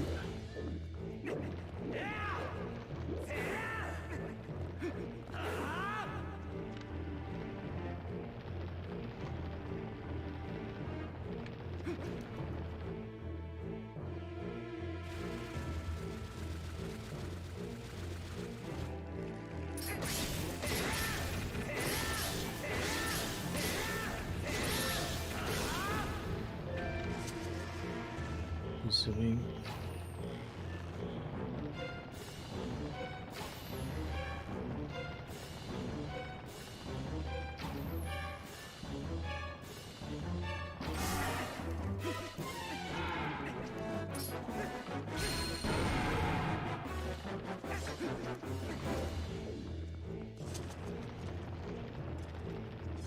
It's true that this boss can be pretty terrifying.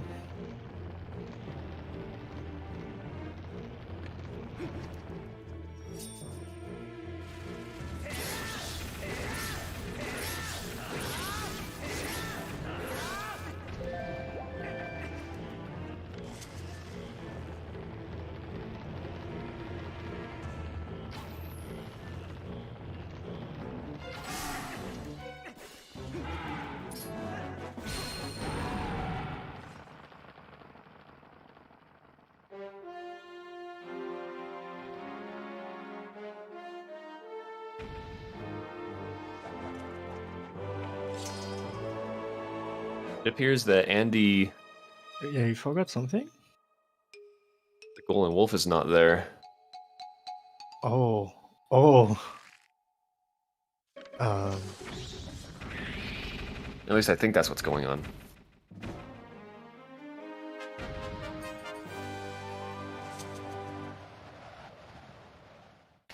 okay, he's there. What? Oh, now he's there. Weird.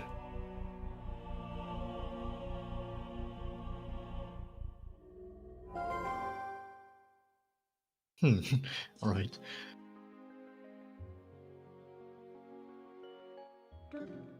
Habrano doing the Wii map glitch. Go across the snow.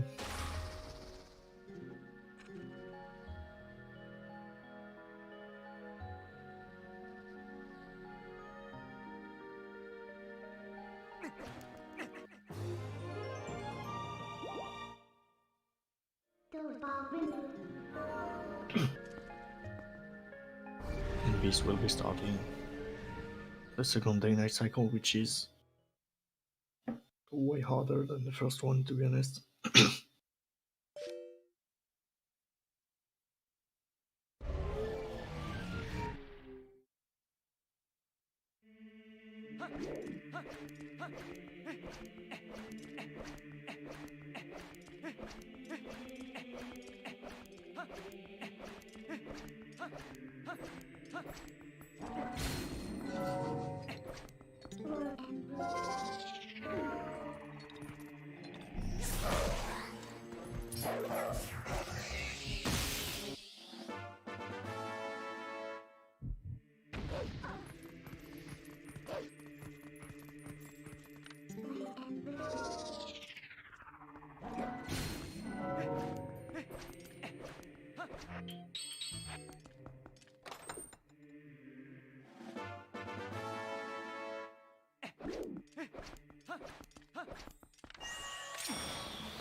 There's 60 of them in the game. And yeah, you need all of them.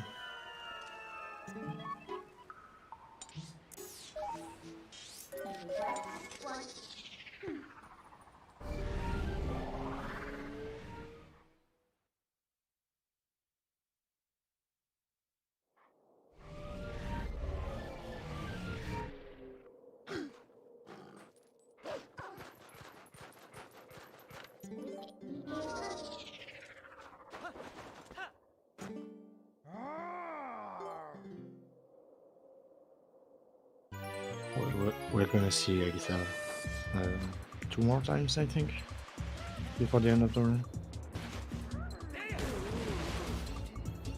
And one time she's gonna call us out on the fact that we still have those on us. Yeah. That's quite creepy.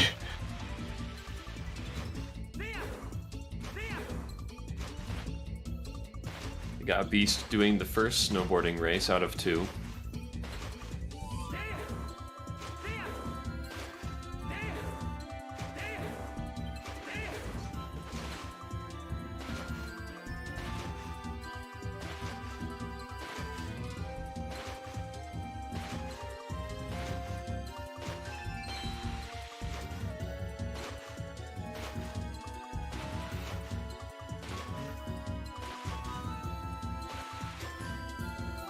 While Andy is doing the same thing nearer.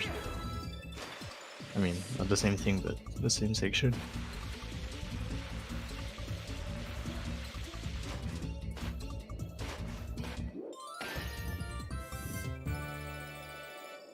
.109 is pretty fast.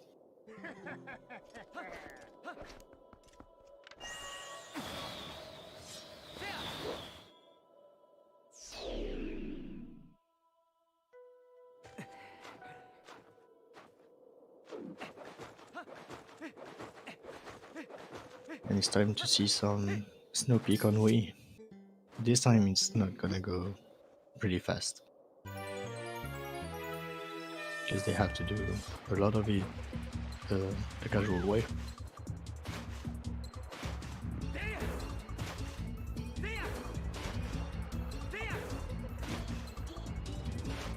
Oh, he didn't quite land the switch on it.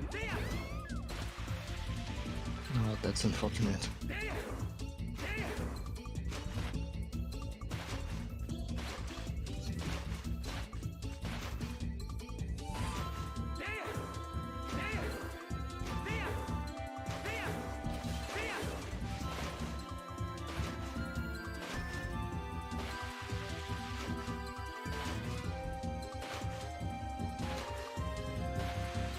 Good.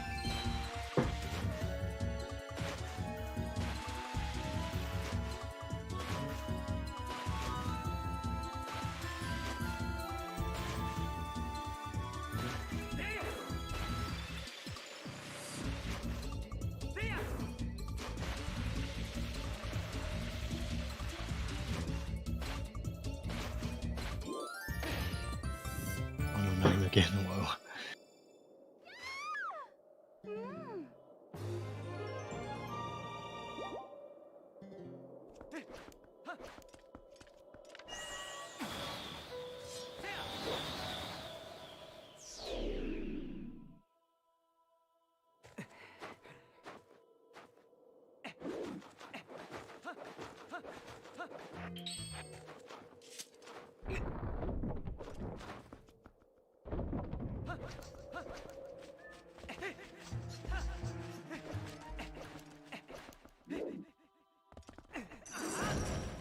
Oh no.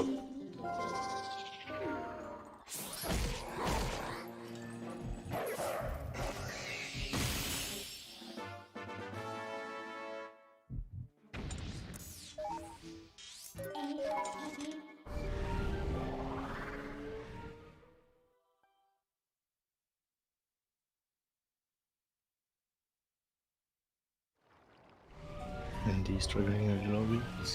Gets through.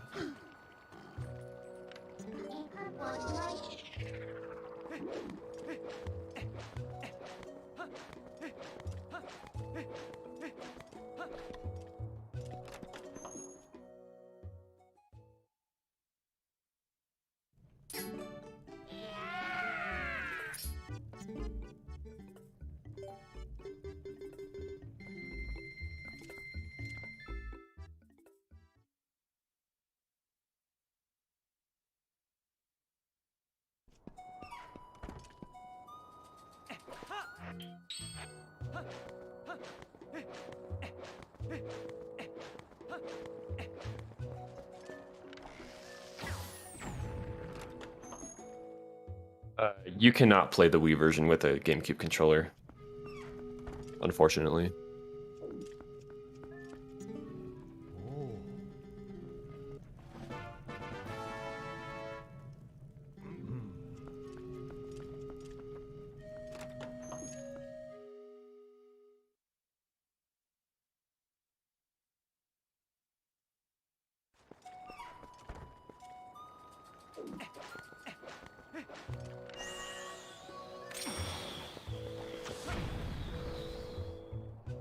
Lubis just did a cutscene skip just before entering the sanctuary. He blew up the bomb and entered the house at the same time the cutscene played.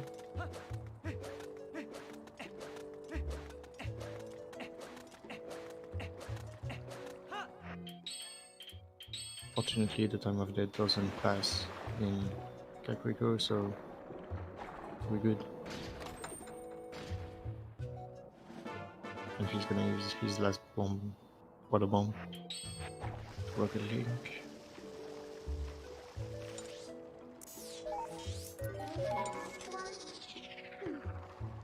No, compass doesn't count, that's for Hundo Plus. In Hundo you need all equipment, all hard pieces, all pose, the fishing journal, 1 letter, and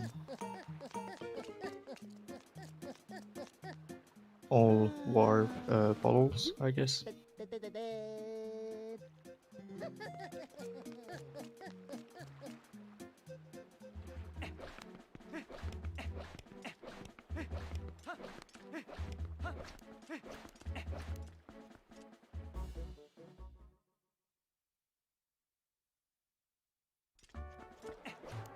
The chest TGD just got was a hot piece. The one that he skipped was a compass, yes.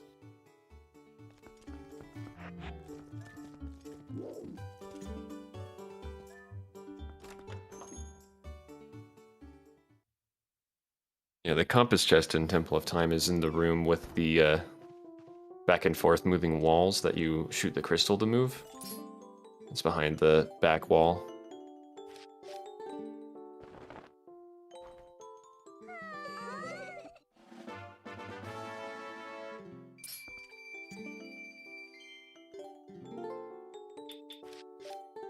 This is the when Agatha is gonna threaten us, kinda.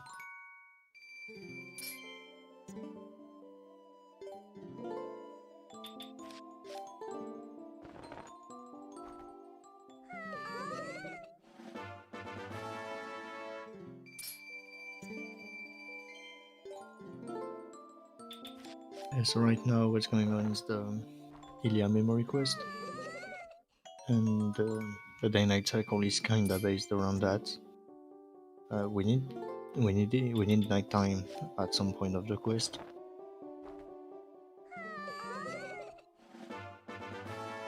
But we also need to grab some bows, because again we can't control when we want nighttime.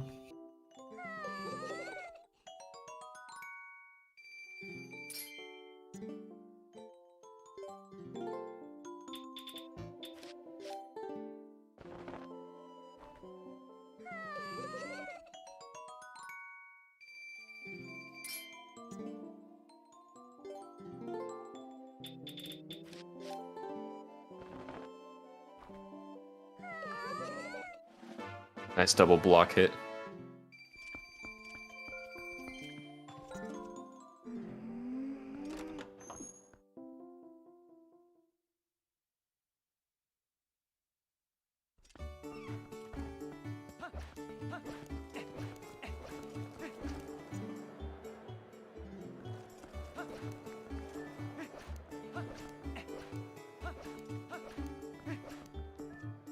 We should soon be joined by Fernand Legacy, a way runner of this game, replacing me because it's very late and I'm gonna have to go to sleep.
GG going for Darknet skip.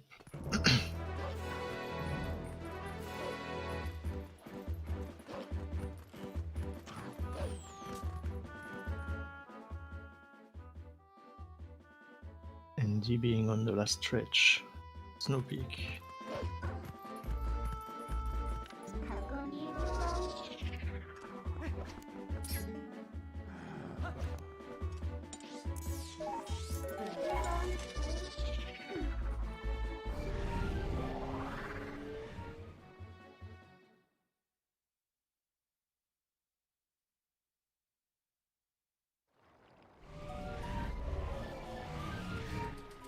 Nice Darknet skip.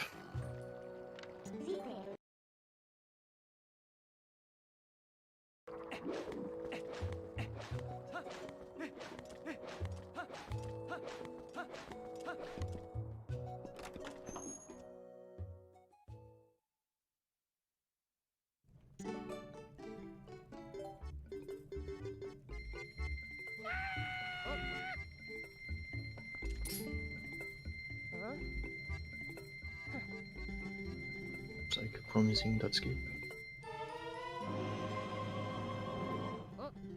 I don't know why TDD is doing that, but he's going for one roll clip.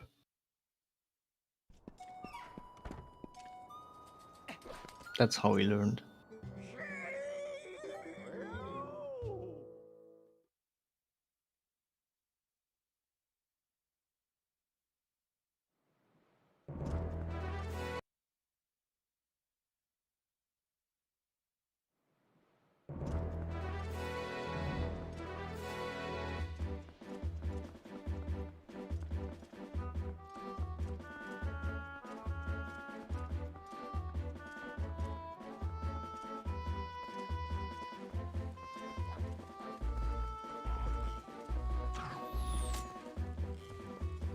Struggling on dot skip. He will volunteer to get it.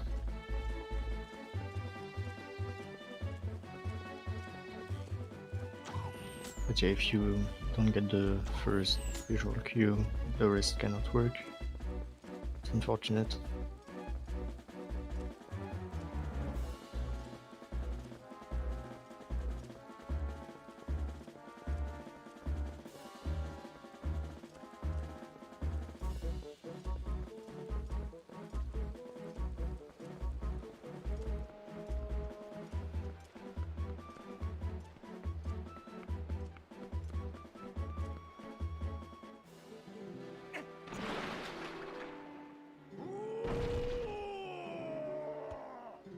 So you can hear the music changing right now. It's the nighttime starting. Just as Beast finishes this minigame. Perfect to grab a bow. Just after that.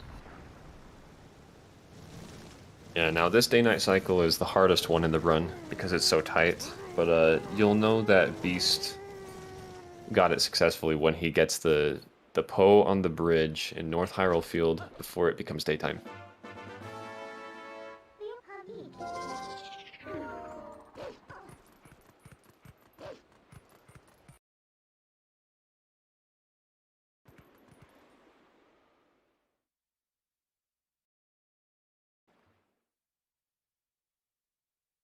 Alright, so when you have Dish instead of Snoopig on the last stretch also, and T-Bag slightly ahead of TGD, got past dot skip. He's gonna start the second day night cycle.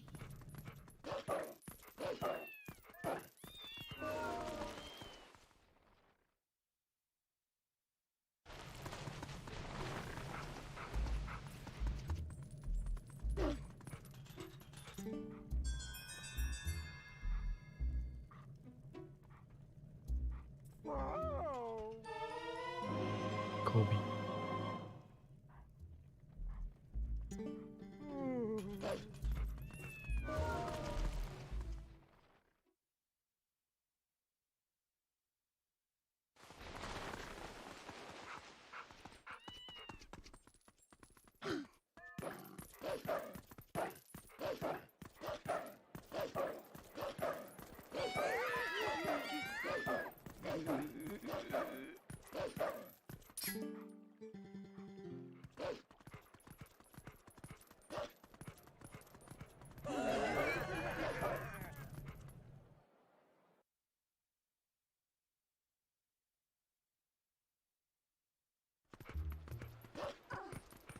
Whoa.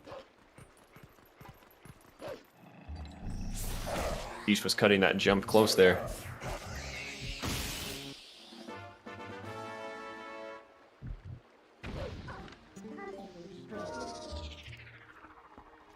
Andy just finished Snow Peak, and Deesh is getting close.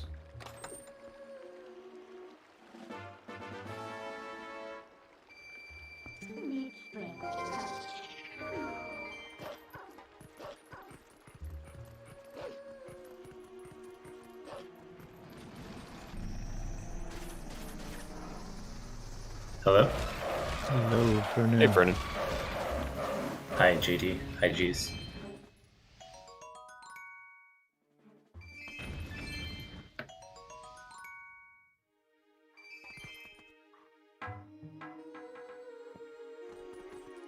Tell me if my audio is okay or if it's not okay, I guess. Sounds good. Sounds Alright. good to me. I think stream can confirm. Let's go. It's fine.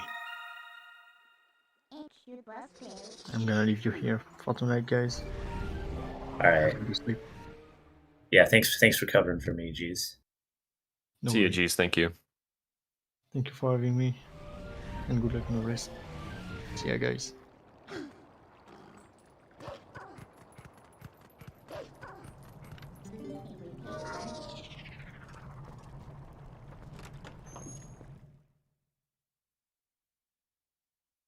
Alright, so it looks like the GameCube runners are done with, or about done with Temple of Time.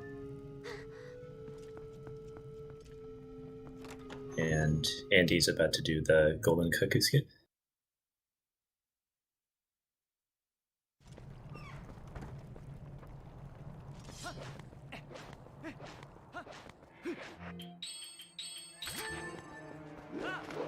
Deesh is gonna grab the silver rupee from on top of the sanctuary here.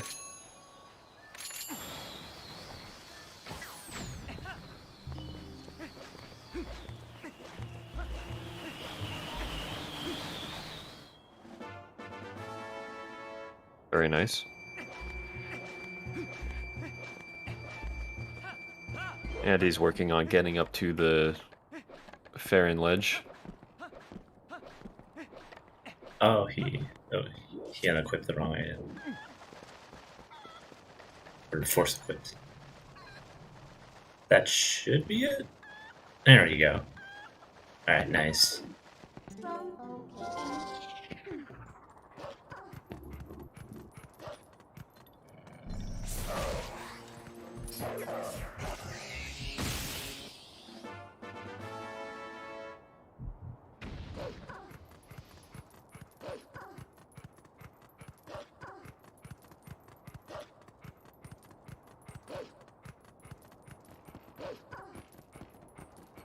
Oh no! Deesh missed the Blizzetta 1 cycle. Oh, that's unfortunate.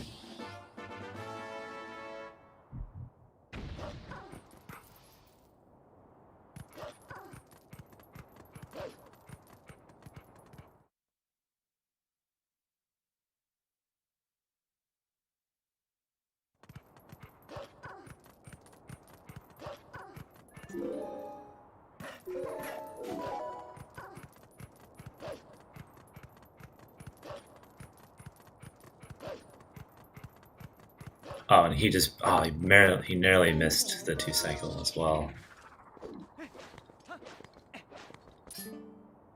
Blizzetta can be very punishing if missing the 1 cycle. The race is going well. We have different runners using different platforms. So some are on GameCube and some are on Wii, and naturally that's going to cause the Wii runners to likely be a little further behind. But that's just because they require different routes.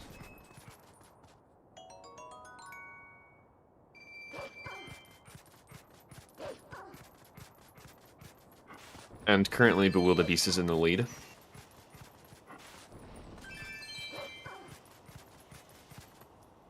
He is a very, very, very practiced hundo runner.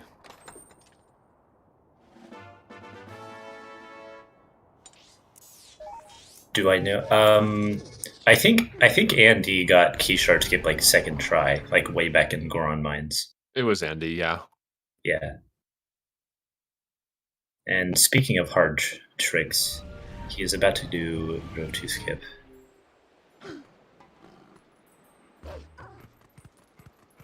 He's gonna wait for the puppets to spawn. Okay.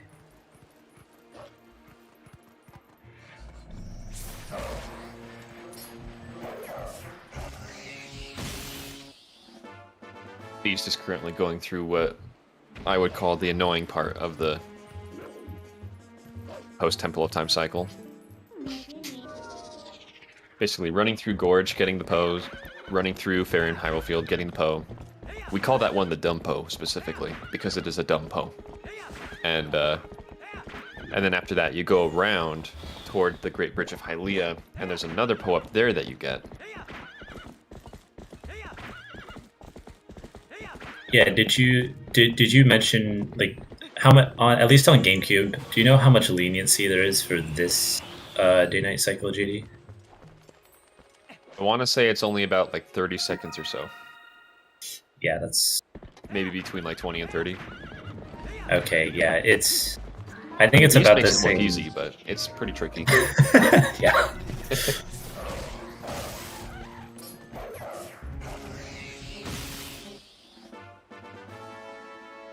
And yeah, in the new Wii route, it's also pretty hard.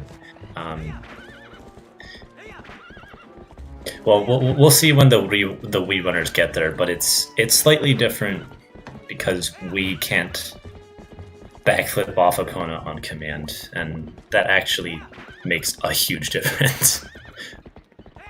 Yeah, that is one of the nice things to have in GameCube. At the trade-off of not being able to unequip boots during magnetic ceiling. Yes, exactly. Oh, I envy that so much, dude.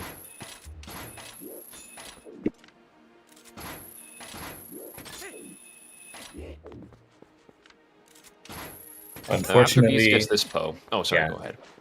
Oh, unfortunately, there are no magnetic ceilings in the post Temple of Time day-night cycle. It is true. It would be nice, wouldn't it? Wouldn't it be nice? Wouldn't it be nice indeed? But he's gonna grab this chest too, get the money from it, and then he's gonna continue making his way past the bridge up to the north field. I think. And he's gonna finish this day-night cycle by getting the Po up there on the bridge.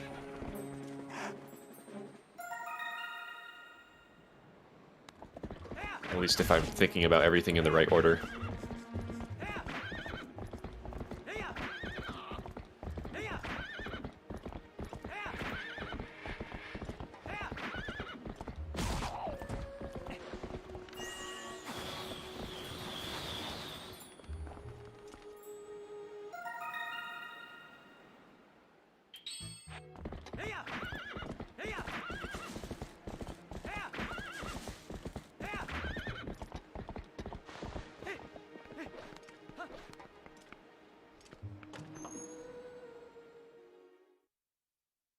Oh, that's right. You do fly by foul.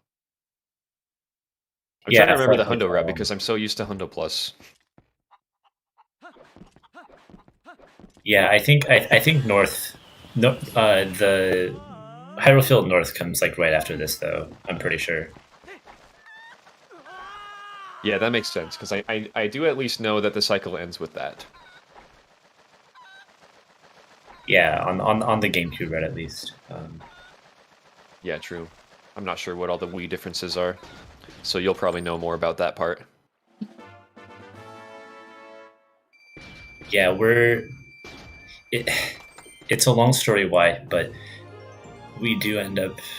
I believe Hyrule Field North comes way later in the route. It's like after City in the Sky or something. I don't know. There've been so many route changes recently. Would you say that the day-night cycles on the Wii are easier?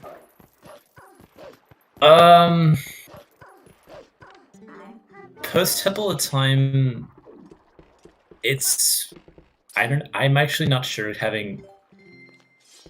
having not actually like run GameCube Hundo myself, I believe Post Temple of Time is around the same difficulty. Okay. I think it's roughly. It ends up being roughly the same between both routes.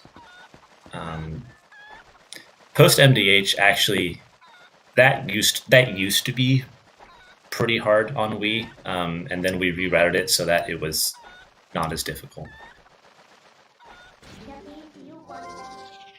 Okay, so if you get to this Poe here and it's still not sunrise, you know you're on probably good track.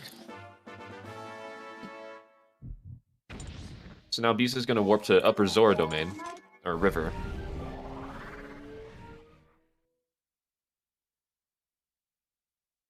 He's going to snag this Poe here, and then he's going to take the river down to North Hyrule Field, and then that's where we'll finally end the cycle.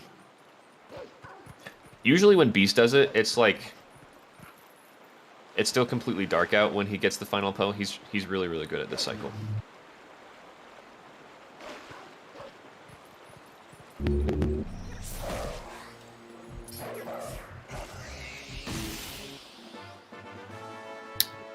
Also, a fun little fact about Temple of Time on Wii is you can just walk past the Ugu. You don't need to like LJ or anything. Really? Yeah, and Andy did it like a second ago. We'll see if Deesh gets there in a moment. But yeah, it's a fun little quirk about the text trigger size.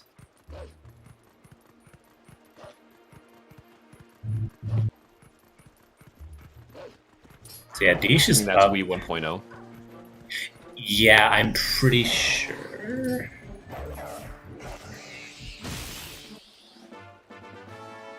Yeah, I'm pretty sure. Trigger sizes in Wii 1.0 are just comical. It's like jumping over a wooden board. Yeah, I think the comparison. So I think someone did a comparison between like the mailman trigger, like on the Castletown Bridge, between 1.0 and 1.2, and based on their measurements, the 1.2 text trigger size was like 4 times bigger than 1.0. It was ridiculous.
Good old block puzzle cave. I do not exaggerate when I say the solutions take a while to memorize. It's true. It takes a minute of just like doing it over and over again to figure it out. And get it locked in. What Beast is doing here is the fastest solution.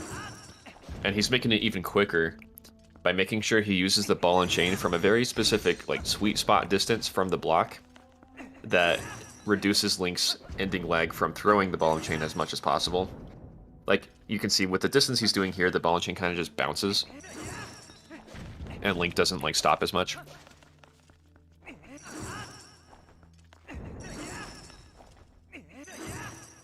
Block didn't want to move that time.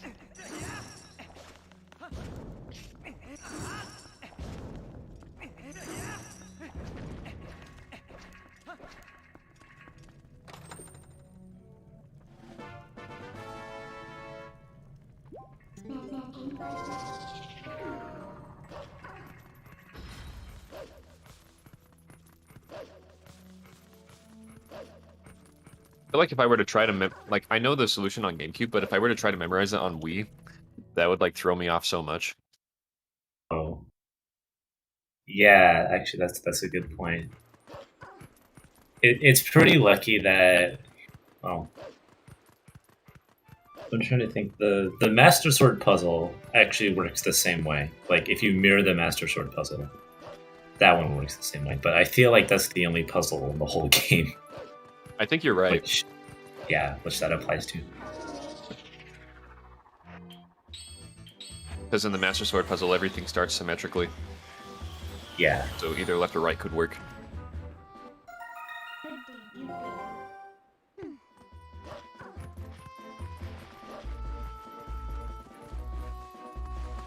So Beast fired a bomb arrow from like halfway across Hyrule Field. I'm pretty sure that rock contains purple rupee, which he'll grab after he comes out of this grove. Or, excuse me, grotto.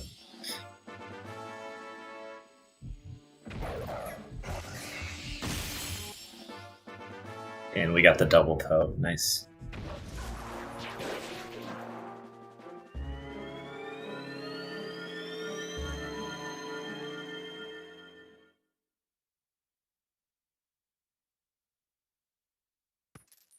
Teabag doing the hot spring minigame. Which is actually very easy if you just walk around the edge of Hyrule Field.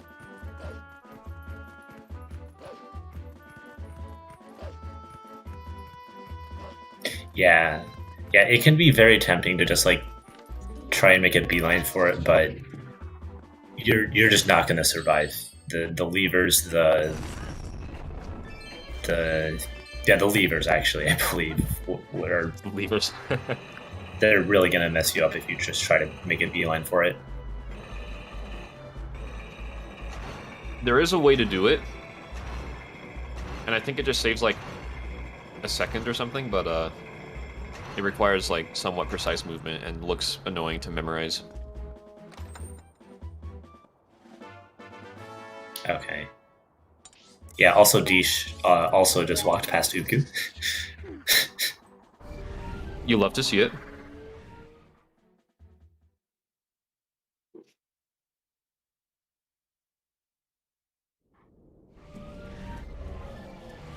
Yeah, Beast is doing very well indeed. He's I want to say he's done this category a couple times. A couple. At least two.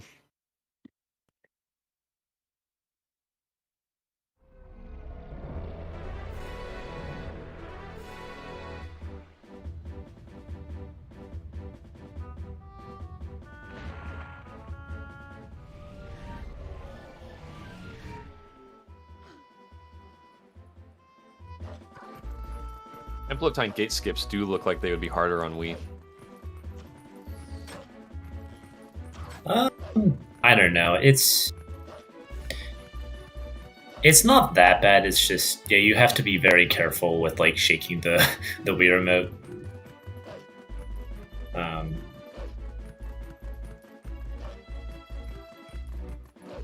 Because I think because on GameCube you just now he's going to do the Keys super jump. Oh, let's go. Okay, this will be interesting actually. Oh. Gonna get the keys back over, or Blew away.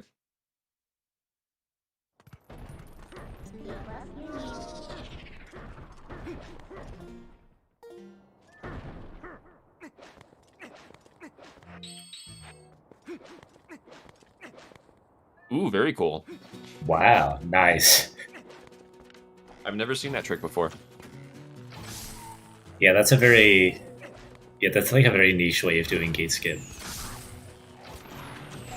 I guess Deesh decided the jump slash wasn't working very well. He decided to go for style points. Yes.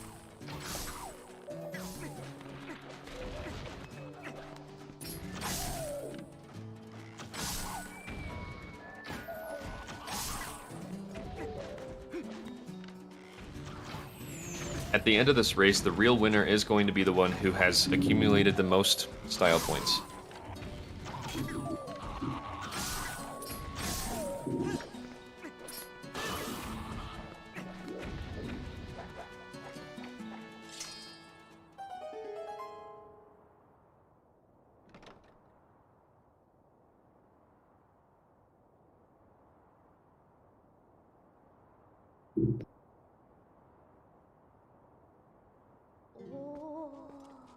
Oh, okay, so Andy's just gonna grab the statue. There's a way to do like a spinner bomb boost over the electric fence, but looks like he's oh, you just toss it over. Okay, cool.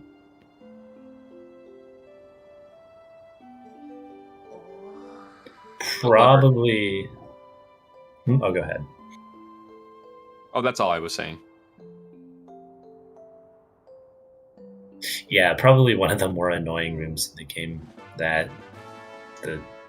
Either that or the one before the boss key, or sorry, the one before the boss fight before Armageddon one.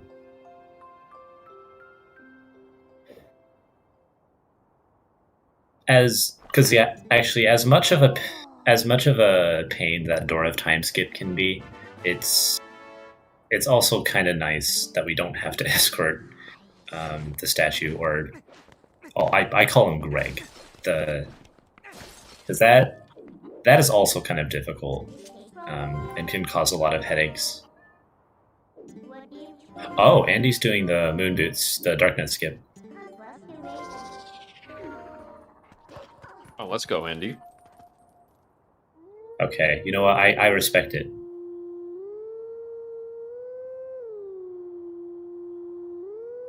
You can miss it several times and still save time over actually doing the fight. Biggest reason just being cutscenes. Yeah. Usually, if something's faster in this game, it's because it skips cutscenes. Yeah. For sure. It looks like he's pretty close.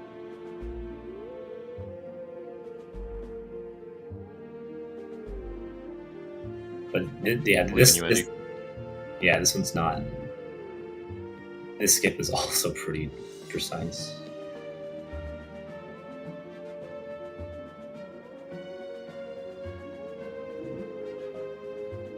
I think that was the late frame.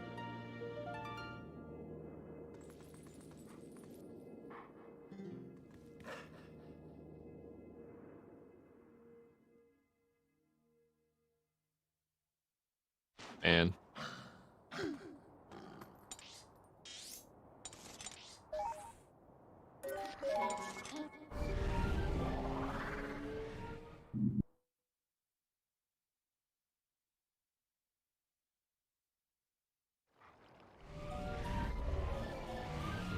it's the one.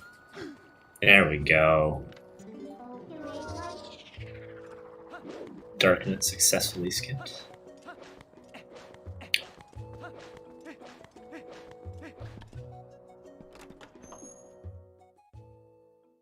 And now we get to see the Door of Time.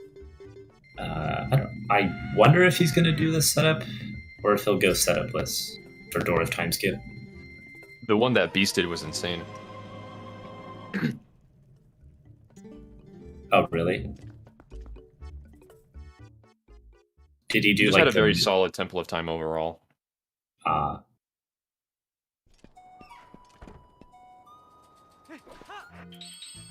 Oh, looks like he's just gonna do it setupless. Okay, I don't blame him.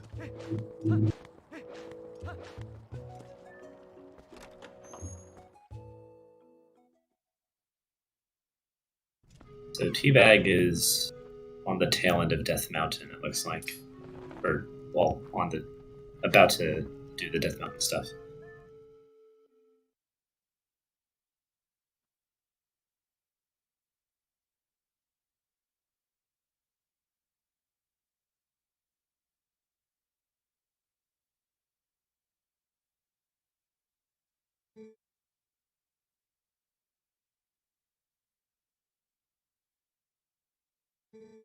Yeah. Oh, I blinked and I guess Andy got to the Door of Time. Very good.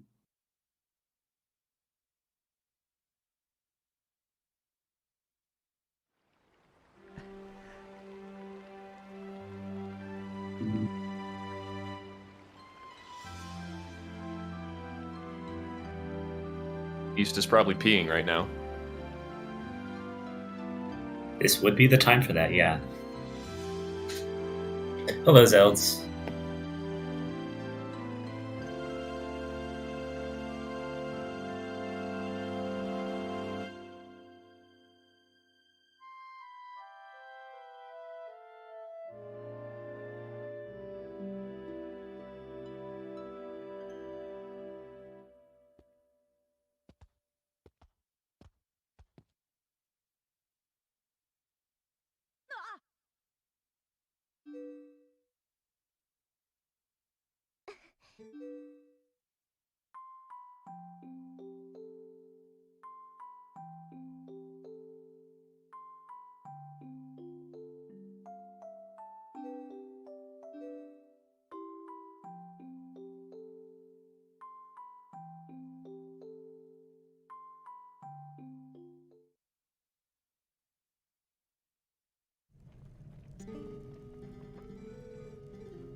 Yeah, unfortunately, that's going to be minus style points for Dish.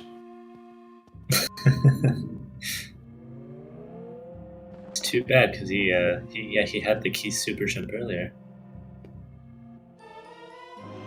Yeah, so it's okay. It balances out. Yeah.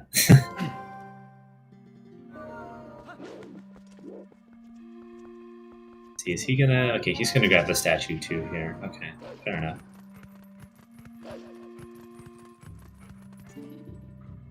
The reverse world on Dish's screen confused me for a second, and I thought he was leaving the room. Oh.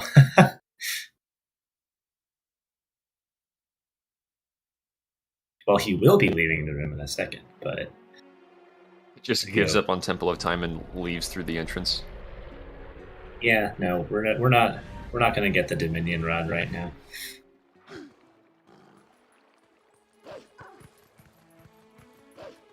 I mean, you don't need it, right?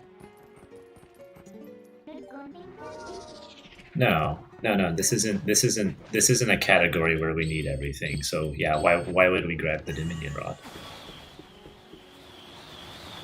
Yeah, exactly.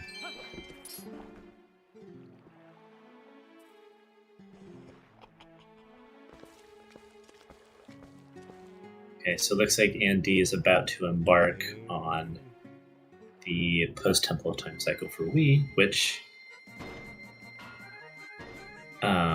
it's actually very similar to GameCube. It's just we kind of switched the order of some things, and then as I mentioned, the stuff in Northern Hyrule Field we go back for later.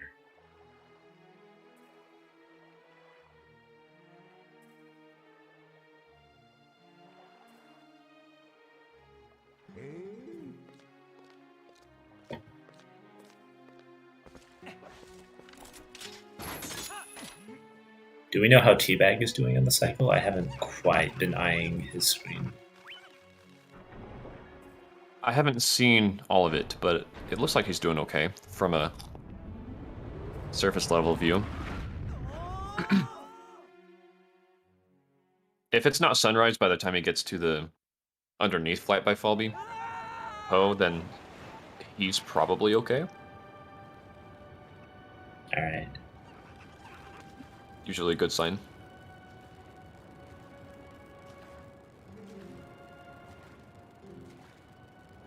I just We will I see. just I just noticed Dish's file is named Mayerbo. How fitting. Everybody's file's named Mayerbo. Oh, okay. They all went with it. Oh, okay. I didn't realize that. Yeah, you're good. It took me a minute too.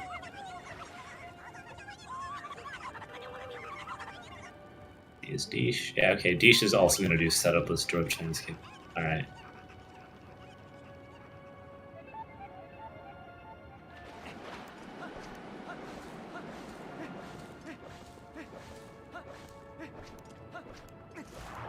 Oh no! Teabag, like, kind of miss the Poe. Luckily, that did not end up being the case. That would have sucked. Yeah, okay, he was still able to get it. That's good. For a second, my Hundo Plus brain was thinking, oh no, he missed that chest. Um,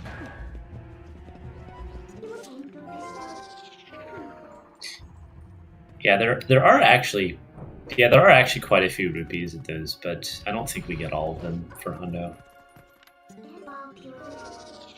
I think just like the 100 and then maybe well, at least on Wii we get the 50. I don't know about GameCube.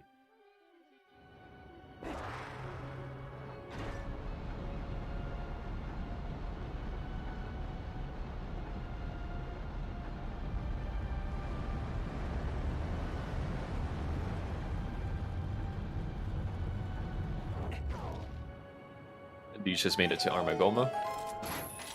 Alright. Who will this beast just chugging his way to the double claw shot?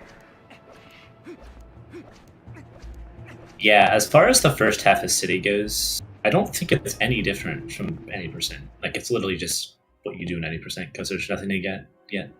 Pretty much, yeah. Unless you get the underwater water bomb chest. Oh, yeah. I don't remember if you do, though. Not in this category.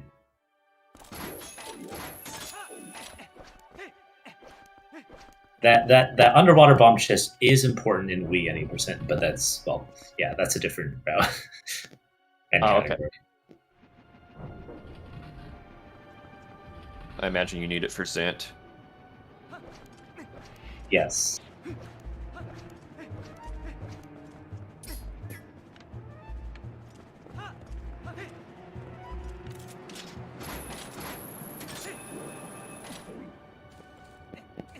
Alright, and yeah, Beast pulling off the Art cutscene skip on the bridge there. Yep, Teabag successfully made the cycle. Nice. Yeah, that Poe is the last of the required night cycle, I believe. Indeed. Heading over to the ice puzzle now.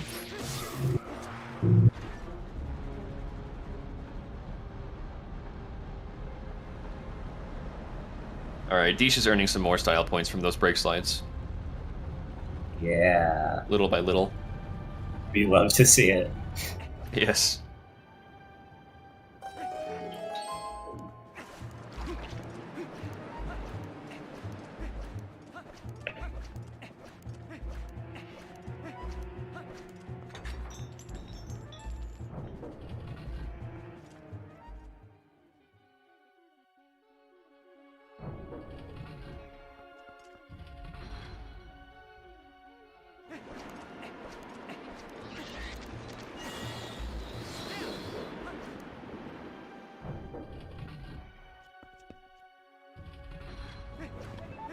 The other runners are Habrino, Anorakis. Is there anyone I'm not thinking of? I think there was one more.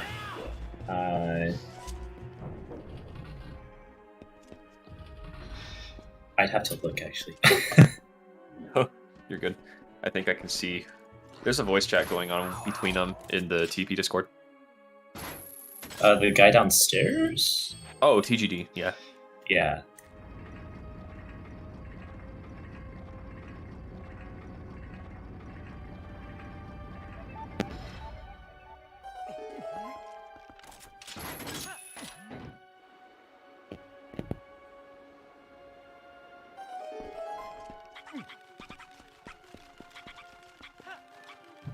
Wait, what? Okay, what is Andy doing? Why is he going? He's going to the graveyard. Wait, why is he going to the? Curious to know as well. Oh, does he need rupees? He needs rupees. Oh. So he's getting the 50 here. Okay, yeah. I think I saw that he didn't quite get as many snowboarding rupees as he wanted, so he's probably making up for it by getting this one.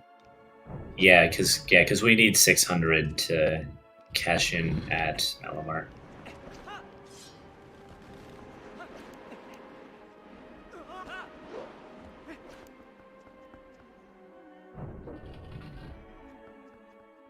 Nice jump attack to a Ralphos with Beast there. Gonna see a sick Ralphos skip here in a second, probably.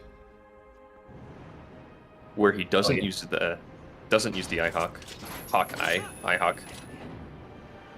Can't talk. I am very tired. No, I'll just call it the iHawk.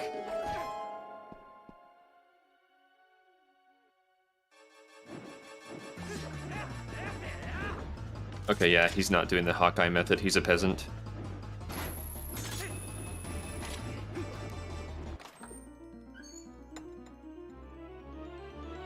Imagine saving time.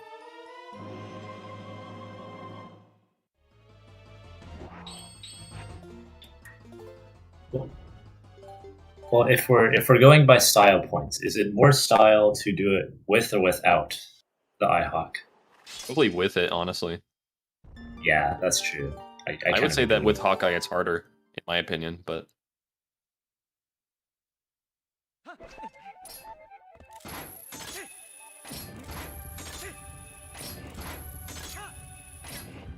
Oh, that's right. GameCube does not.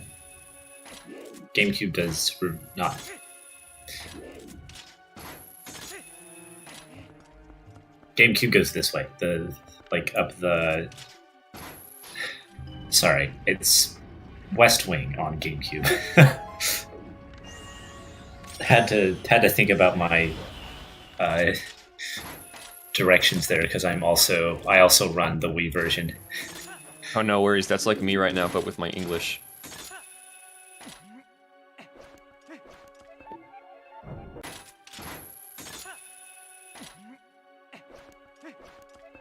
Head on Wii. Most ahead on Wii, I think, is Andy. I could be wrong. Yeah, it depends where Hab is. I guess we haven't seen Hab in a while. Yeah, he was on the last rotation, I believe. Okay. But I guess you could always check his stream to see where he's at. It looks like he is exiting Temple of Time. Okay, so yeah, it looks like Andy is in the lead for Wii.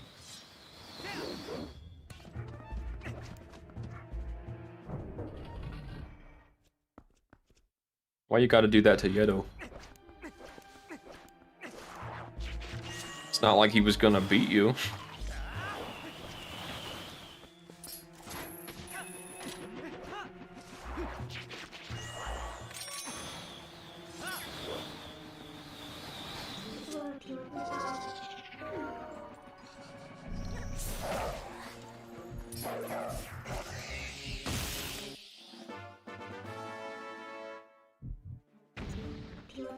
Yedo hit you IRL. Oh, okay, never mind. He deserves it then.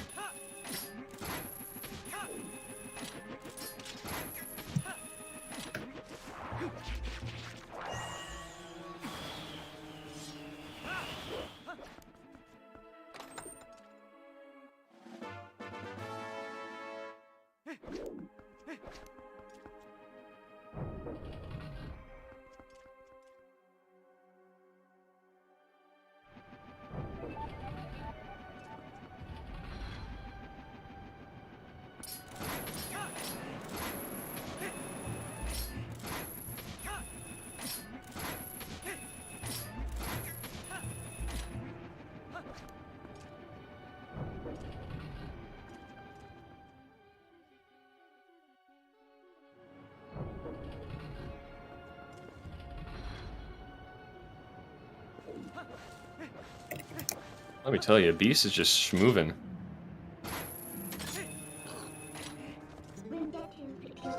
About to get the boss key.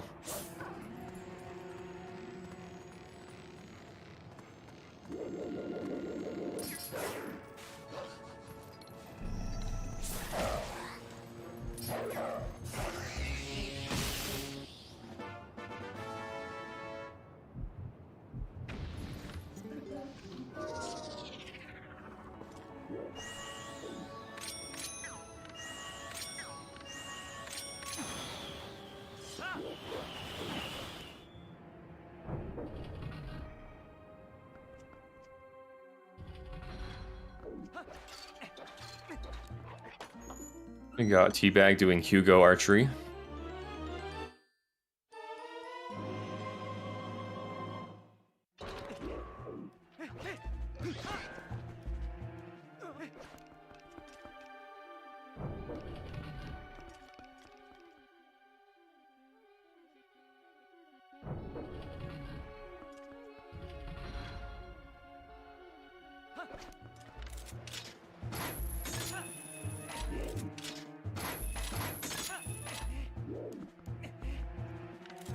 Honestly, City in the Sky in Hundo is honestly not too far off from what City in the Sky in any percent used to be.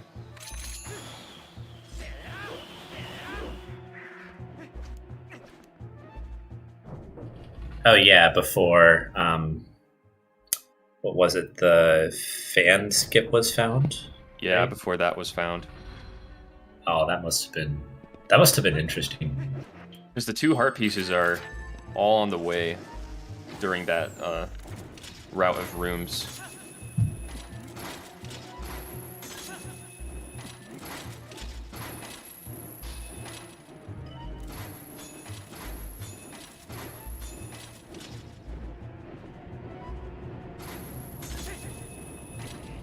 Yeah, the cat game is fun.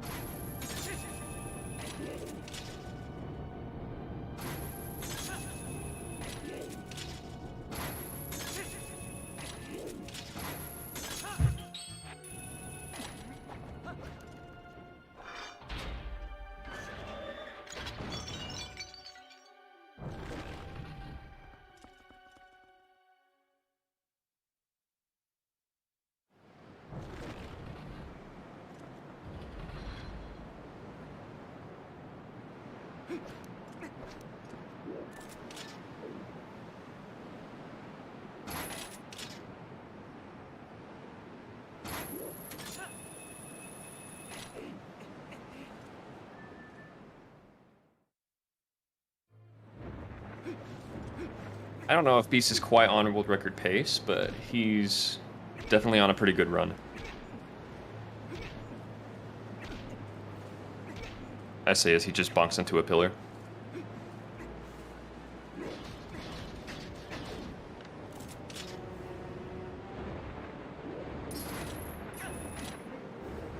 No cool game, unfortunately.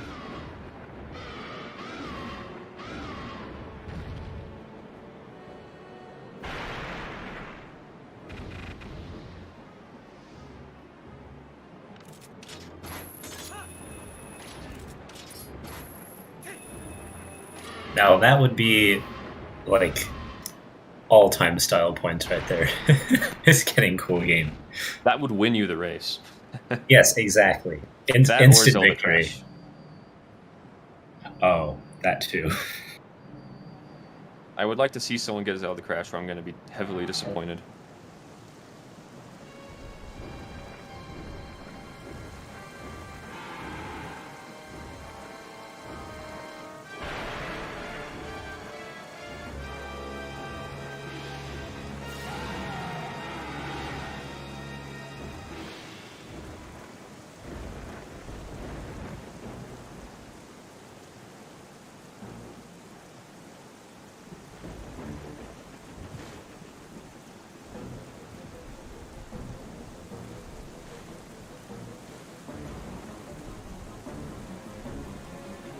I mean, yeah, that's definitely the best way to learn segments, especially in 100%, is to just do them over and over and over again.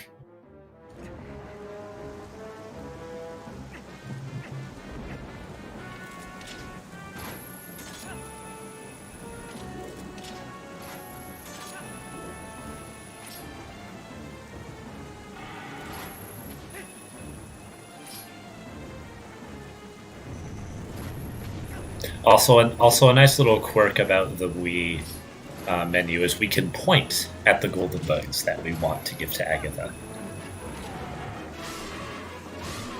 Yeah, that does make it nicer.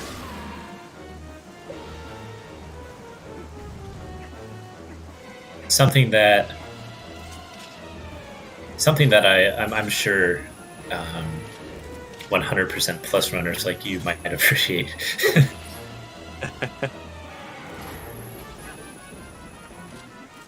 Especially considering how many times we donate bugs to Agatha all at once. Oh man. All 23. Aside from the one you get earlier for the big wallet. Although that might be different now. We've changed the route a little bit. So yeah, so Beast is doing Argarok 2 cycle. I don't know very well how it works, but yeah, if you use the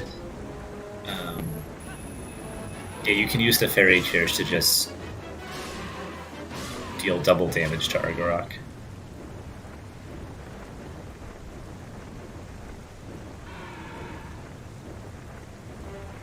Yep, it's a fun trick. It's a little bit tricky and takes some learning, but it's very cool.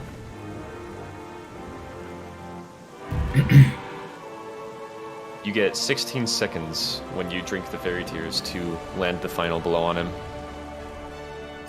So there's a setup for doing it in time.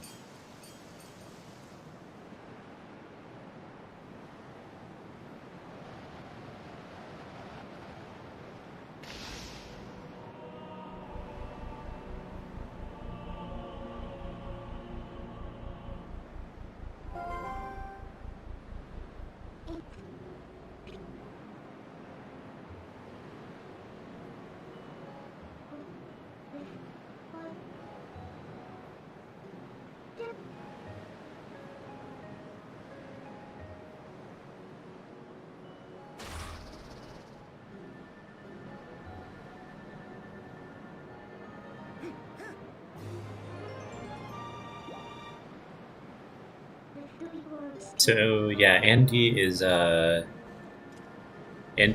into the night part of the Wii. The night section of the post-temple time cycle.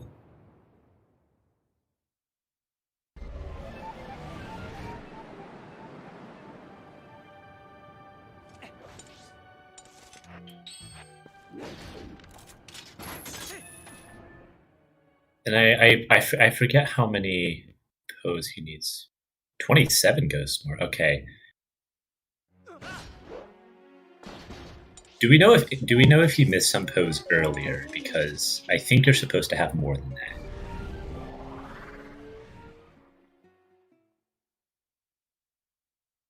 Well, I guess we'll see it. I was just wondering if Andy had missed some pose earlier because Giovanni told him he only had 33. I don't know. I was just curious. We'll see. I guess we'll see towards the end of the run. Oh, you only need 20 to get the bottle from him. Oh, yeah, but I was just saying, like, he also tells you, like, how many you have. And I think it should be, like... I think he should have, like, 37, 38? So I was just curious if he'd missed some earlier. Oh, but yeah, I'm not sure. Anyway. So he's going to go for this, the 100 rupee here.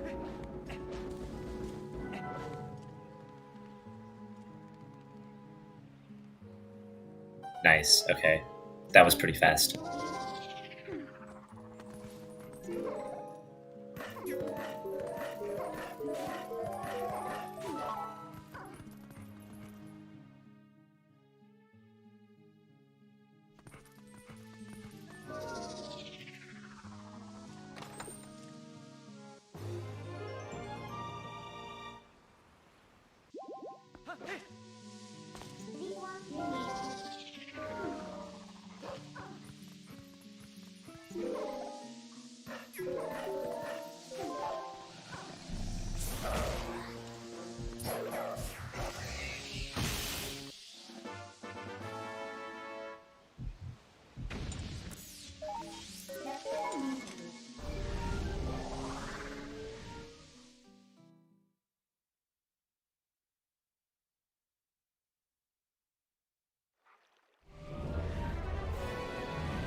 Oh yeah!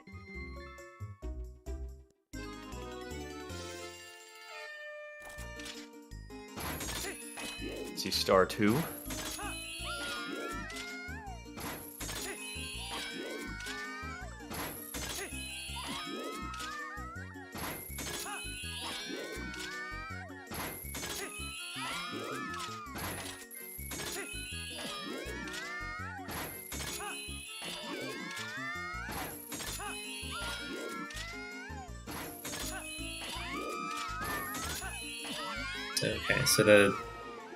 Okay, so I was looking at ND screen. Yeah, it looks like the Poe didn't give him too much trouble. So yeah, hopefully he finishes out the cycle well.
Oh, the Stallhounds are so annoying.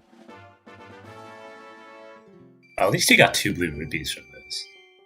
That's actually pretty lucky. Or well, he's not going to pick the other one. That's understandable.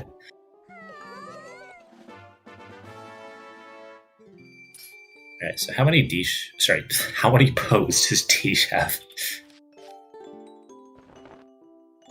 That is the question.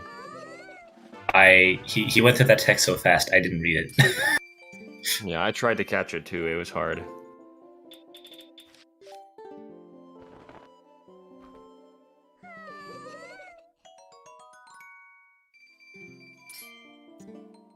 Yeah, Beast is about to get the giant wallet.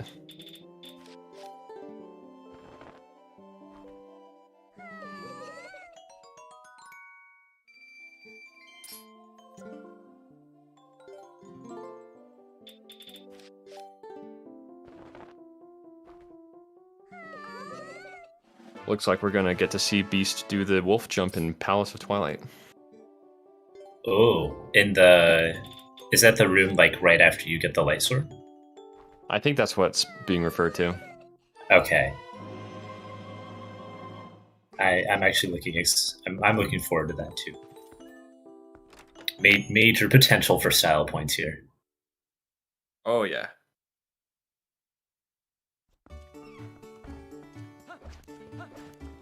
Second only to cool game in Zelda Crash.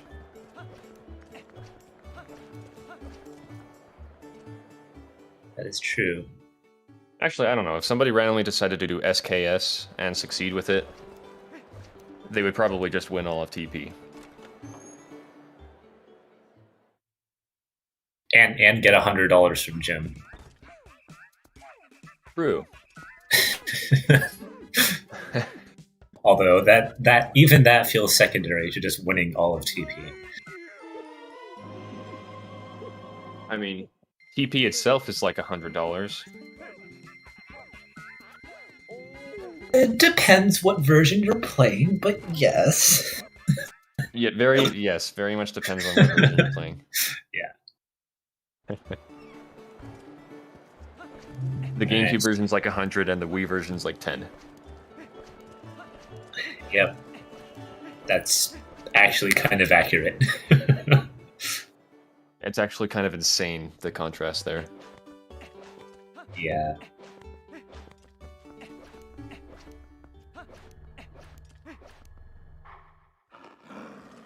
Alright, so hopefully Andy will be able to get down to the other Poe in time. It looks like I think he's fine though. Judging by the color of the sky. Zelds, if you successfully do SKS and you earn that bounty, I'm willing to bet that Jim would be willing to buy that copy for you if it's around $100. I mean, it sounds like a fair trade-off, right? You Small know, T skip in City in the Sky. I would agree. We'll actually get to see it done tomorrow on the All Dungeons tasks. Oh yeah, true. If people are around for that. I plan on watching it when it premieres. Yeah, same.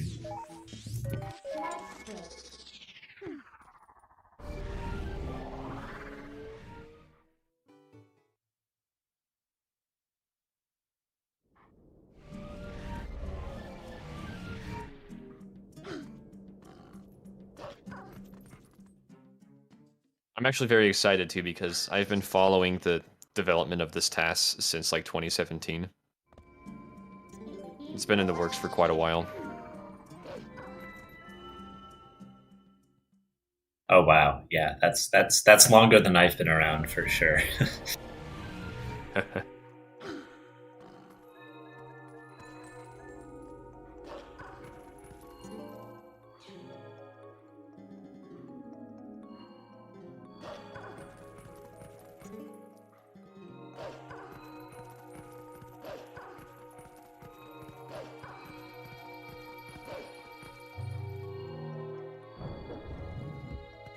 Oh no, poor beast. It's been duped.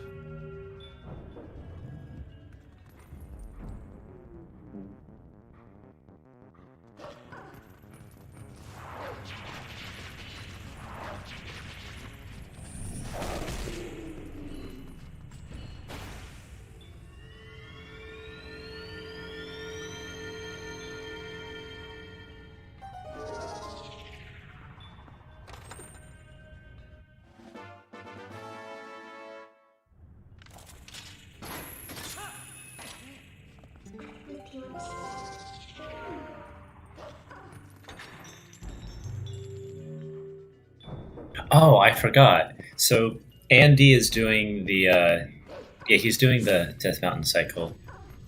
Oh, we just switched off him, but yeah, he does Death Mountain at the end there. Now we have just one Wii runner on screen. Yeah, so now so this is Hebrano, and looks like he's also in the middle of the Pest Temple of Time Night cycle. In the thick of it too.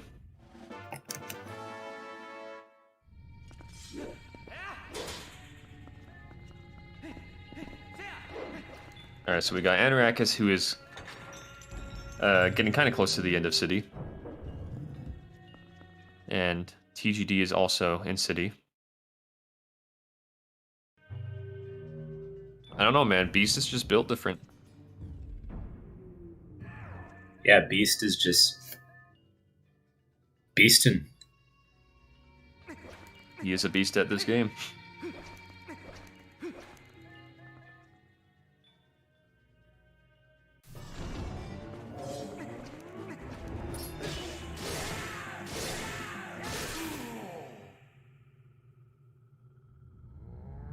It's still so funny to me that you can one cycle Phantoms in like that.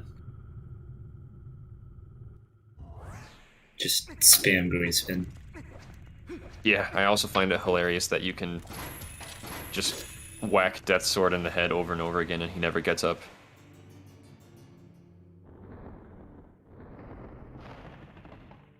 Yeah, so many ways to cheese the mini bosses in this game.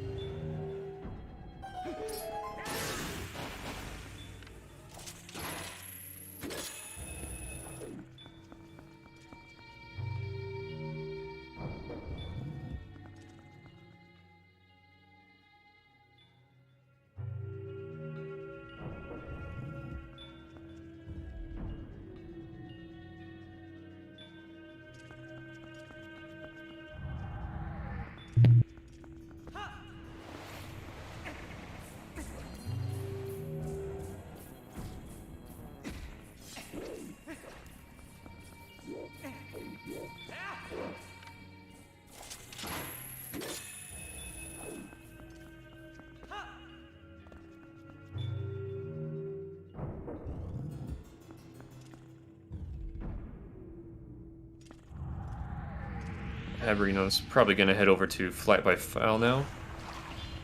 Yes. Oh, where did the Whoa. That ledge is scary. It's probably not good if you fall back down there. Thankfully, he's able to. I would get imagine back. it's not very good. No, it's really bad, actually. In a day-night cycle like this, yeah, for sure.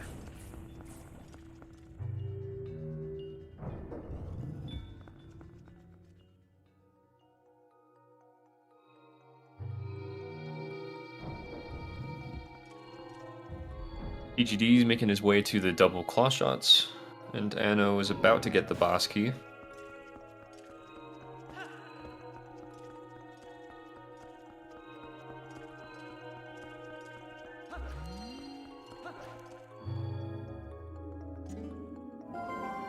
I will say it's super nice. You can just LJA that gap.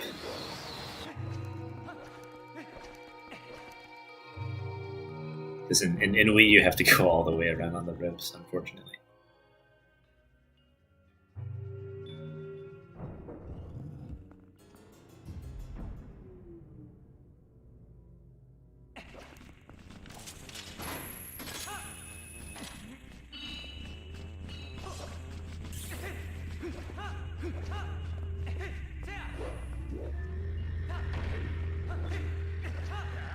Oh wow, yeah.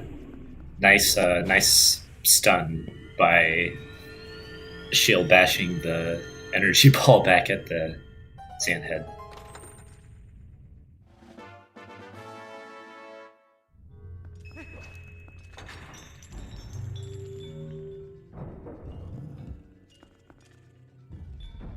Very nice adaptation by Beast.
Looks like TGG is just doing the normal Europa skip as well.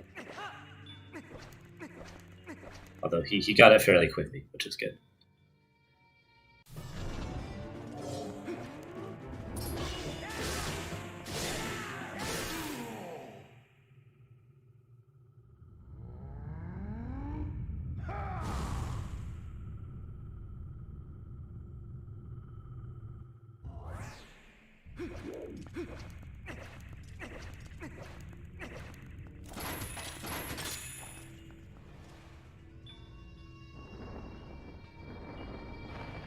Alright, so Hibredo is done with Flight by Foul. And now that I remember correctly, he'll be going to Death Mountain to get the stuff there.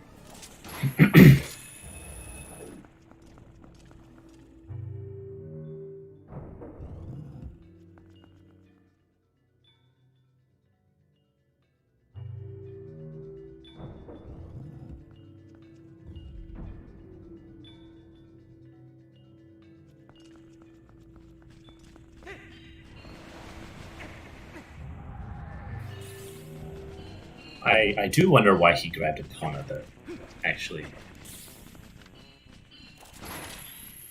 You know something we don't. Maybe for the Silver Rupee, although I thought that's supposed to come later. I'm not sure.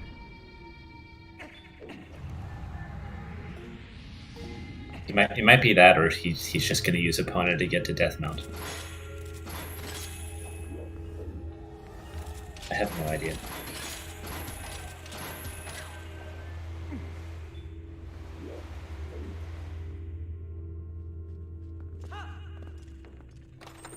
So back over to Beast. There's a fun little thing you can do with this heart piece, which is if you just. Oh, wait a minute. Oh, never mind. Okay. Were you thinking of a different heart piece? No, there's a strat you can do to just leave the soul in there. But I guess you can jump over with it too. No, I don't think he did the jump yet. Oh wait, what happened on TGD's screen? Oh, I did not see, actually. Looks like he's died on the way to getting the BK. Oh, this room, yeah. I've been there. This room can really suck.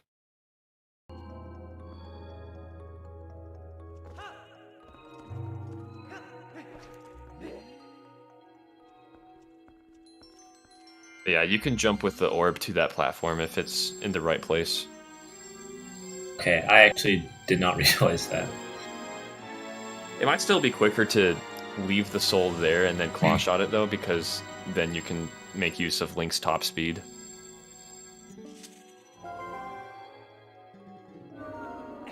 Okay, maybe someone will deposit it there later. Because there's a funny thing where the hand just like gets stuck and keeps trying to grab the soul. But yeah.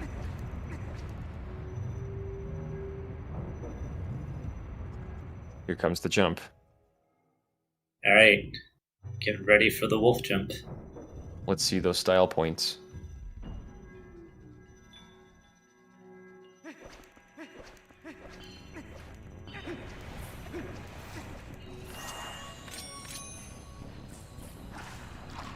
Oh man.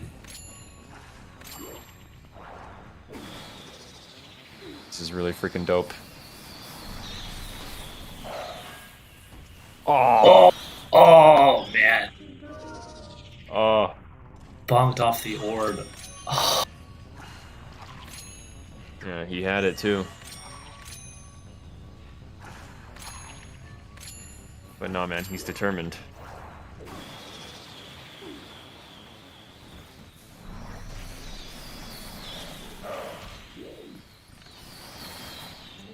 Dang. Again? Oh no, he's gonna go. He's just gonna get the. Okay, yeah, he's just gonna throw the orbs then.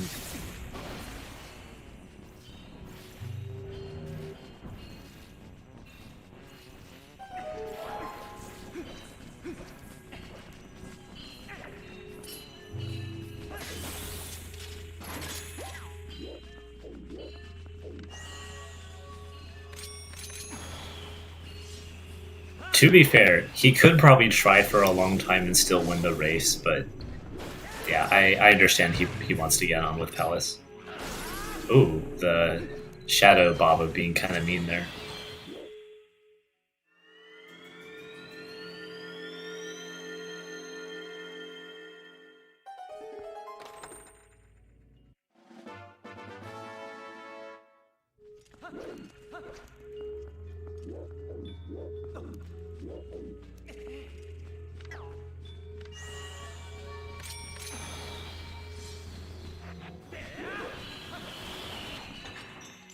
Oh, TGG doing a fancy little LJ over there.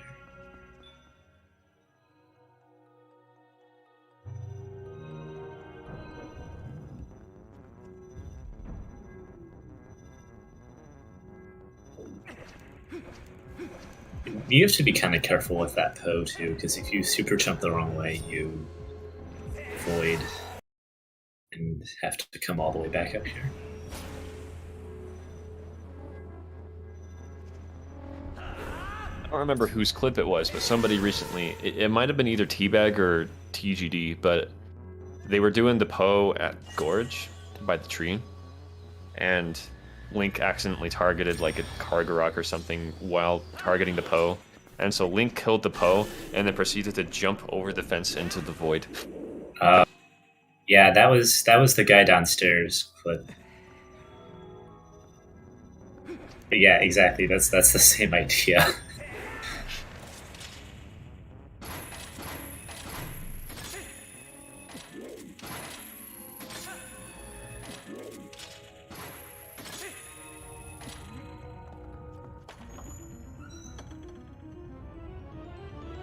Bird population reduction.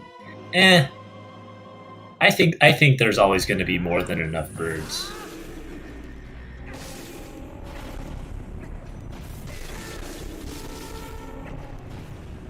He's going pretty quick.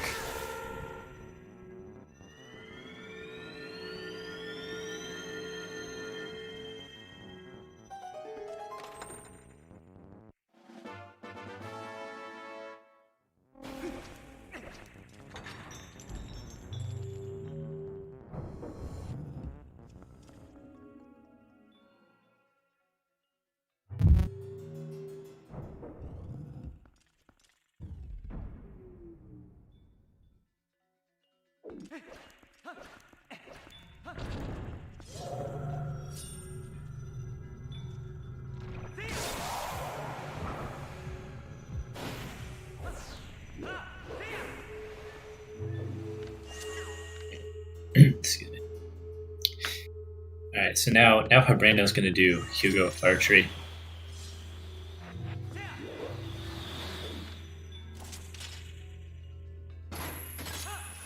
With motion controls.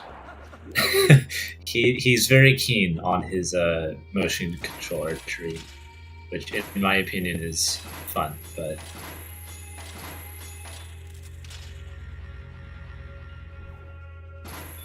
like, yeah, from my, he's just so far away that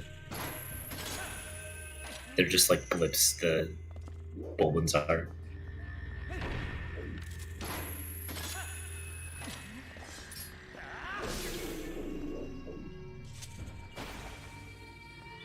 Alright, that shield attack strategy is actually pretty good.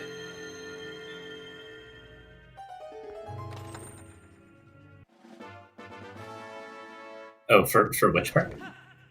The Zant head just now that Beast did. Oh, okay. It went back and I wasn't stunned the Zant head, so we didn't teleport away. Oh, actually, yeah, that's smart.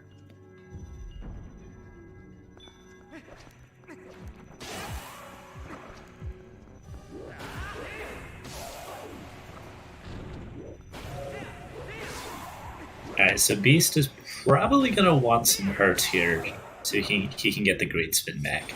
Otherwise he can't use it.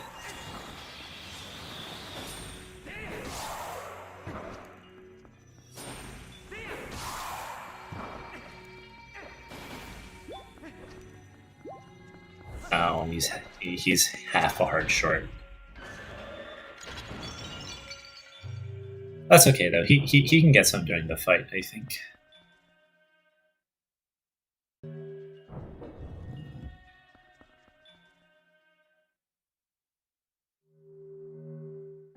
You can get some during the Forest Temple phase, but it might be awkward. Yeah.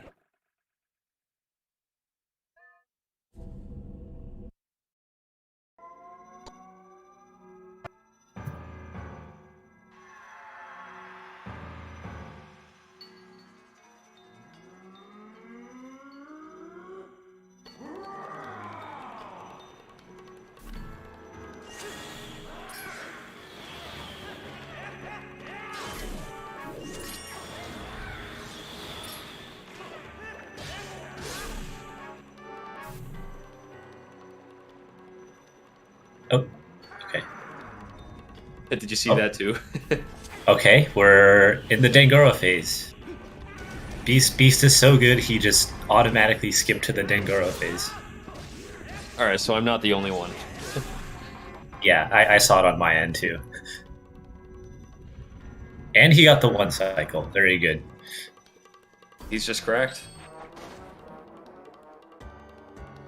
I am told that's a 2 frame window for the slash. Something like that. Anno's at the best part of the run right now. Oh, yes. The best part. Oh yes.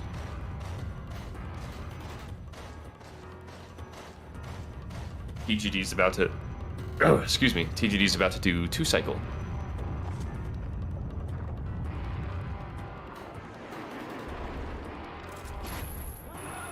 Good luck with 2-cycle, TGD.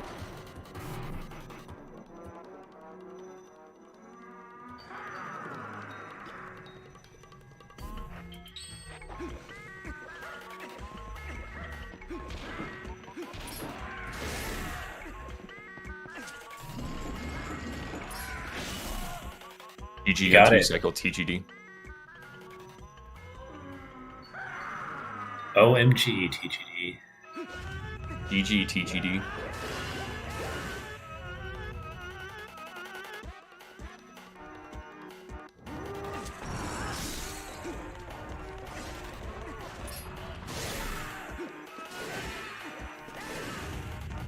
And so yeah, the rest of the Zant fight is repeatedly great spinning Zant.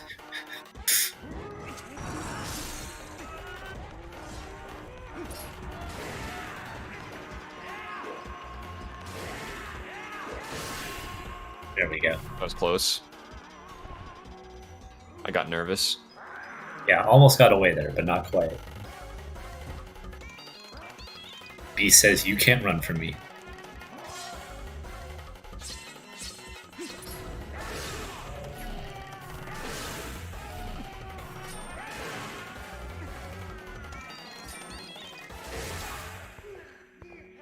And yeah, that's Zant with great spin. Great spin is broken. If you want to race, you can do whatever route you want to. It's all skill levels are welcome.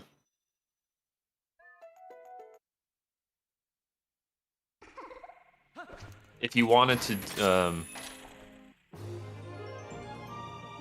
if you want to be able to compete with like more advanced routes, then at that point you would maybe want to consider learning another one. But it depends on how concerned you are with getting like really fast times.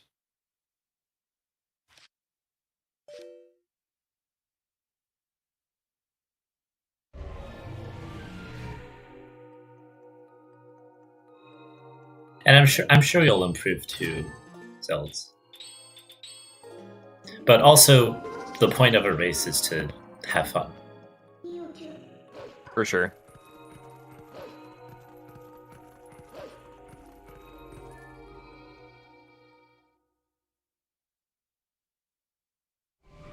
So basically the answer is if you want to.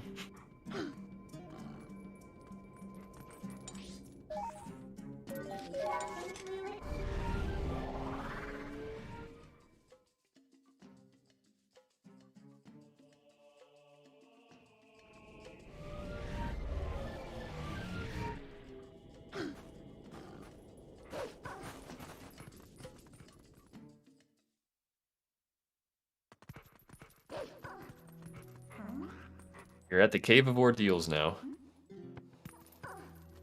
Always a fun segment to watch.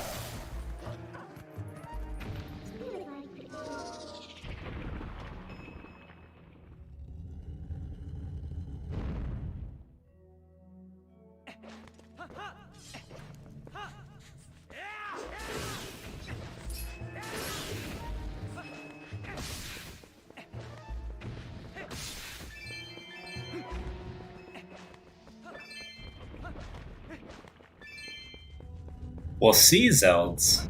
See, if you're on the Wii version for Cave of Ordeals, that's where it's at.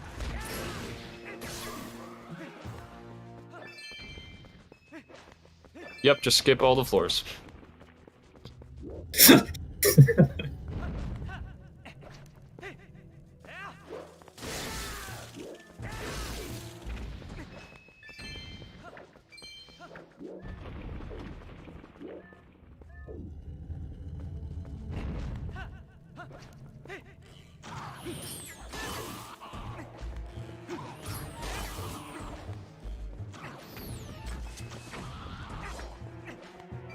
Nice.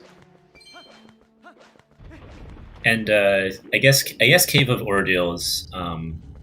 It's also a pretty significant source for rupees as well. Oh yeah, definitely. There's a lot of RNG involved, however. And there's a guaranteed orange and a guaranteed silver that you can dig up to. Yeah. I think from discussions at the GameCube that I've seen, you get around 800 rupees? Or you need around 800 rupees. It might be 750, but I don't remember. Somebody can... No! Oh no, that's not good. That is a silly way, an unfortunate way to lose Great Spin.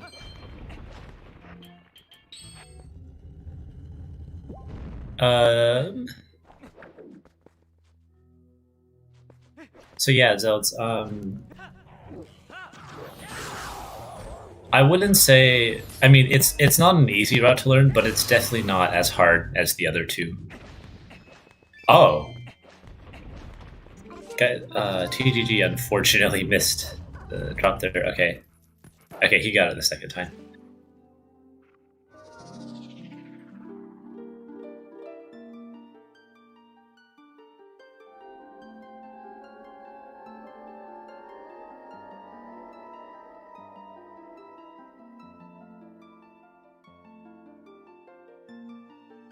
So in 100%, I don't think, as opposed to 100% plus, we don't actually like beat the Cave of Ordeals. We just come here for the pose, essentially. Yep, that is exactly the reason.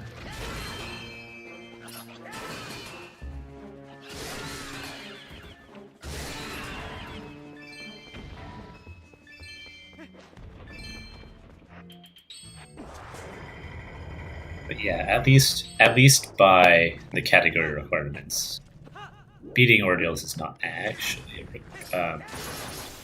it's not actually required for this category.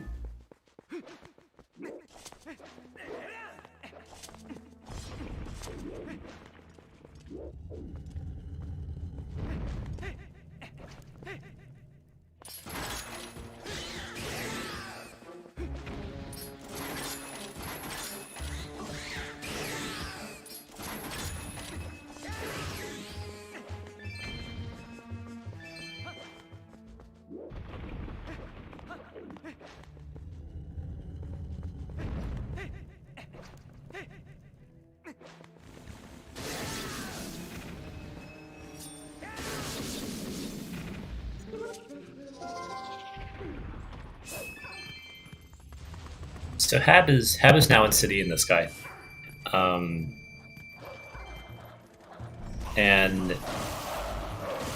I'm curious to see how he gets across this room, because there are several ways to do it without LGAs. Oh, he's just gonna pick up the Ugu. Nice. That's the old-fashioned way. That's my personal favorite way of doing it. Yeah, it's not slow, but it's very consistent. So yeah, 100% requirements, all items and their respective upgrades on the item wheel, and all items on the pause menu as well, and those respective upgrades. So basically, it's any requirement that your HUD or your inventory could show for.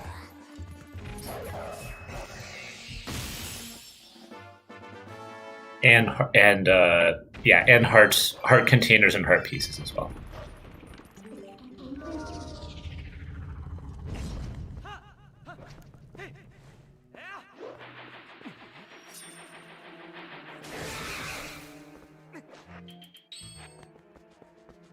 And this also includes all portals, since I guess that's technically like something you add to your map. Yeah, true. Something that you can see you have everything of.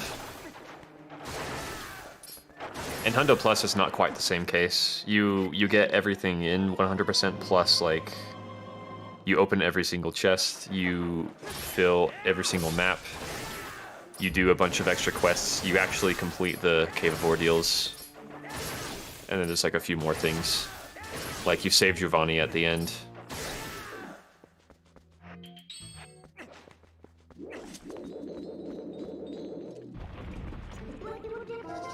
Do you have to I've get seen that all? balancing walk before. That was funny. Yeah, I think you have to get all the fish in 100% plus too. Is that right? You do, yeah. You feel you not only get the fishing fit. Oh man, this is hard. You not only get the fishing journal, but you completely fill it with every fish. Wow. And you also catch the Hylian loach in the canoe. Oh no! And you Cabreno do roll. avoided. Cabreno managed to skip the Argorat cutscene, but Oh, that's unfortunately, unfortunate. he jumped right into the void. At least he didn't hit the Argorat cutscene. Yeah, that actually would have been. That's actually pretty bad for Wii in 100%. Because then that means we have to do, instead of doing reverse City in the Sky, we have to do normal City in the Sky. Oh dang.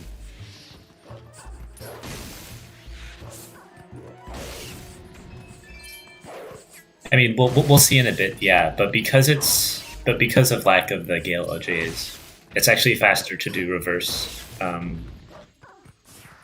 sits for the second half. So like going all the way back around by the boss key instead of doing the other wing with like the giant Baba and stuff.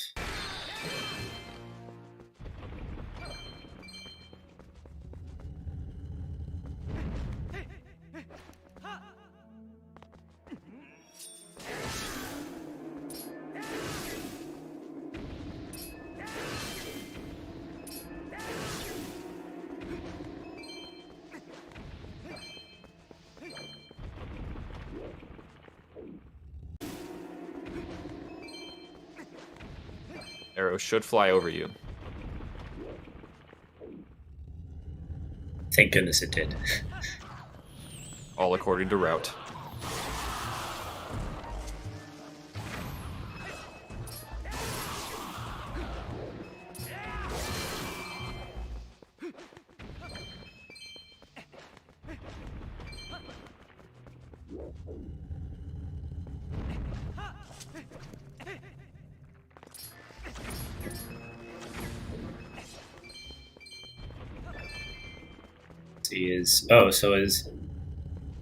So while we can't do Gale LGAs on Wii, we can do enemy LGAs. So as we're gonna see Cabrino do again. Nice.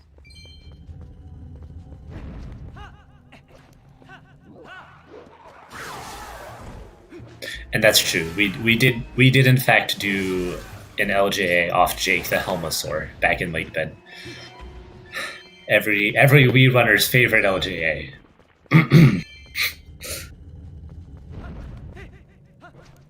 I'm just glad that I don't have to deal with that.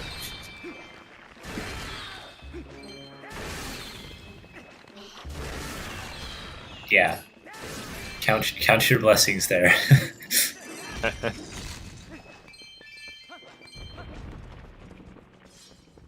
But everybody gets Hugo. That is true. Well, except for HD, but yeah. HD privilege. Well, they do some different stuff, but yeah, Hugo is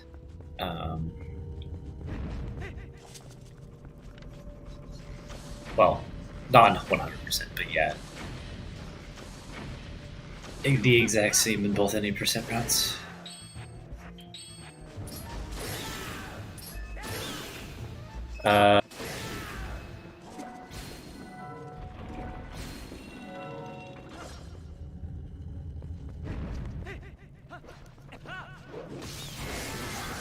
Oh, are you talking about like on the Wii version constant? Yeah, I think it is slightly faster to just like side hop through them. Although that strat's also kind of hard.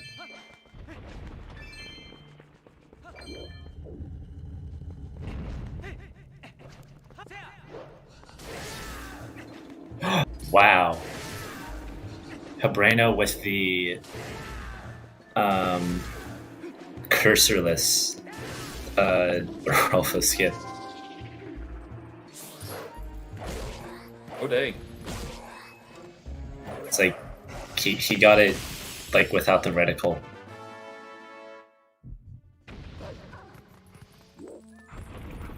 But yeah, you're right, Constant. It technically is faster to do the Iron Boot strat.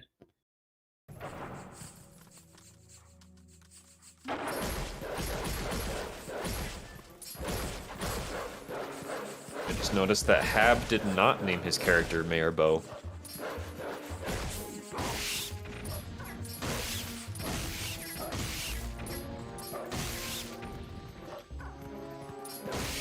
Oh really? What was the file name instead?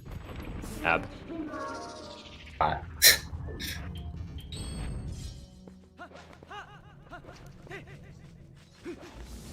So yeah, as I mentioned earlier, the Wii version is actually going to go back up to... Okay, there we go, yeah. We're actually going to go back through the center. And we're going to go to the other wing, the east wing on Wii. Using the P-hats. And it just works out. It just so happens that that's faster than going up the other way.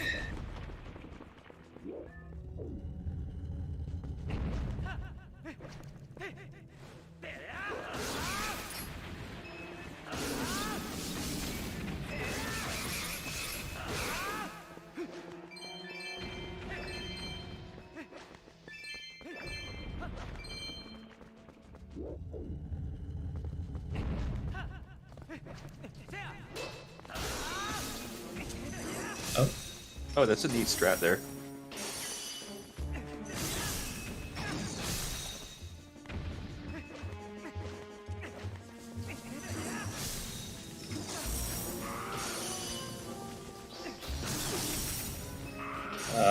Oh.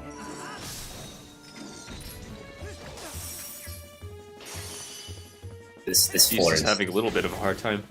This floor is the worst. Yeah, floor 36. Gotta love it.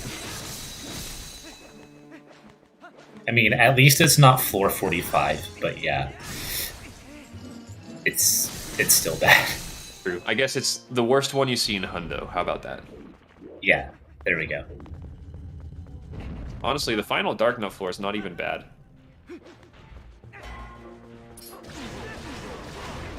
In Hundo or 100% plus? In plus, the 50th floor. Or I guess technically the 49th, but... I guess once you know how to fight the Dark Nuts, then yeah, it's not that bad.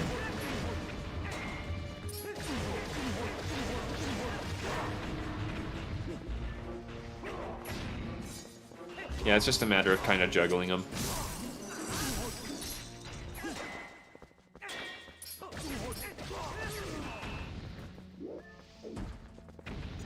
The boots method on...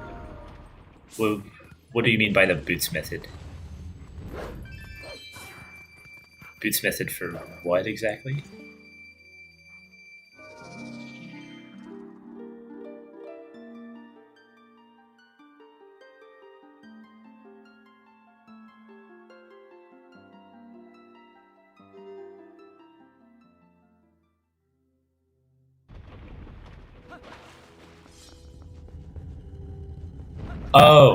Oh, back in the back in the fan room.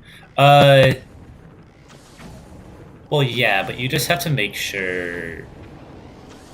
You also have to make sure you don't that you don't roll the wrong way, because it's also very easy to bonk in that room or get trolled by a Helmosaur.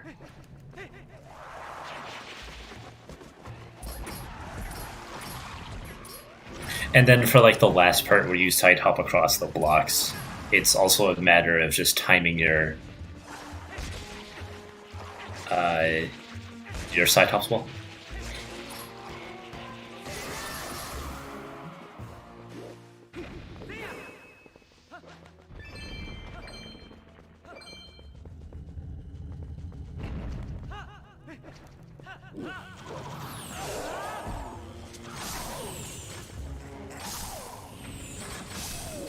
So yeah, so Hab is going to do something where he voids out to reset the P-hat cycle.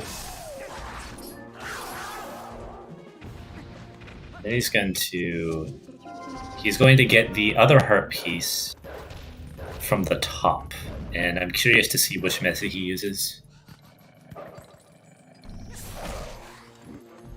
It's also interesting seeing the strategies that Beast uses at these floors without having full health. Either way, he's finished with Cave of Ordeals now and got the third post, so he has no need for this cave anymore.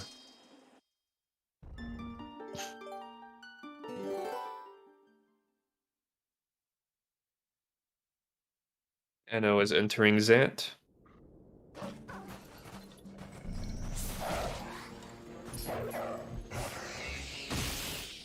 Getting the Poe out here. So the reason that works is, I want to say it's floor 17, but I could be wrong. There's a specific floor in Cave of Ordeals that when you enter it, it sets the time of day to nighttime. And so it's always a guarantee that once you leave Cave of Ordeals, it'll be nighttime and you can get that Poe. Yeah, I think it's either 16 or 17. Oh, that's a very interesting strategy from Hebreno. Well, he is now done with that sit swing. But yeah, I think it's something like floor 16 sets it to like 2,300 hours. So now it's nighttime, which is useful for getting a Poe or more things in Wii's case afterwards. Also, Beast doing a mailman skip there.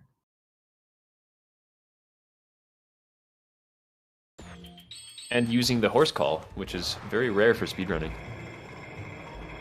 Yes, the horse call, the most useful item in all of Twilight Princess. By the time you get it in the game, you hardly have any more use for Epona. Does 100% Plus make any use of it? Do you know, JD? I know it at least did. I'm currently going through new route changes, but I don't think it does anymore. Dang. So it's literally just aesthetic. Just aesthetic, man.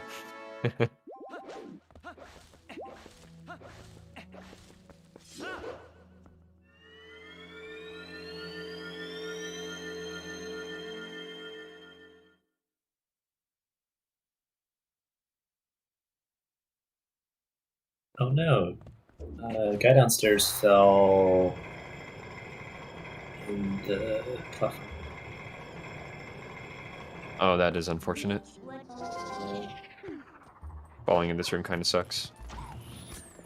He's going to have to stave off the hand. And that keys. And the keys, yeah. The keys attack, the keys in that room always attack you when you don't want. When you don't want them to. It's like, oh, you have to wait for the platform to come back. OT3D what? Wait, what? That's a thing, apparently. I want to hear more now.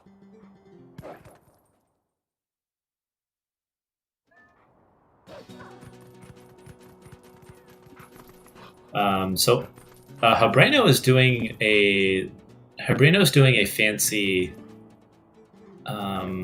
claw shot pattern on Wii, where you can actually skip turning the fans on. These Carnogrocks are giving him a bit of trouble, though. But is he able to get it here? He can't find the reticle.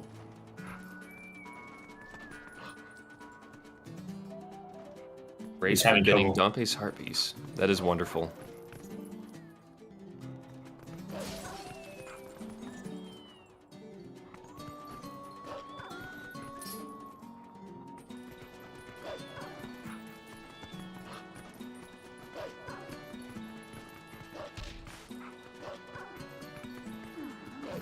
Oh, okay. Hebreno has the reticle, but the game is lying. Okay, he got it. Very good. So yeah, as we also can't really LJ there. Most people don't actually go for the fan skips on Wii, although it saves a little more time in 100%. Because you don't have to go back up to the fan, or to reactivate the fan.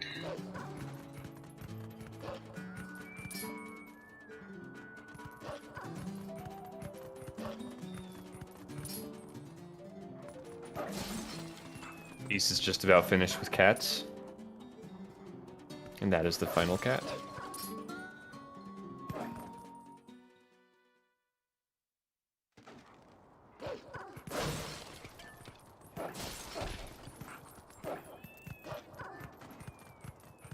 Unfortunately, you kind of have to backtrack a little for that heart piece, but I think is that the penultimate heart piece, because we still have the Charlo one.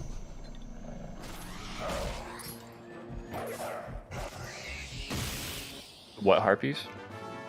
Oh, the second to final heart piece before he goes to Hyrule Castle. I believe so. I believe it's Charlo, and then getting magic armor.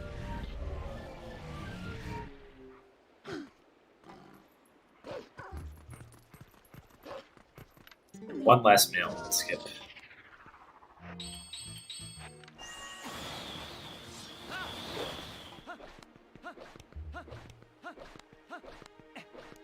You see, in Hundo Plus, we would get that letter. Oh, that's true, because I guess all letters is a requirement, huh? All of the ones that you can't miss. There's 2 letters you could permanently miss out on getting, but those 2 are optional. The way that the route currently is, you end up getting one of them.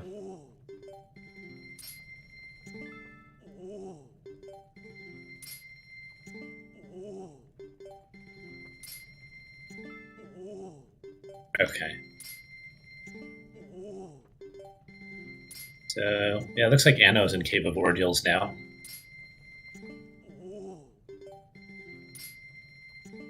Spider went to go look at the wall, because apparently that's more interesting.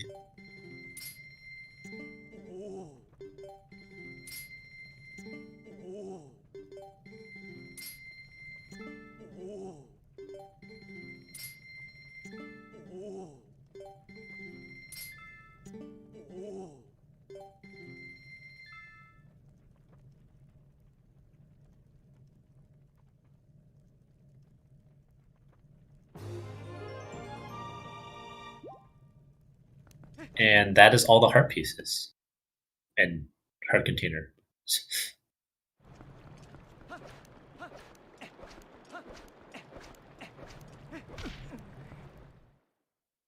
Style points for Beast.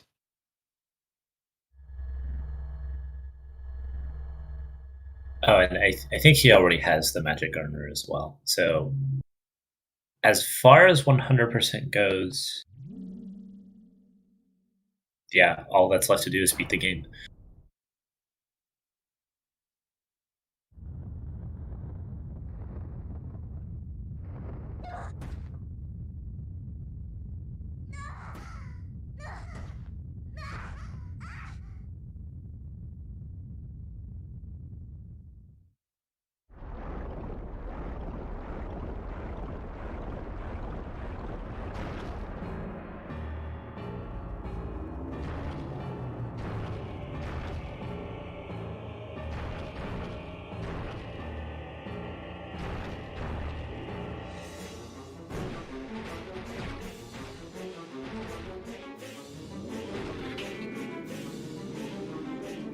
Unfortunately, it looks like Anorakis took a hit. Now he doesn't have a great spin right now. Oh, unfortunate. And unfortunately, because I'm a Wii runner and I cheat and skip Cave of Ordeals floors, I have no idea where the hearts are. It's okay. Anno does. He knows where all the hearts are. Okay, good. He's got that down. So wherever the next one is. Oh, so we are back to Andy, who actually is in Cave of Ordeals right now, and he is doing, as we speak, he is doing the thing that allows the Wii version to skip floors, which is you just blow out the lanterns. Yep, you blow out the lanterns, and then the floor after the one you're currently on just opens. Andy missed the Poe. Oh no! Oh, those Dynalphos are so annoying. And he missed it again. Dude. These guys are so... When they get in your way, they're there to get in your way. Yeah, that is the, as far as 100% goes, that is the single biggest advantage that the Wii version has, is we just blow through Cave of Ordeals in like 10 minutes.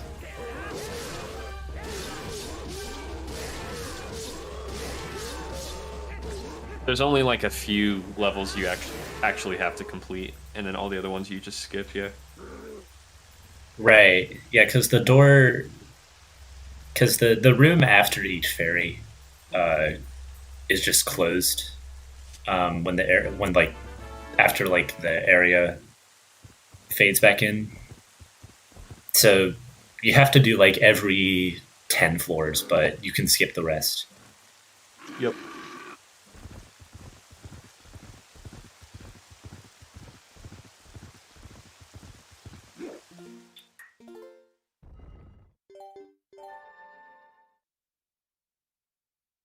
Yeah, Azure. It pretty much is like it practically literally is a debug feature that they forgot to take out in the Wii version.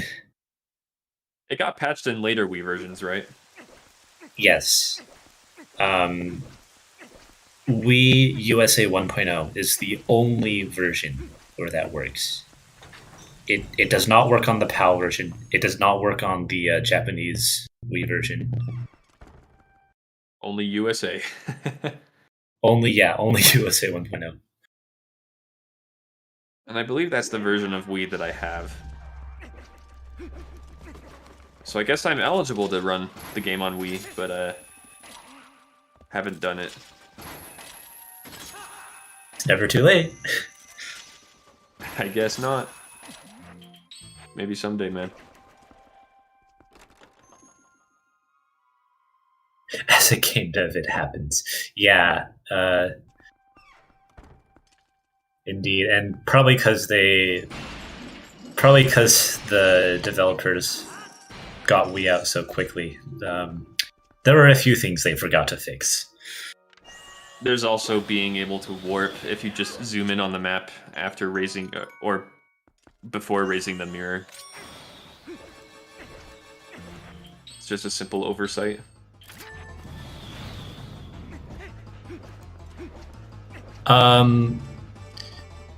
We use 100, or sorry, we use USA Wii 1.0 for both any percent and 100% constant.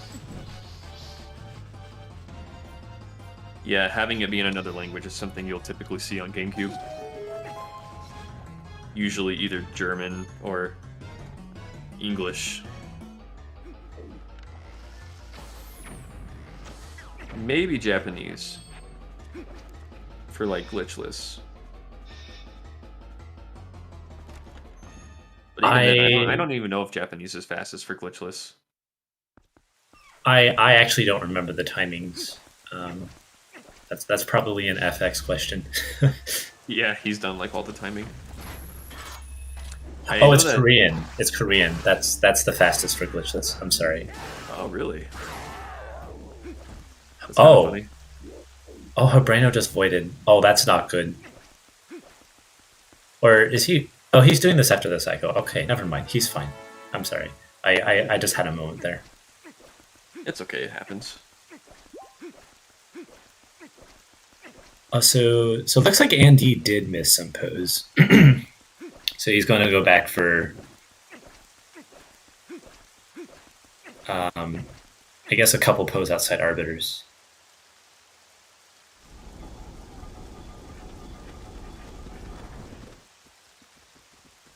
Makes sense to do that as a backup after Cave of Ordeals.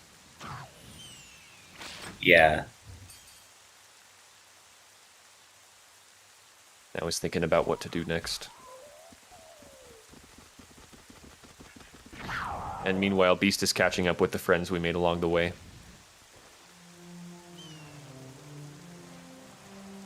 The Dungeons and Dragons group.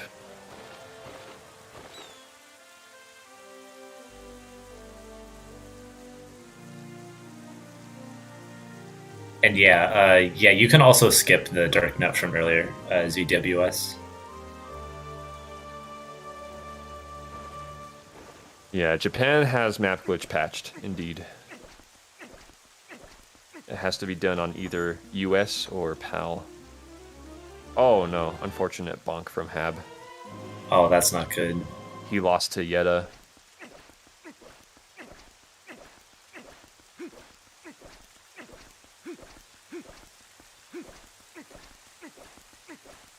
And that's a good question, Curry Chicken. I don't know. I don't actually have their streams open. I know. I thought I heard Andy was on a pretty decent pace, but I haven't checked his splits. I can maybe look. Oh, he doesn't have splits open at all. Oh, so we don't know. We don't know. The only people that have splits open is TGD, Anarakis, Beast. I almost said Alberto, but he's not in this race. And Teabag has splits open, and I think that's it. It does not look like Teabag is on PB pace, nor is Anarakis or... Oh wait, hold up. I have to watch this ad. Oh, okay. Enjoy your ad. Stream on Peacock for free.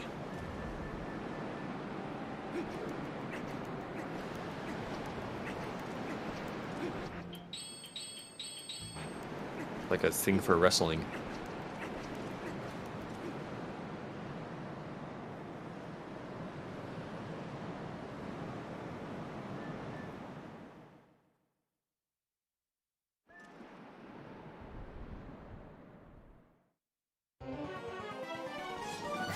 Okay, Beast did not go for the Zelda crash. Oh man.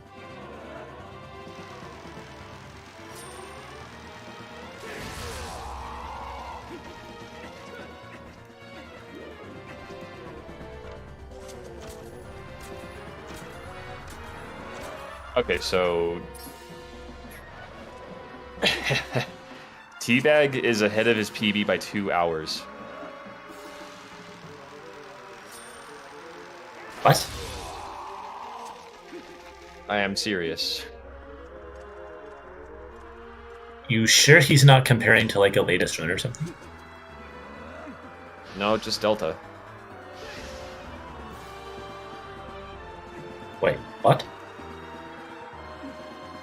He's in Cave of Ordeals now, and he is at 6 hours 20 minutes, and his PB is 9 hours and 34 minutes. I thought he had a. I thought Teabag had like a 640.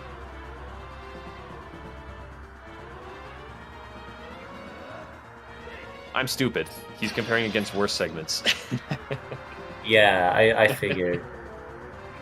Oh, I'm sorry.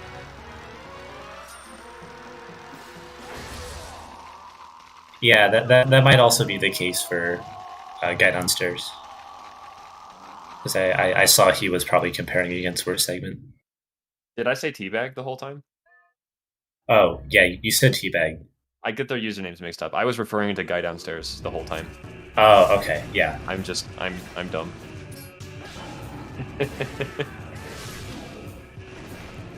I don't know why. I get those two usernames mixed up for some reason. Well, they do have a lot of similar letters. The Guy Downstairs. And then Waterproof Teabag. I don't know. Yeah. It's all good. Something about him.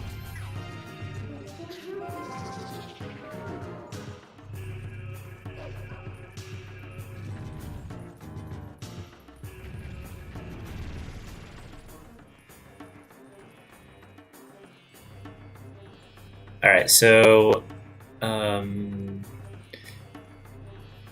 now we're doing the Wii version of Cave of Ordeals again. So it's just blow out the lanterns, go to the next floor, repeat. And there's some you don't have to blow out, like the one right before the fairies, since those doors will be closed regardless.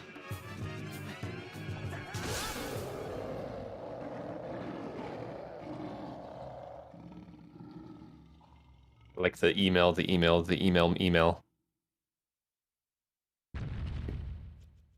me, it sounds like they're chanting the word fajita. What? Oh goodness. That's what I hear. Oh. Now I'm never gonna get email out of my head. Oh no.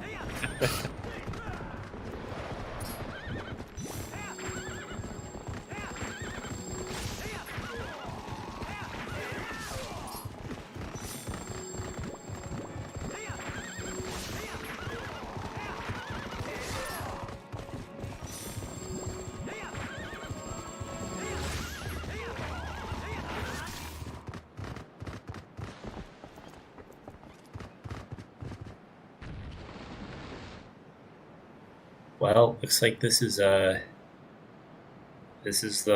final battle, the final stage for Beast. This is the end of the line for Beast.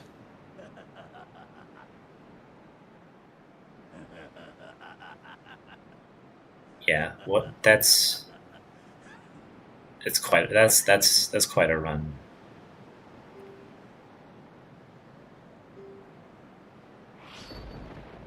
To still be like 5 or 6 minutes off your PB in a race setting, nonetheless. He's done Hundo a couple of times.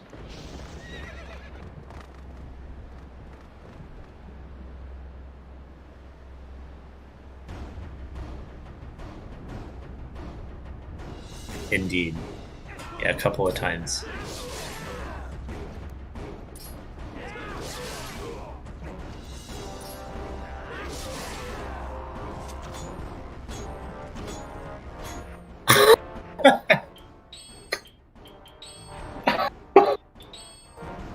He's screwing with us now.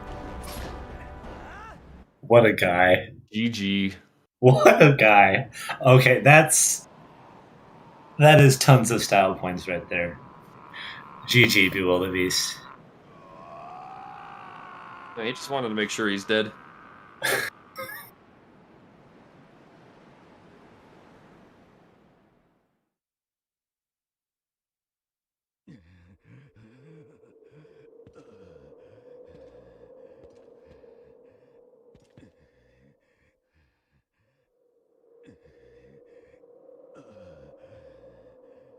Very good run, Beast. Feel free to hop in here with and comms with us if you want to.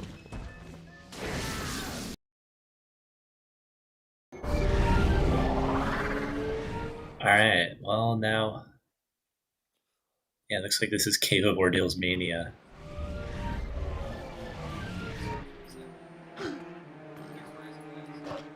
All except for Andy. Who, yeah, finished it a little bit ago. But yeah. Uh-oh. Habrena got caught by the rats.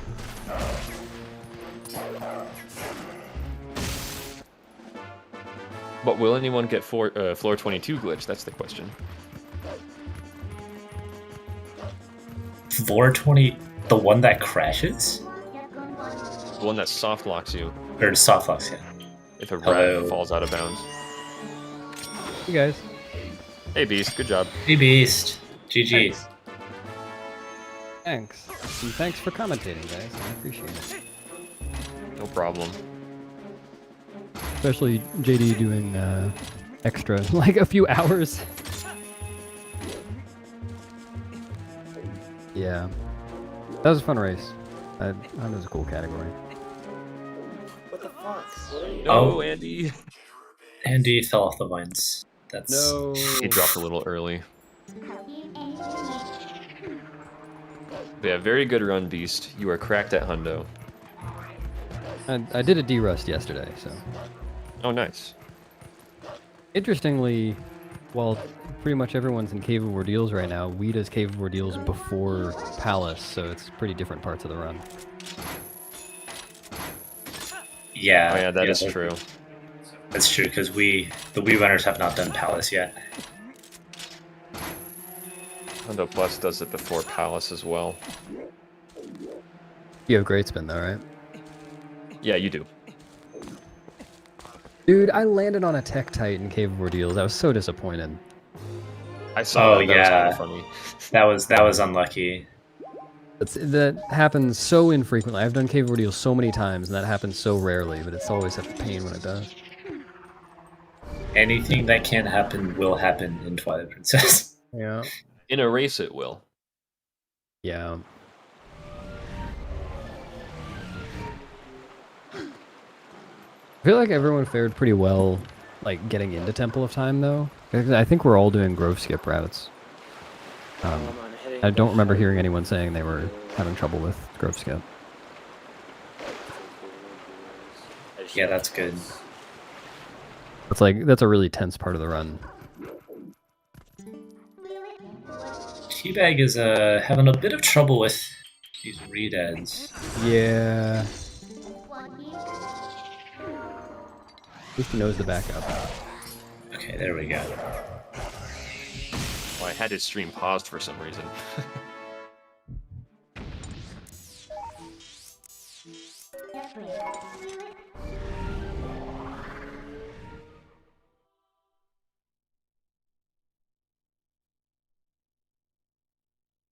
Oh yes, the classic backwards mortal draw from Habrena while trying to put out the lanterns.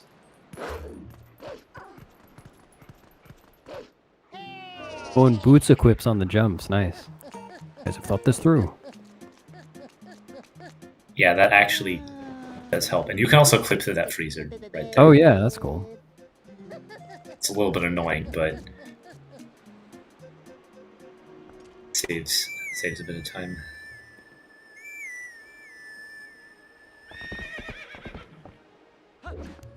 It's really funny how we have these side by side. Teabag is slashing through enemies and Habrena's clipping through them, and oh my goodness.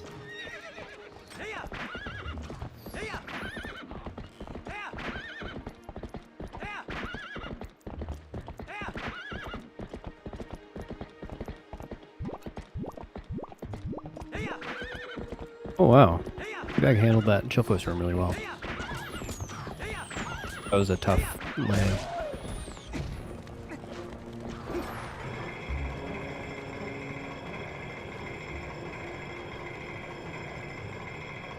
Oh.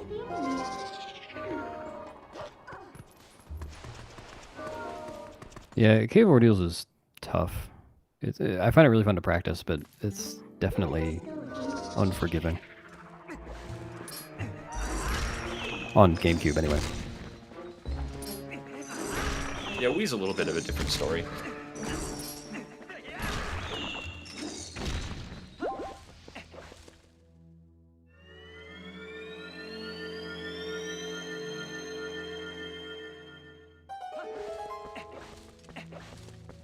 Yeah, Teabag is on the. Is this the infamous floor 36? Or which? I'm sorry. My Cave of Ordeal knowledge is very weak as to what enemies are on what floors. Yeah, I don't remember my floor number. Really. Except for 22, because of floor 22 glitch, of course. No, dude, Hobbs getting beat up. The Dinalphos caught Habrino too. Yeah. That's... Uh-oh. I don't... I'd be very impressed if he gets the Poe without killing them. He also can't die here. It's not good if he dies here. Oh god, yeah. Does he have bomb arrows left? Because that would be the move, is to transform human, pull out a bomb arrow, and kill them all. Yeah, he should have some spare bomb arrows. He might want to think about. Okay, goodness. Wow. That took a bit. That was nuts. And oh, good, and he made sure he actually got the soul too. Oh yeah, that's That would be also something you want to be careful of. Thankfully, when you're save warping on those, you can just check the number while you're, when you get on the pause screen.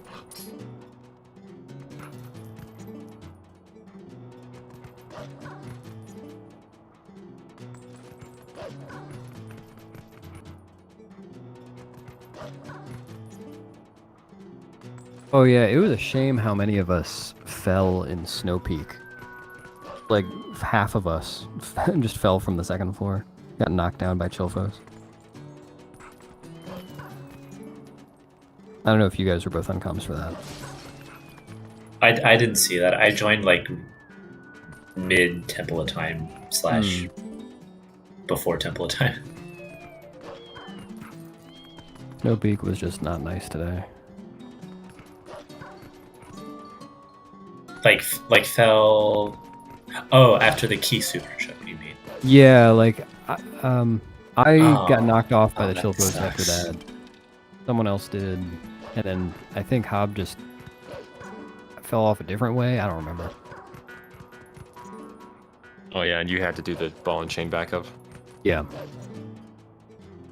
I think TGD fell off too.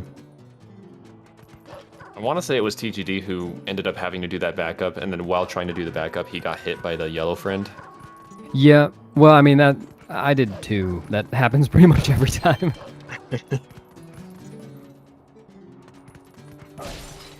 It's weird because that guy, I don't think it always takes the same amount of time to spawn. Sometimes I can do the whole thing without seeing it, and sometimes it spawns during my first attempt at it. I could be wrong though. Just be like variability and how long I take to set up. What is Oh no. Andy, what happened to the block puzzle? He hit two at once. Oh, yeah. The idea of doing that always scares me, so I play it safe. Okay, he fixed it pretty quickly though. If there are ever like two blocks really close to each other, I play it safe and I push one of them. Yeah, same. Or like I angle the ball and chain away from the second one. I've done that before though. Made that mistake. Sucks. Yeah. Actually forgot the solution to the third one during the run, but I figured it out while I was doing it. Yep, I've been there before too. And it feels really stupid because I've done it so many times, and also the solution to the third one is just the same thing as the solution to the first one, but just like slightly larger. He's in the block puzzle cave in North Hyrule Field, Zelds. There is a heart piece behind these sets of gates. Alright, goodbye, Helofix. Thanks for hanging out. Speaking of which, I'm gonna go eat. I'm real hungry. Yeah, probably a well-deserved meal. Well, I don't know. I've just been sitting here for 6 hours, but sure. Oh yeah, have you guys shielded the TAS? Is that allowed? Have we what? Talked about the task tomorrow. Yeah, Yeah, I think okay. we've mentioned it. Mentioned it too, yeah. I'm very excited to see it. Yeah, me too. I mean, I've seen all the work in progress videos up to the point of like Palace, but very much looking forward to seeing the whole thing in one video. Yeah. Okay, thanks, Star. Yeah, so tomorrow, 3 p.m. Eastern on Gymnast86's channel, we're debuting an all dungeons task that Ek made and is going to be very, very cool. And yes, I have seen it. Pretty much all the TP speedrunners have had a chance to see most of it. I've gotten to see an exclusive sneak peek of the ending just because I'm commentating it. Oh, very cool. I look forward to hearing the commentary. Yeah, I mean, I'm sure half the commentary is just going to be, "Oh my god, that's so cool," just us saying that over and over again. But Oh wow, that was so fast. yeah, no, it's really, really good. There are some rooms that I can't help but laugh out loud at, just because of how sick they are. Ekke's done a really amazing job. Yeah. Yeah. I've been following the development of this task since 2017. It's been a long work in progress. I'm very excited. Yeah. Anyway, I'm gonna go eat, but yeah. So thank you guys for commentating. Thanks, DSR, for having us and continuing to have us. All right, have a good one, Beast. All right, see you, Beast. See ya.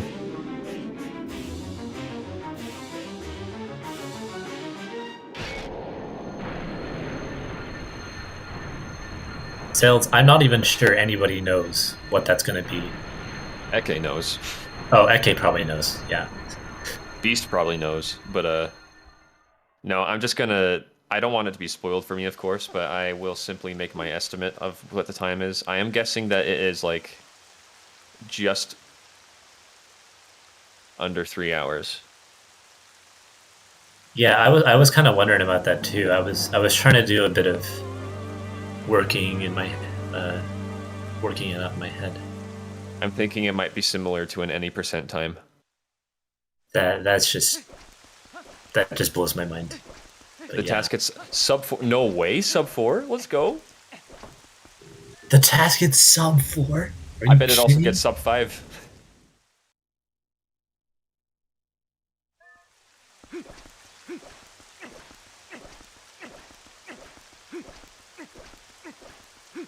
Now, of course, that is just my guess, but do not quote me on it.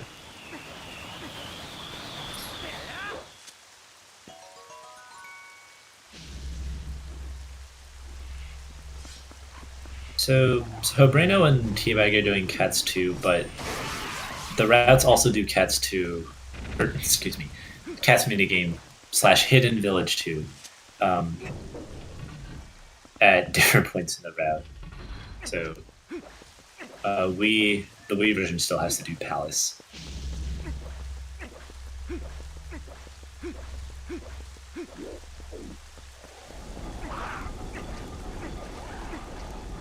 Now, the question is, how much longer will the restream be happening for?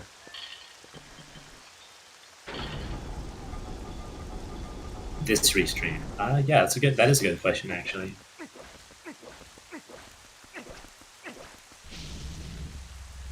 It very well could be, J-Dude.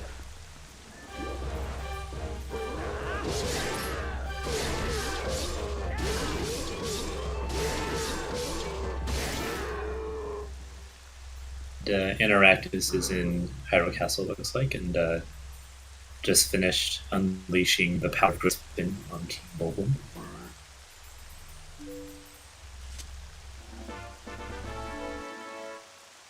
Anarakis forgot to save Giovanni again. Oh no. How unfortunate for him.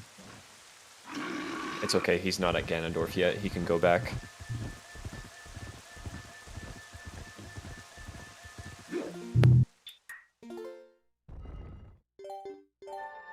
Unless comps start falling asleep in their seats. Okay, I promise to not fall asleep in my seat, Star. I do have to be honest, at an earlier point in the run, I did kind of feel like I was falling asleep. But I feel a little more awake now. Okay.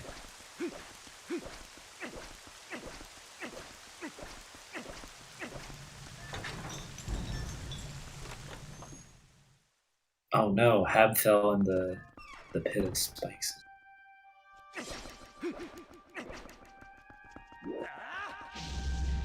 Nice recovery. R.I.P. Hab. Or no, sorry, that's Andy. I was looking at the wrong stream. My bad. That was Andy who fell in the pit of spikes.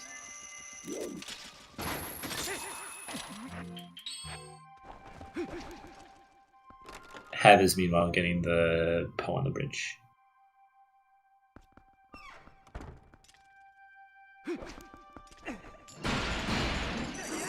I'm gonna guess that's something he. Oh no, right? Because we're, as I mentioned earlier, the Wii version does like Upper Zora's River after all the Cave of Ordeal stuff. The And Darknet skip by Anorex. Oh no, he missed getting on the platform. That's unfortunate. oh, uh-oh. Is there a backup for this, or? Oh, okay. He skipped the barrier. That's cool. Yeah, he should be alright.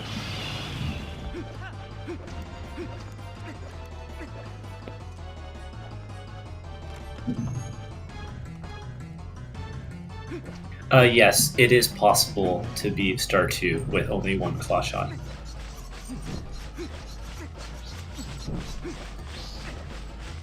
It has been done before. It is also possible to beat Star 1 without a claw shot, but that's probably a little bit of a simpler test. So not nearly as hard as beating. I don't know. Actually, I can't say for certain. Yeah, it's true. You can do Star 1 without the claw shot. And you can do Okay. Star 2 with one claw shot.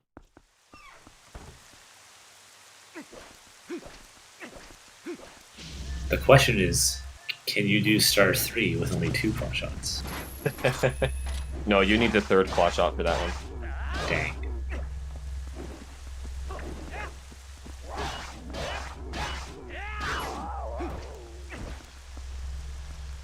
I believe, I think it's, was it Simikins who did both of those?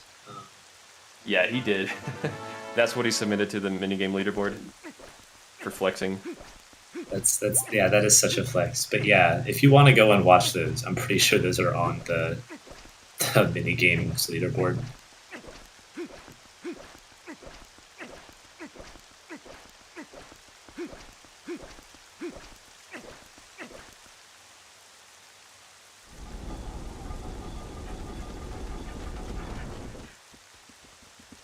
Andy's about to buy it because he's smart.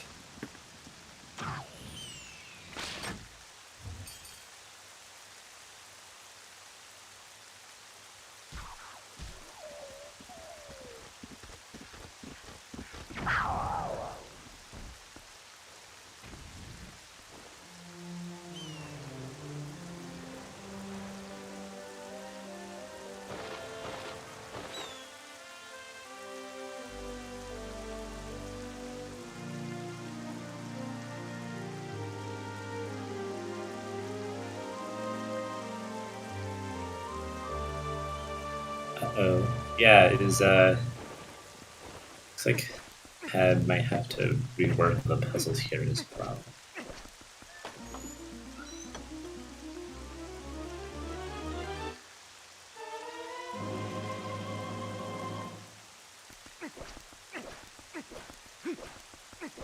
Looks like he got it.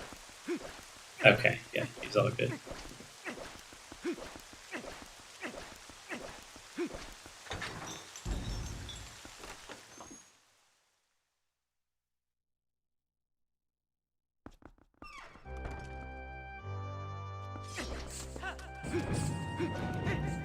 Let's see.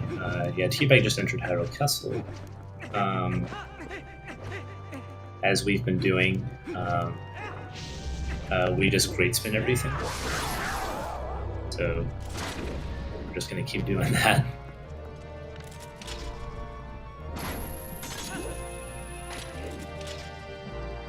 Alright, good night, ZWS Link. Thanks for dropping by.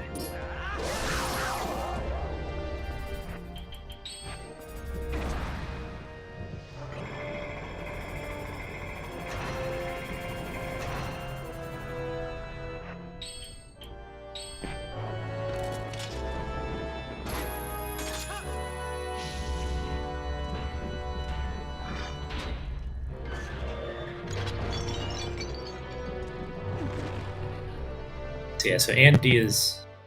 so this is when the Wii Rat goes to Palace.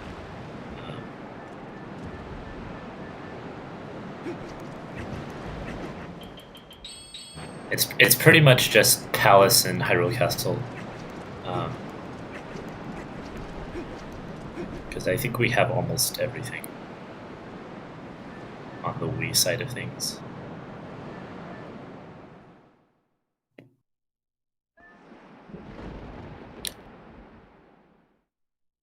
Anorak has opted to not do the Zelda crash either. Man.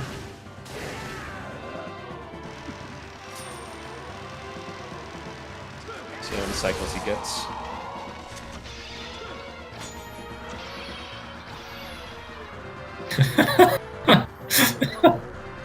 I love it.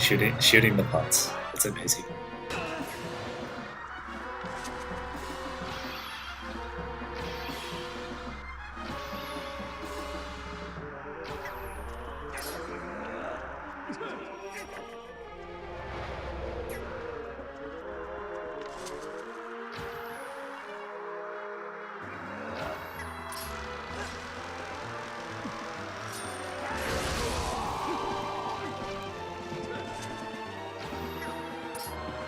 Is that 3 for Interactive so far?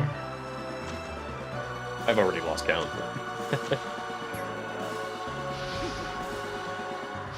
I want to say this one just now was the 4th. Yeah, that's what I think too. Alright, Andy, someone's made a special request for you to do the wolf super jump.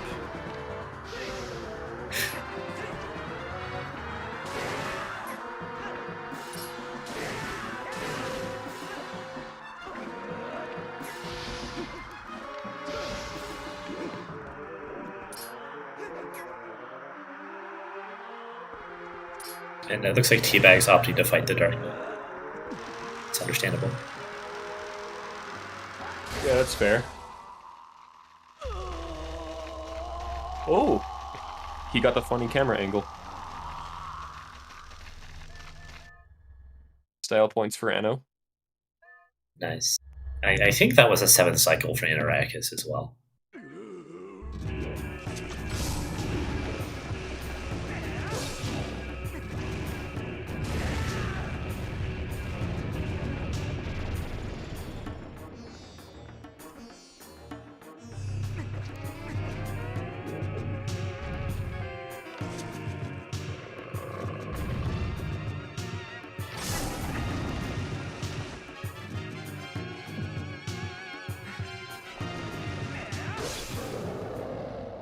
And Anorakis is gonna 2-cycle the Dark Beast Cannon with the help of the Rare True Jelly.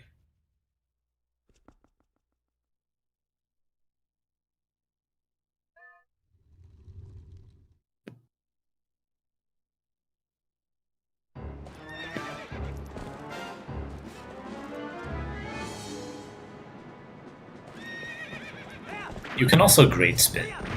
Use Great Spin against Dark Beast as well, although that's probably a tiny bit slower. Probably riskier because you could risk just doing a normal slash. True. Unless you are on Wii. Unless you're on Wii, yes. Or if you hold B.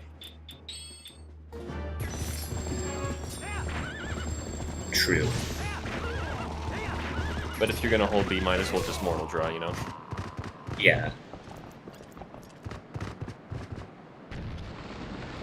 You can also great spin. Well, I think Beast did it earlier, but yeah, you can great spin. You can great spin the Dark Beast through the other side. So, like, if he lands on the other side of you, the hitbox on great spin is so massive, you can actually just hit him from the Can other you side. really? Yeah, I never tried that. it's just broken. That's good to know. I'll try that out. Yeah, exactly what Star said. I think it's like 2 rupees every 1 second. A lot.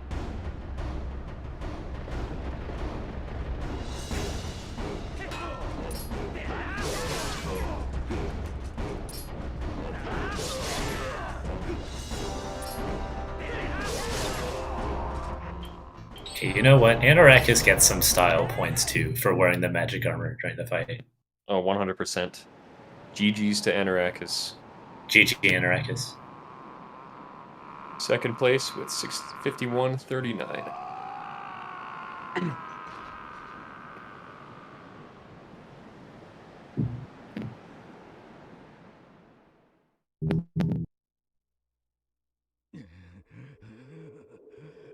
And yeah, that is true, Star. Link never skips leg day.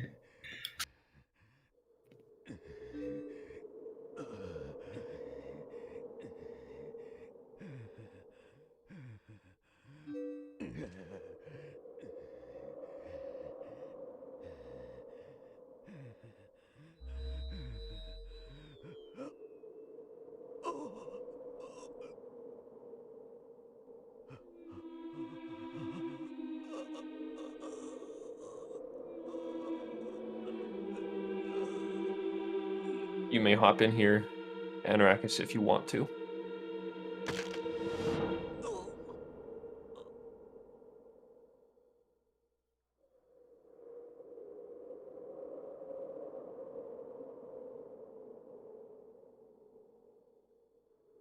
And we'll know in a second. Oh, wait, no, you can see him. He did. He has them on.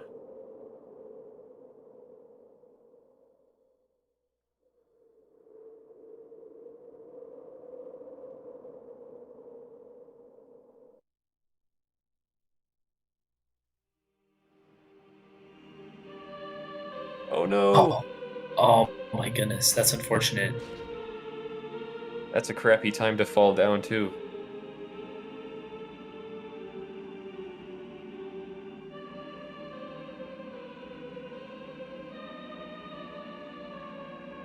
Yeah, it looks like he accidentally did a shield bash, which on accident, which can happen because both of the motions are with the nunchuck, and it can happen if you thrust the nunchuck control the wrong way.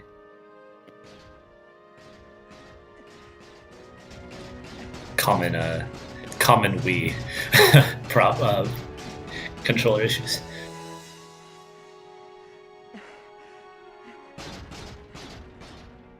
And there's the clank clank.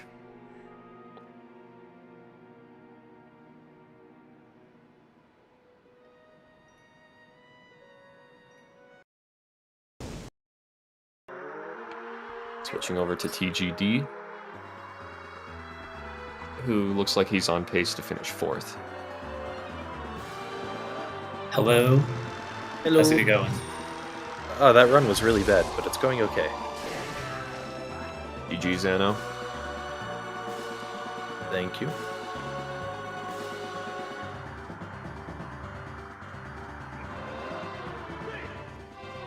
Pretty surprised at how close Teabag and TGD and I were throughout the race.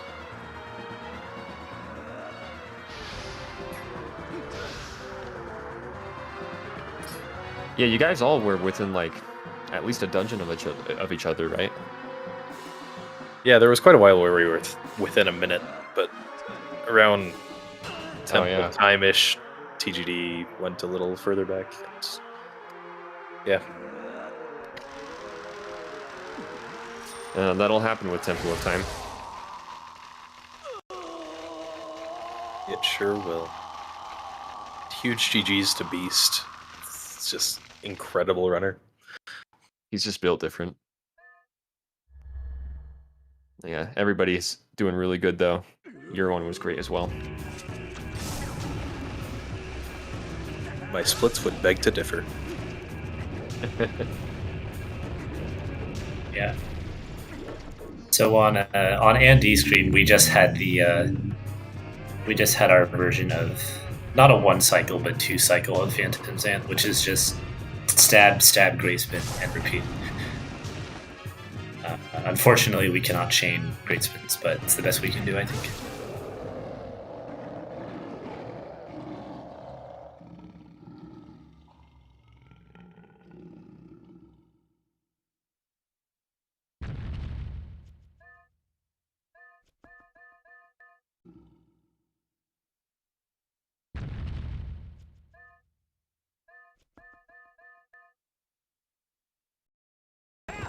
So that's 4 GameCube runners and 3 Wii runners. And the Wii runners have also been fairly close from what it sounded like in the voice chat that we had going. Yeah, they really have. It's also cool to see the different routes and different things they do. Yeah, 3 really good runners there. Did Hap just mortal draw Xanthead? I've never seen someone do that before. That's cool. It'll definitely kill him.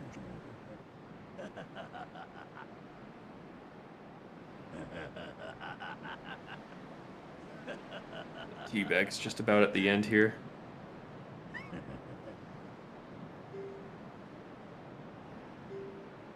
Yeah, Teabag opting for sub 7. Oh yeah. Managing to get that sub 7, you love to see it.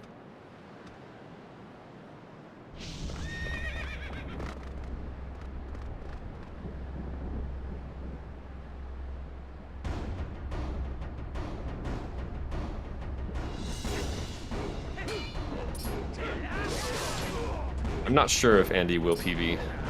Tried looking at his stream, but he's not showing any splits. He'd have to get to the rest of Palace pretty quickly. So I don't think. Yeah, I'm not sure. I don't think so. That. GG to Teabag. GG Teabag. And third with a 658.26 or 23, as it shows on his own splits. Yeah, GG's. He got a goal at the end too. Nice to add a little color. Add a little shine. Yes, there we go.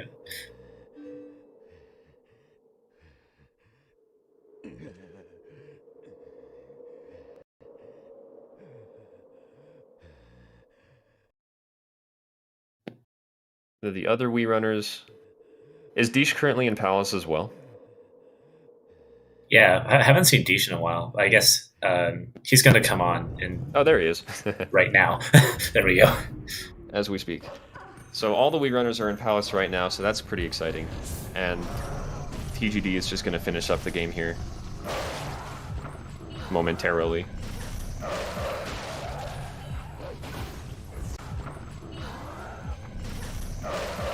Yeah, do we want to invite Teabag in? Is he coming as well? Oh, yeah, sure, Teabag. If you want to come in here, and if you're listening, yeah, you can come in here if you want to. Hasn't responded in the race room yet, so I don't know if he will. Maybe they just pieced out. Hopefully.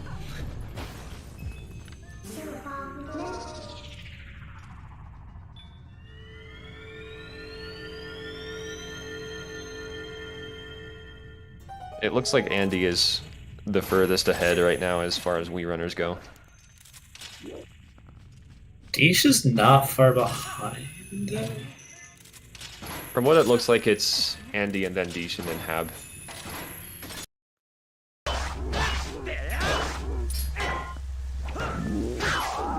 Yeah, I think Deesh is in the second wing.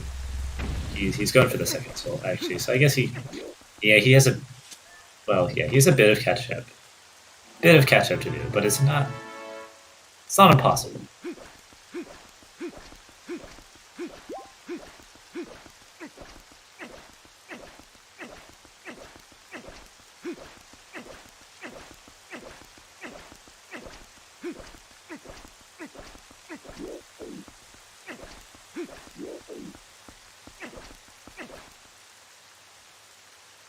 Guy downstairs pulling off a nice little brake slide. Oh, we might see Teabag in here after all.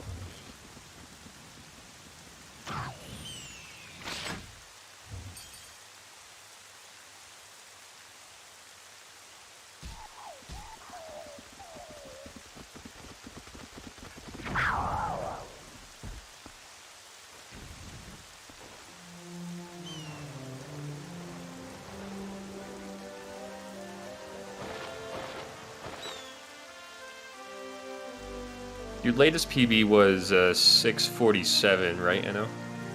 Yeah, 6:47.27. I missed it by 4 minutes, just over 4 minutes. That's not too bad. Welcome in, Teabag. Yeah, what's up? Hey, GG's on your run. Thanks. That was that was fun. I enjoyed it. Just a tough category. Yeah, it is fun. Remind me, what time did the race start for you, Teabag? 6 a.m. Man, Yeah, waking up at 6 and delivering a really good run, really good race. Yeah, it's just past 1 o'clock here on Sunday.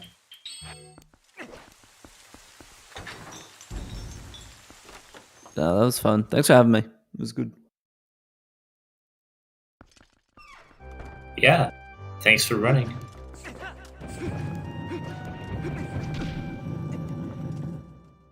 I barely missed the Xant head there.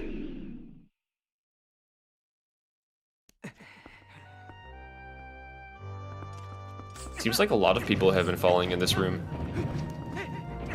It's a dumb room. It is a dumb room indeed. Yeah, the stupid room. Just get good. Well, I'm gonna hop out and get something to eat. Thanks for the commentary and thanks for the race. Sounds good, man. I'll do the same. Thanks, guys. See you guys. Alright, see you later.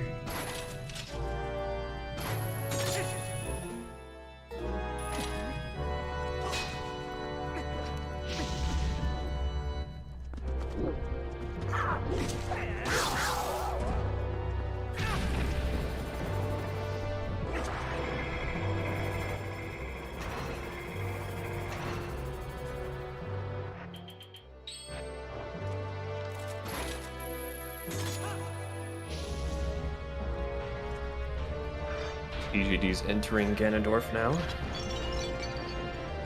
He's actually not that far behind his PB, I don't think. Although, he's going to have a really good final fight to beat it. It would be pretty awesome to see a PB today.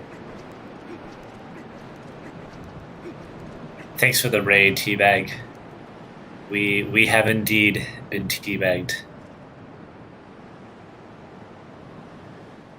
You gonna take that from him?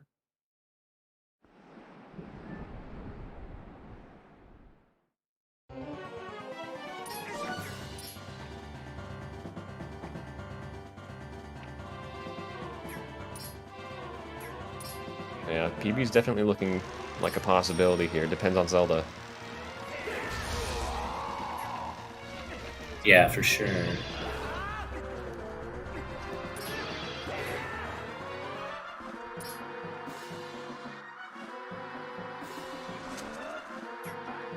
Yeah, because he, according to his splits, he can save like 50 or so seconds, so it's still a narrow possibility. Yeah. But looks like he's on pace for a 7 cycle.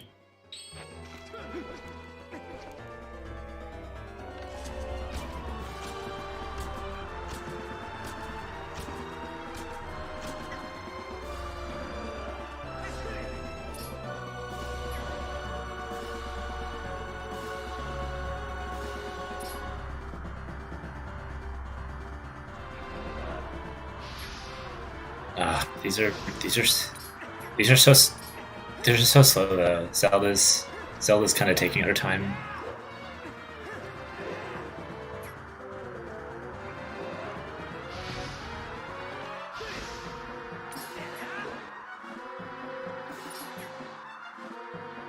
Oh, it was a interesting sound effect.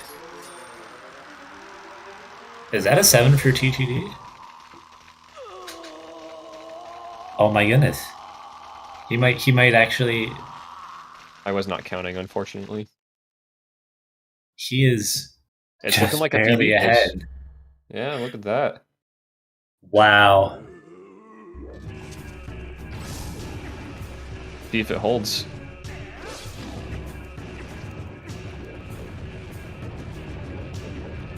Not too much we can really mess up here on Beast Cannon. Well, I'm holding my breath.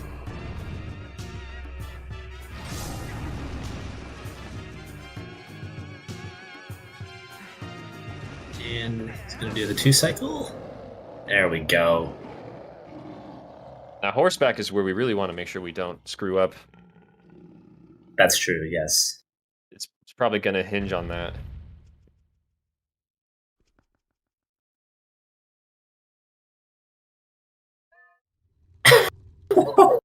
Andy got a fairy from the pot. That's awesome. I think that Andy's, TGD is going to get this PB.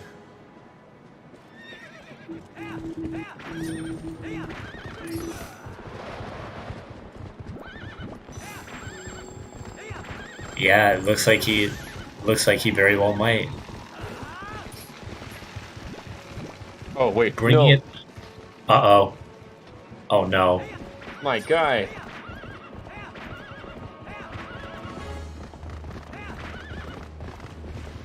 Well, if he's quick, it might be a maybe. But I don't know. Oh, that's... Yikes. Got to be perfect from here. Oh no. Good tracking, good tracking. Come on, man. Okay. I got hope. I think it's still barely doable. No, running into a fence does not help. It's true. This is cutting it. It's cutting it so close. It's really cutting it. Because I think the cutscene, the like transition cutscene is like 50 or so seconds. And then the fight takes like 15. Fight takes about 12 if you do it well. Okay, 12. Maybe 11.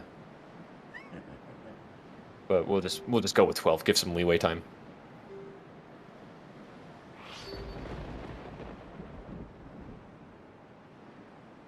Oh man, this is cutting it so close.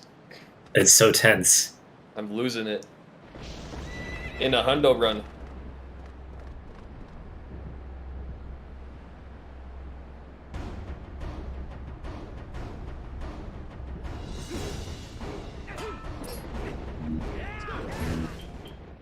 Oh no! That is unfortunate.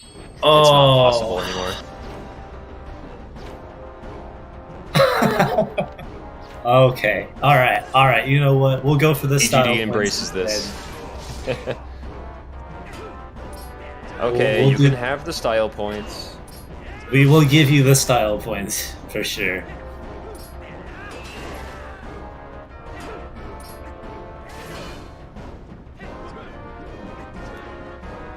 Oh.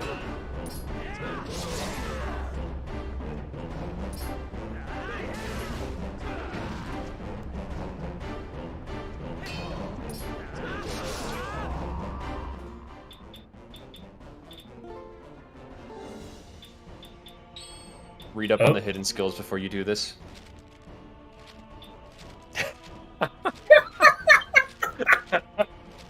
Oh boy. I love this. Okay, this is Wow, kid. this is good. This is amazing. Mayor Bo, dear Mayor Bo, dear Mayor Bo.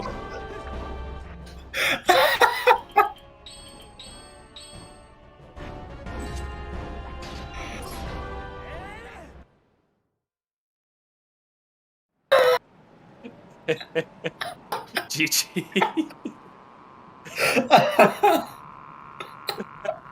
I've lost. I have lost it. All right, you know what? TGD, you've won the race. GG's, first place.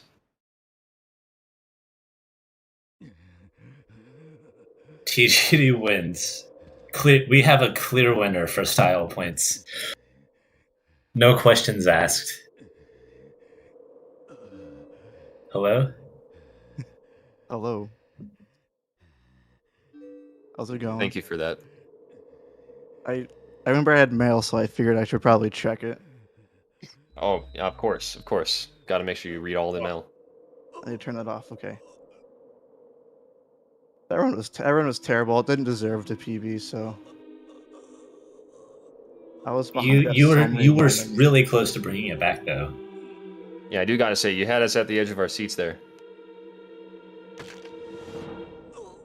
I've only been like actually running the category for not terribly long, so I'm not upset, but it was awful. That's okay. All of my race runs end up being awful as well.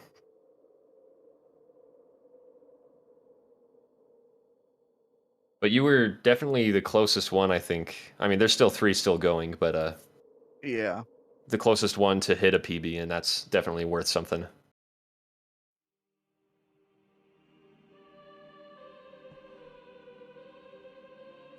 All right, yeah, got to get the clinking in there. This man was decking Link out for the final blow. I hate that the lantern doesn't stay out. Yeah, this is a little bit disappointing. But it makes the first little cutscene kind of cool. Yeah, when I realized kinda that want I someone- couldn't PB, I just like, okay, let's just be stupid now. I'm The glad you guys fishing rod actually was pretty got great it. too. It's not as That good as on was- Wii. It's better on Wii because you can like keep it out. Yeah, as I'm sorry about your PB, but that whole show was totally worth it. I was tempted to check the fishing journal too, but I'm like, no, I need to get this done so I can actually eat something because I haven't really eaten anything today. So Check probably out gonna that head out- single green gill. I'm probably gonna head out and do that. But thank you guys for having me on. It was a fun race, and then good Yeah, luck for to sure. the other 3. Yeah, GG's on your run. Yep, thank you. You all have a good rest of your night and You too, or have a day. good one. All right, bye-bye. Bye. Alright, it comes down to the Wii version now.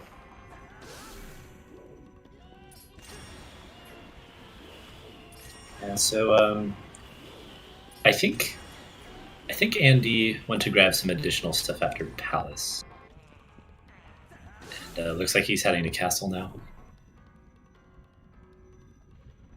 I'm not sure. There's a trick you can do, like if you save warp right after Palace, you can set it to night.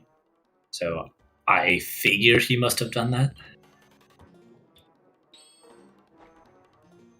I don't know. This time in this game is weird because you mentioned the Cave of Ordeals thing.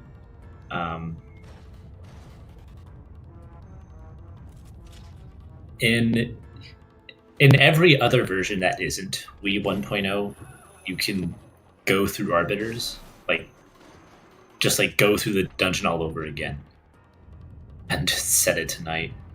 Or exiting arbiters will set it to night. You know, it is kind of sad that doing that is faster than just waiting for nighttime. Yeah, It goes to show for how sure. long a day-night cycle is. But at the same time, it's like, dang, we kind of need it to be that long for Hundo. Yeah, and it's not used in Hundo, but it is used in Glitchless, I believe. It is, yeah, I think.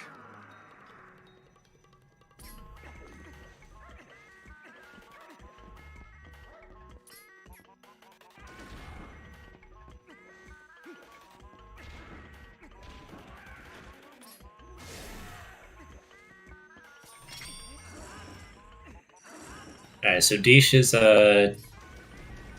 is knocking down Zant. He lost Great Spin, but it's fine because. Oh, is he? Okay. Yeah, I was thinking he was going to pick up Hearts in the Blizzetta phase, but because you can do that as well.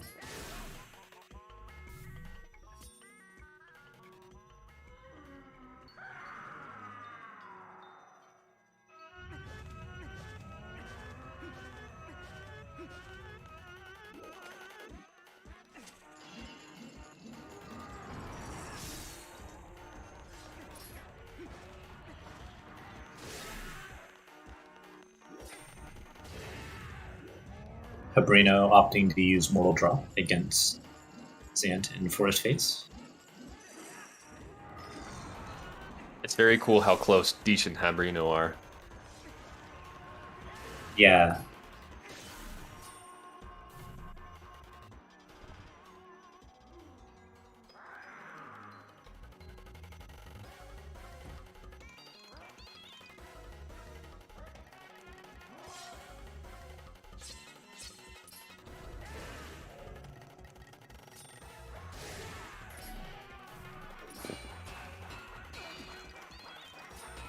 Oh no, Deesh lost Great Spin again.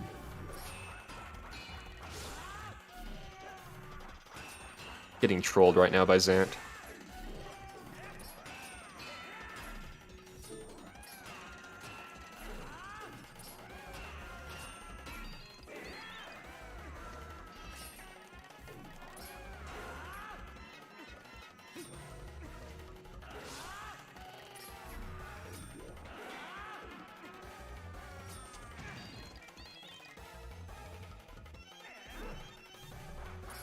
What? Went for a mortal draw there. That's cruel. Oh, Oh, man. that's so cruel. Hab might catch up. This is getting very interesting very fast. Zant's Yeah, dead. this is. There we go.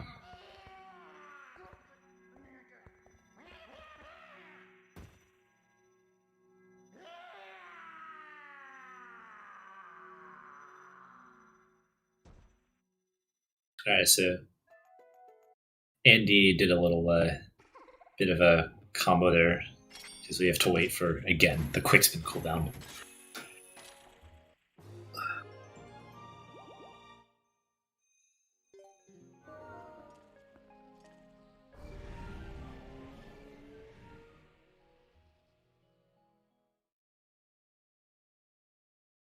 It is looking like everybody will be getting sub 8, which is cool to see. Yeah.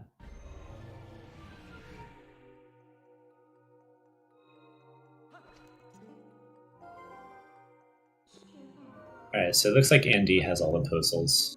That's good. I was a little worried when I saw he was missing some earlier.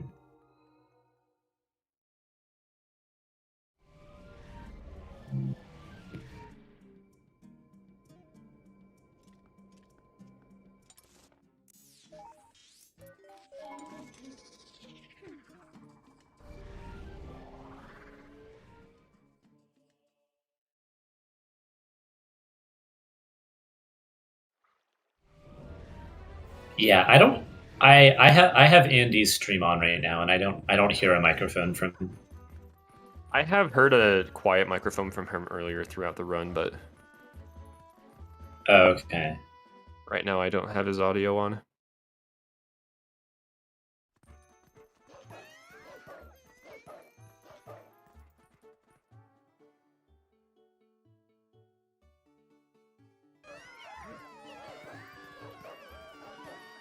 Okay, well, regardless, looks like he's going for Darknet Skip.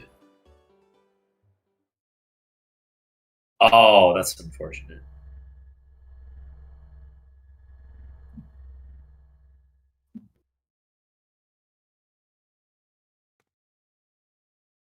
Alright, yeah, he's gonna fight the Darknet normally then.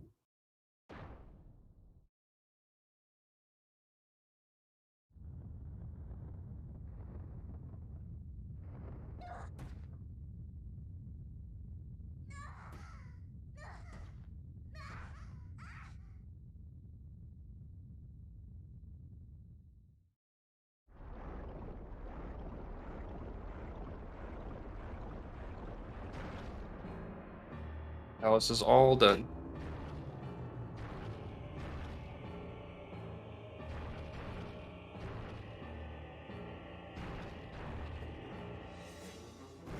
I think it's looking close enough that we might be able to end the stream once everybody's done.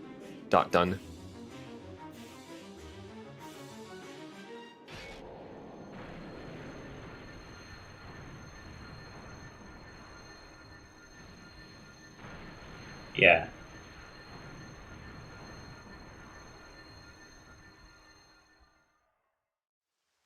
Yeah, Heb.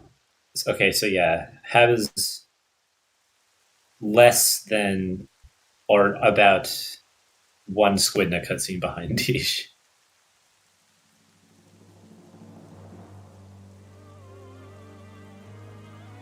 Yeah, the squid and those overlap. That's how you know.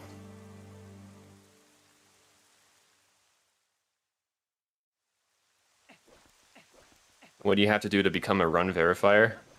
Be a member for a long time. Just be overall trustworthy.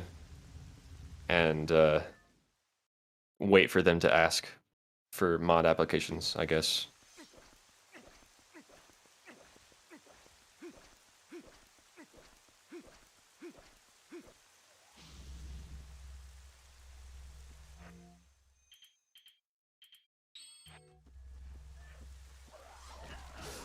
Oh. Andy, unfortunately, trading with the Aralphos there.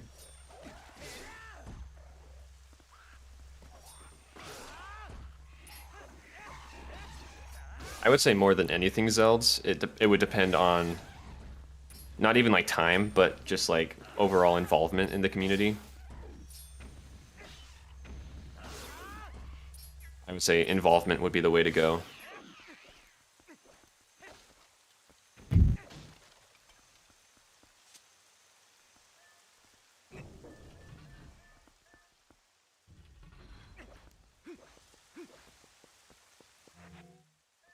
Yeah, exactly.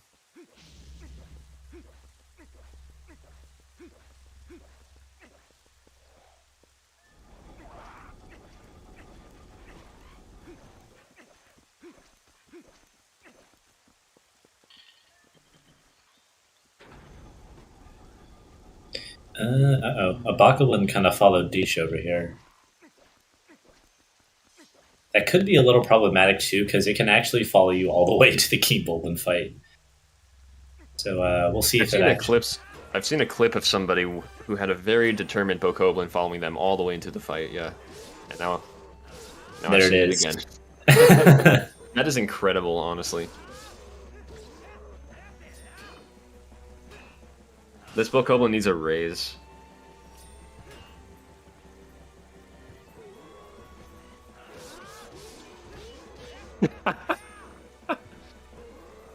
There we go.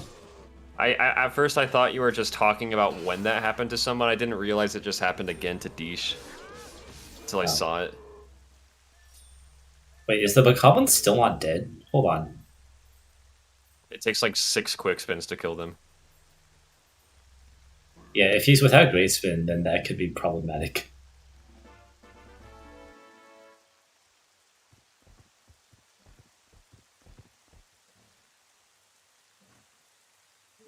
But yeah, I only know because it's happened to me before. So I was a little like, oh no.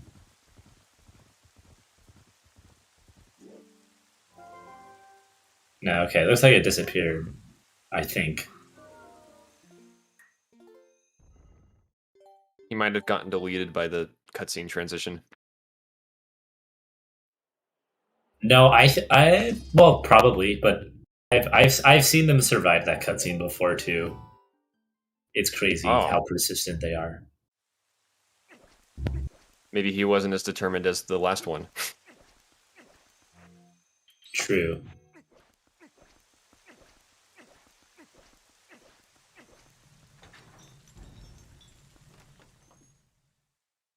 Alright, Andy's getting close to the end here.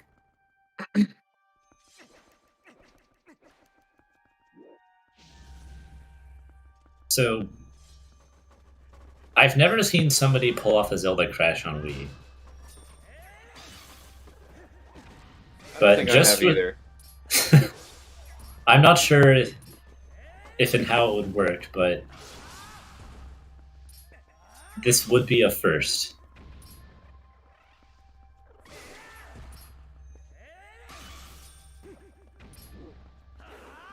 Alright, well, it looks like he's going to continue.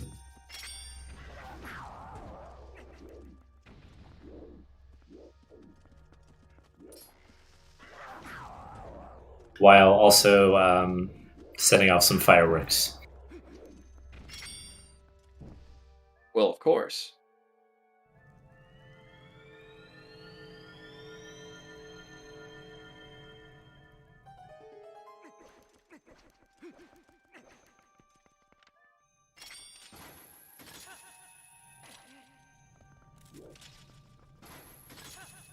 Wait, what happened to Deesh? I wasn't looking. I blinked and Hab is at the Dark Nut, and I guess, judging by the lighting of the room, Deesh fought the enemies. Yeah, Deesh was fighting him. Well, this could be really close then, yeah.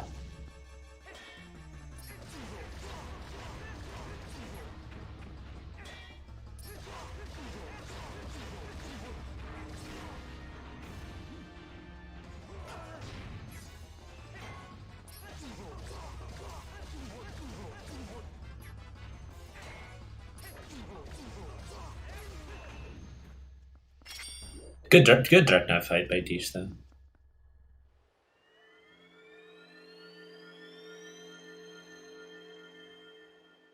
Yeah, Habrino's pulled ahead.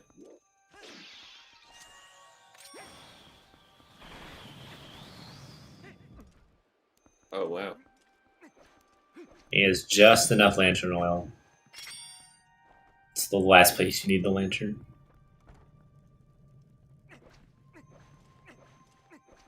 Oh, yeah, dang, look at that.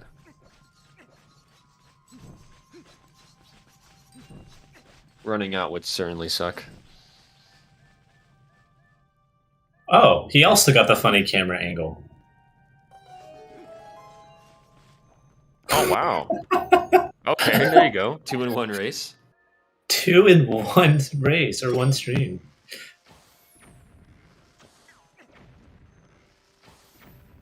Oh, nice shot.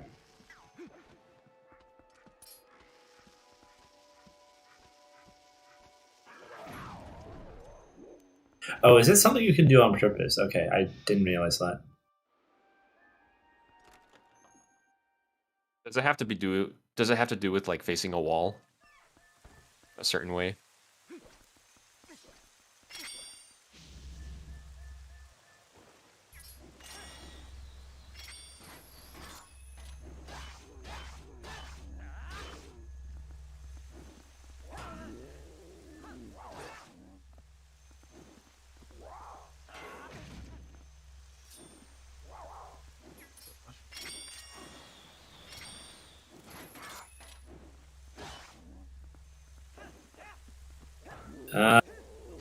Deesh is having quite a bit of trouble with his Seraphis.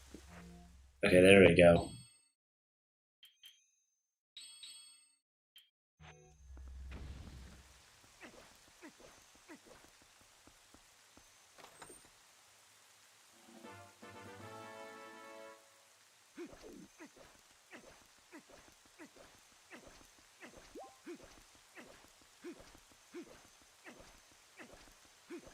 See, and Andy will polish off that horseback fight. Just over the cusp of 7:30, 7 hours 30 minutes.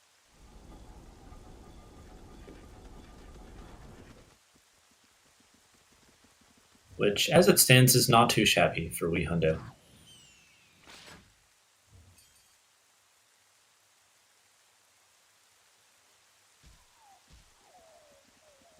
Curious to see if he'll do any styling of sorts. Although I'm not really sure how he's going to top the guy downstairs.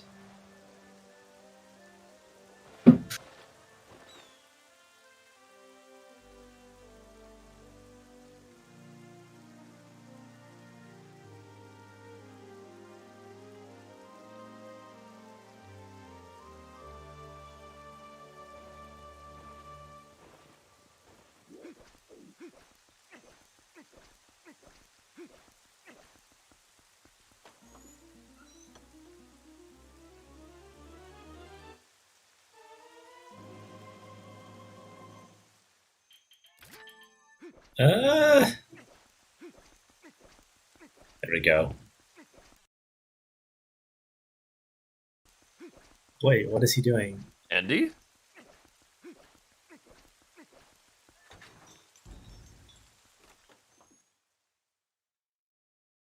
What? Wait, what's going on? No, he's stalling time for the other two. Oh my goodness. Are they all gonna try to get to finish at the exact same second? I don't Dude, know. they might be coordinating something big here. I mean, all three of them are in a voice chat, so it could be possible.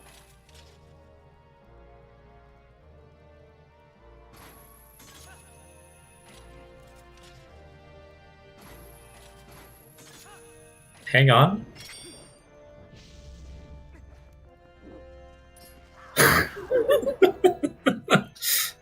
Yeah, I'm just as out of the loop as you are, JD. So I'm so curious to see what's going on. Yeah, we'll just have to wait and see. I'm invested. Just don't die, Andy. Don't do that. He's fine. I think there are a couple fairies laying around. As long as he grabs them. Man, Ganon's really attacking more slowly than he does in Smash. Oh, is he gonna kill him now? Okay. Oh, okay. He's just gonna kill him now. GG, Andy. Extra GG. style points for the blue magic armor. Yeah, the slow magic armor. Extra clanking right there.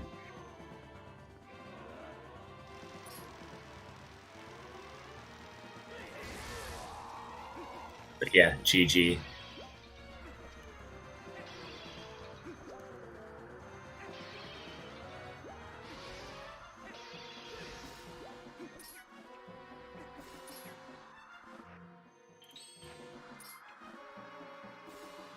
So Hab and Deesh are both in Zelda, but I don't know how far they are apart.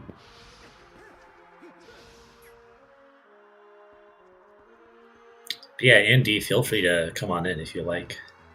If you still have the energy for it.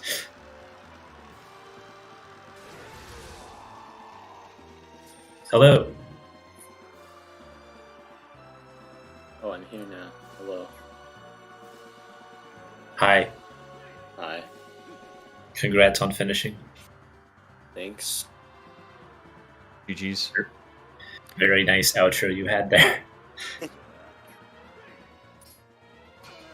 I mean, yeah.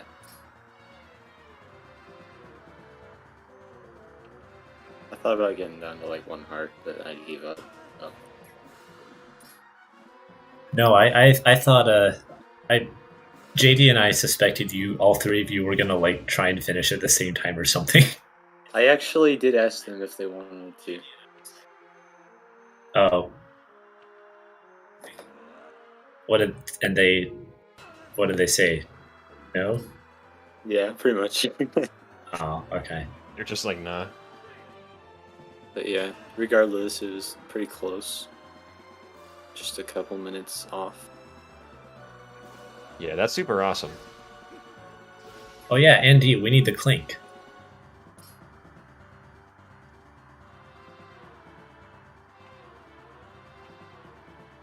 We gave you some extra style points for the blued out magic armor. Although the audio looks like it's Nice. on Deesh right now. Yeah.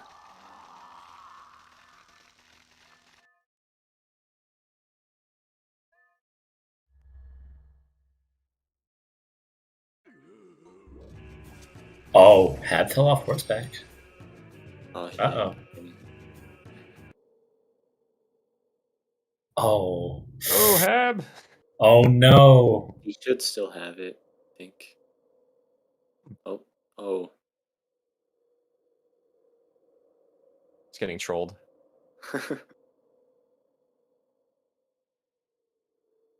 This could get interesting.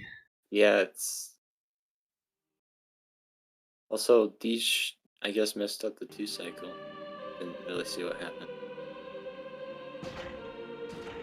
All right, he's got Ganondorf back in getting chased mode. Connect the nunchuck to the Wii remote. There you go. Deesh's nunchuck like disconnected for a sec.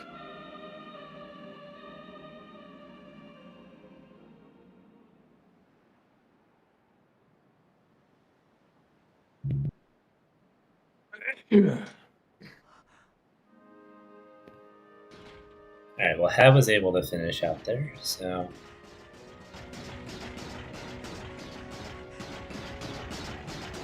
Yeah, it comes down to the Ganondorf fight.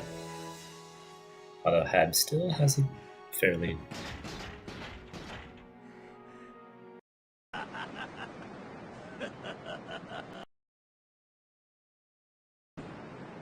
think Hab's gonna take it.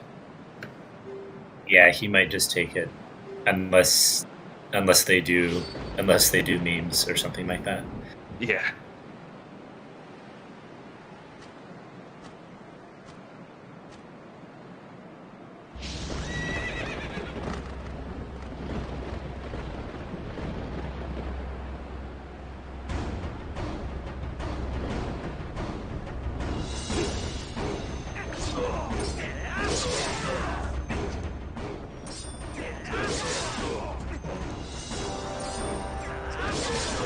Andy, just a question. I noticed you went for a backup rupee and a backup purple in the graveyard.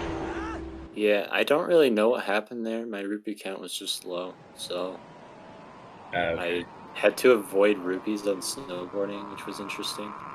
And then I got that, so it worked out fine. GG to Hab. GG Hab. Good job.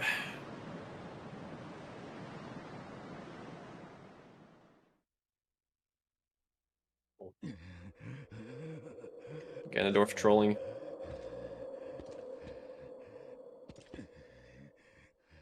Hello? Hello. Firstly, congrats, and Thank you. GG's to you also. thank you. Oh, it looks like we finished. Nice. Yep, should be getting Deesh in a second. Yep, he Thank is you, done. Fernan, for the route, and thank you, Fernan and JD, for the commentary. Of course. Yeah, you're welcome on both fronts.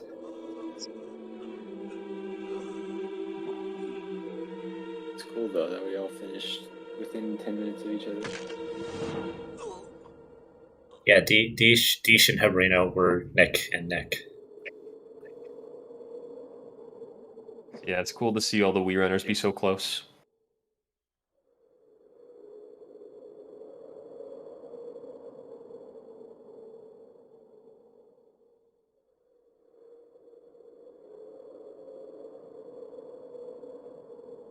And Hab, I see you opted to go for the blue magic armor as well.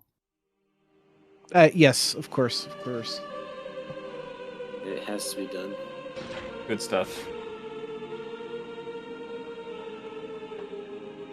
GG's to everybody that participated. Yes, thank you. Thank you to Anno for setting this up.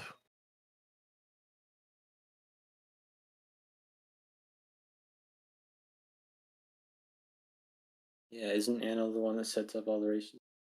Yeah, he like coordinates them. That's cool. Yeah. I'm glad he does that. They're a lot of fun.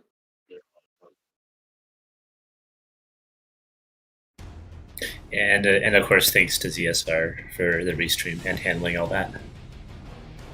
Yes, yes. Thank you to Star for being the restreamer. Yeah, huge shoutouts to Star. And to Trez for being the restreamer before that. Just base Trez. We also blame Trez. Mm.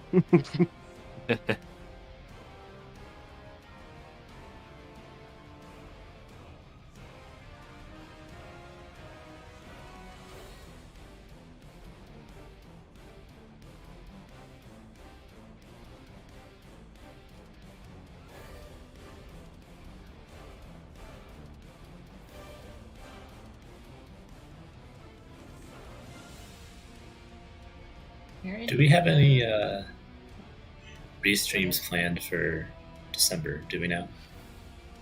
I don't think we have a schedule yet. Anno might know. Yeah, Anno, I don't think Anno posted a December schedule yet. I'm sure he's got something lined up. Yeah. Well, I know that Will be nice to see. Anarakis and I are racing Hundo Plus for a different marathon. Oh, nice. On the 28th of December. Nice. Should be fun. Yes. Should be fun and good luck. Thanks.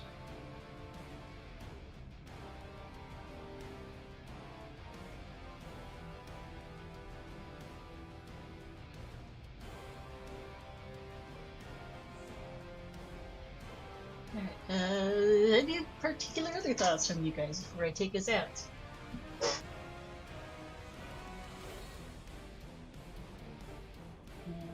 Because sounds like interviews more or less over. GG's Andy and Sabrina here, as well as Deesh in the chat, and to all of our other runners.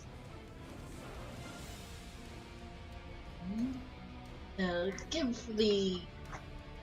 these three here a follow, Deesh, Sabrina, and Andy. Also, you can check out the Twitch links to the other runners that we had on previously.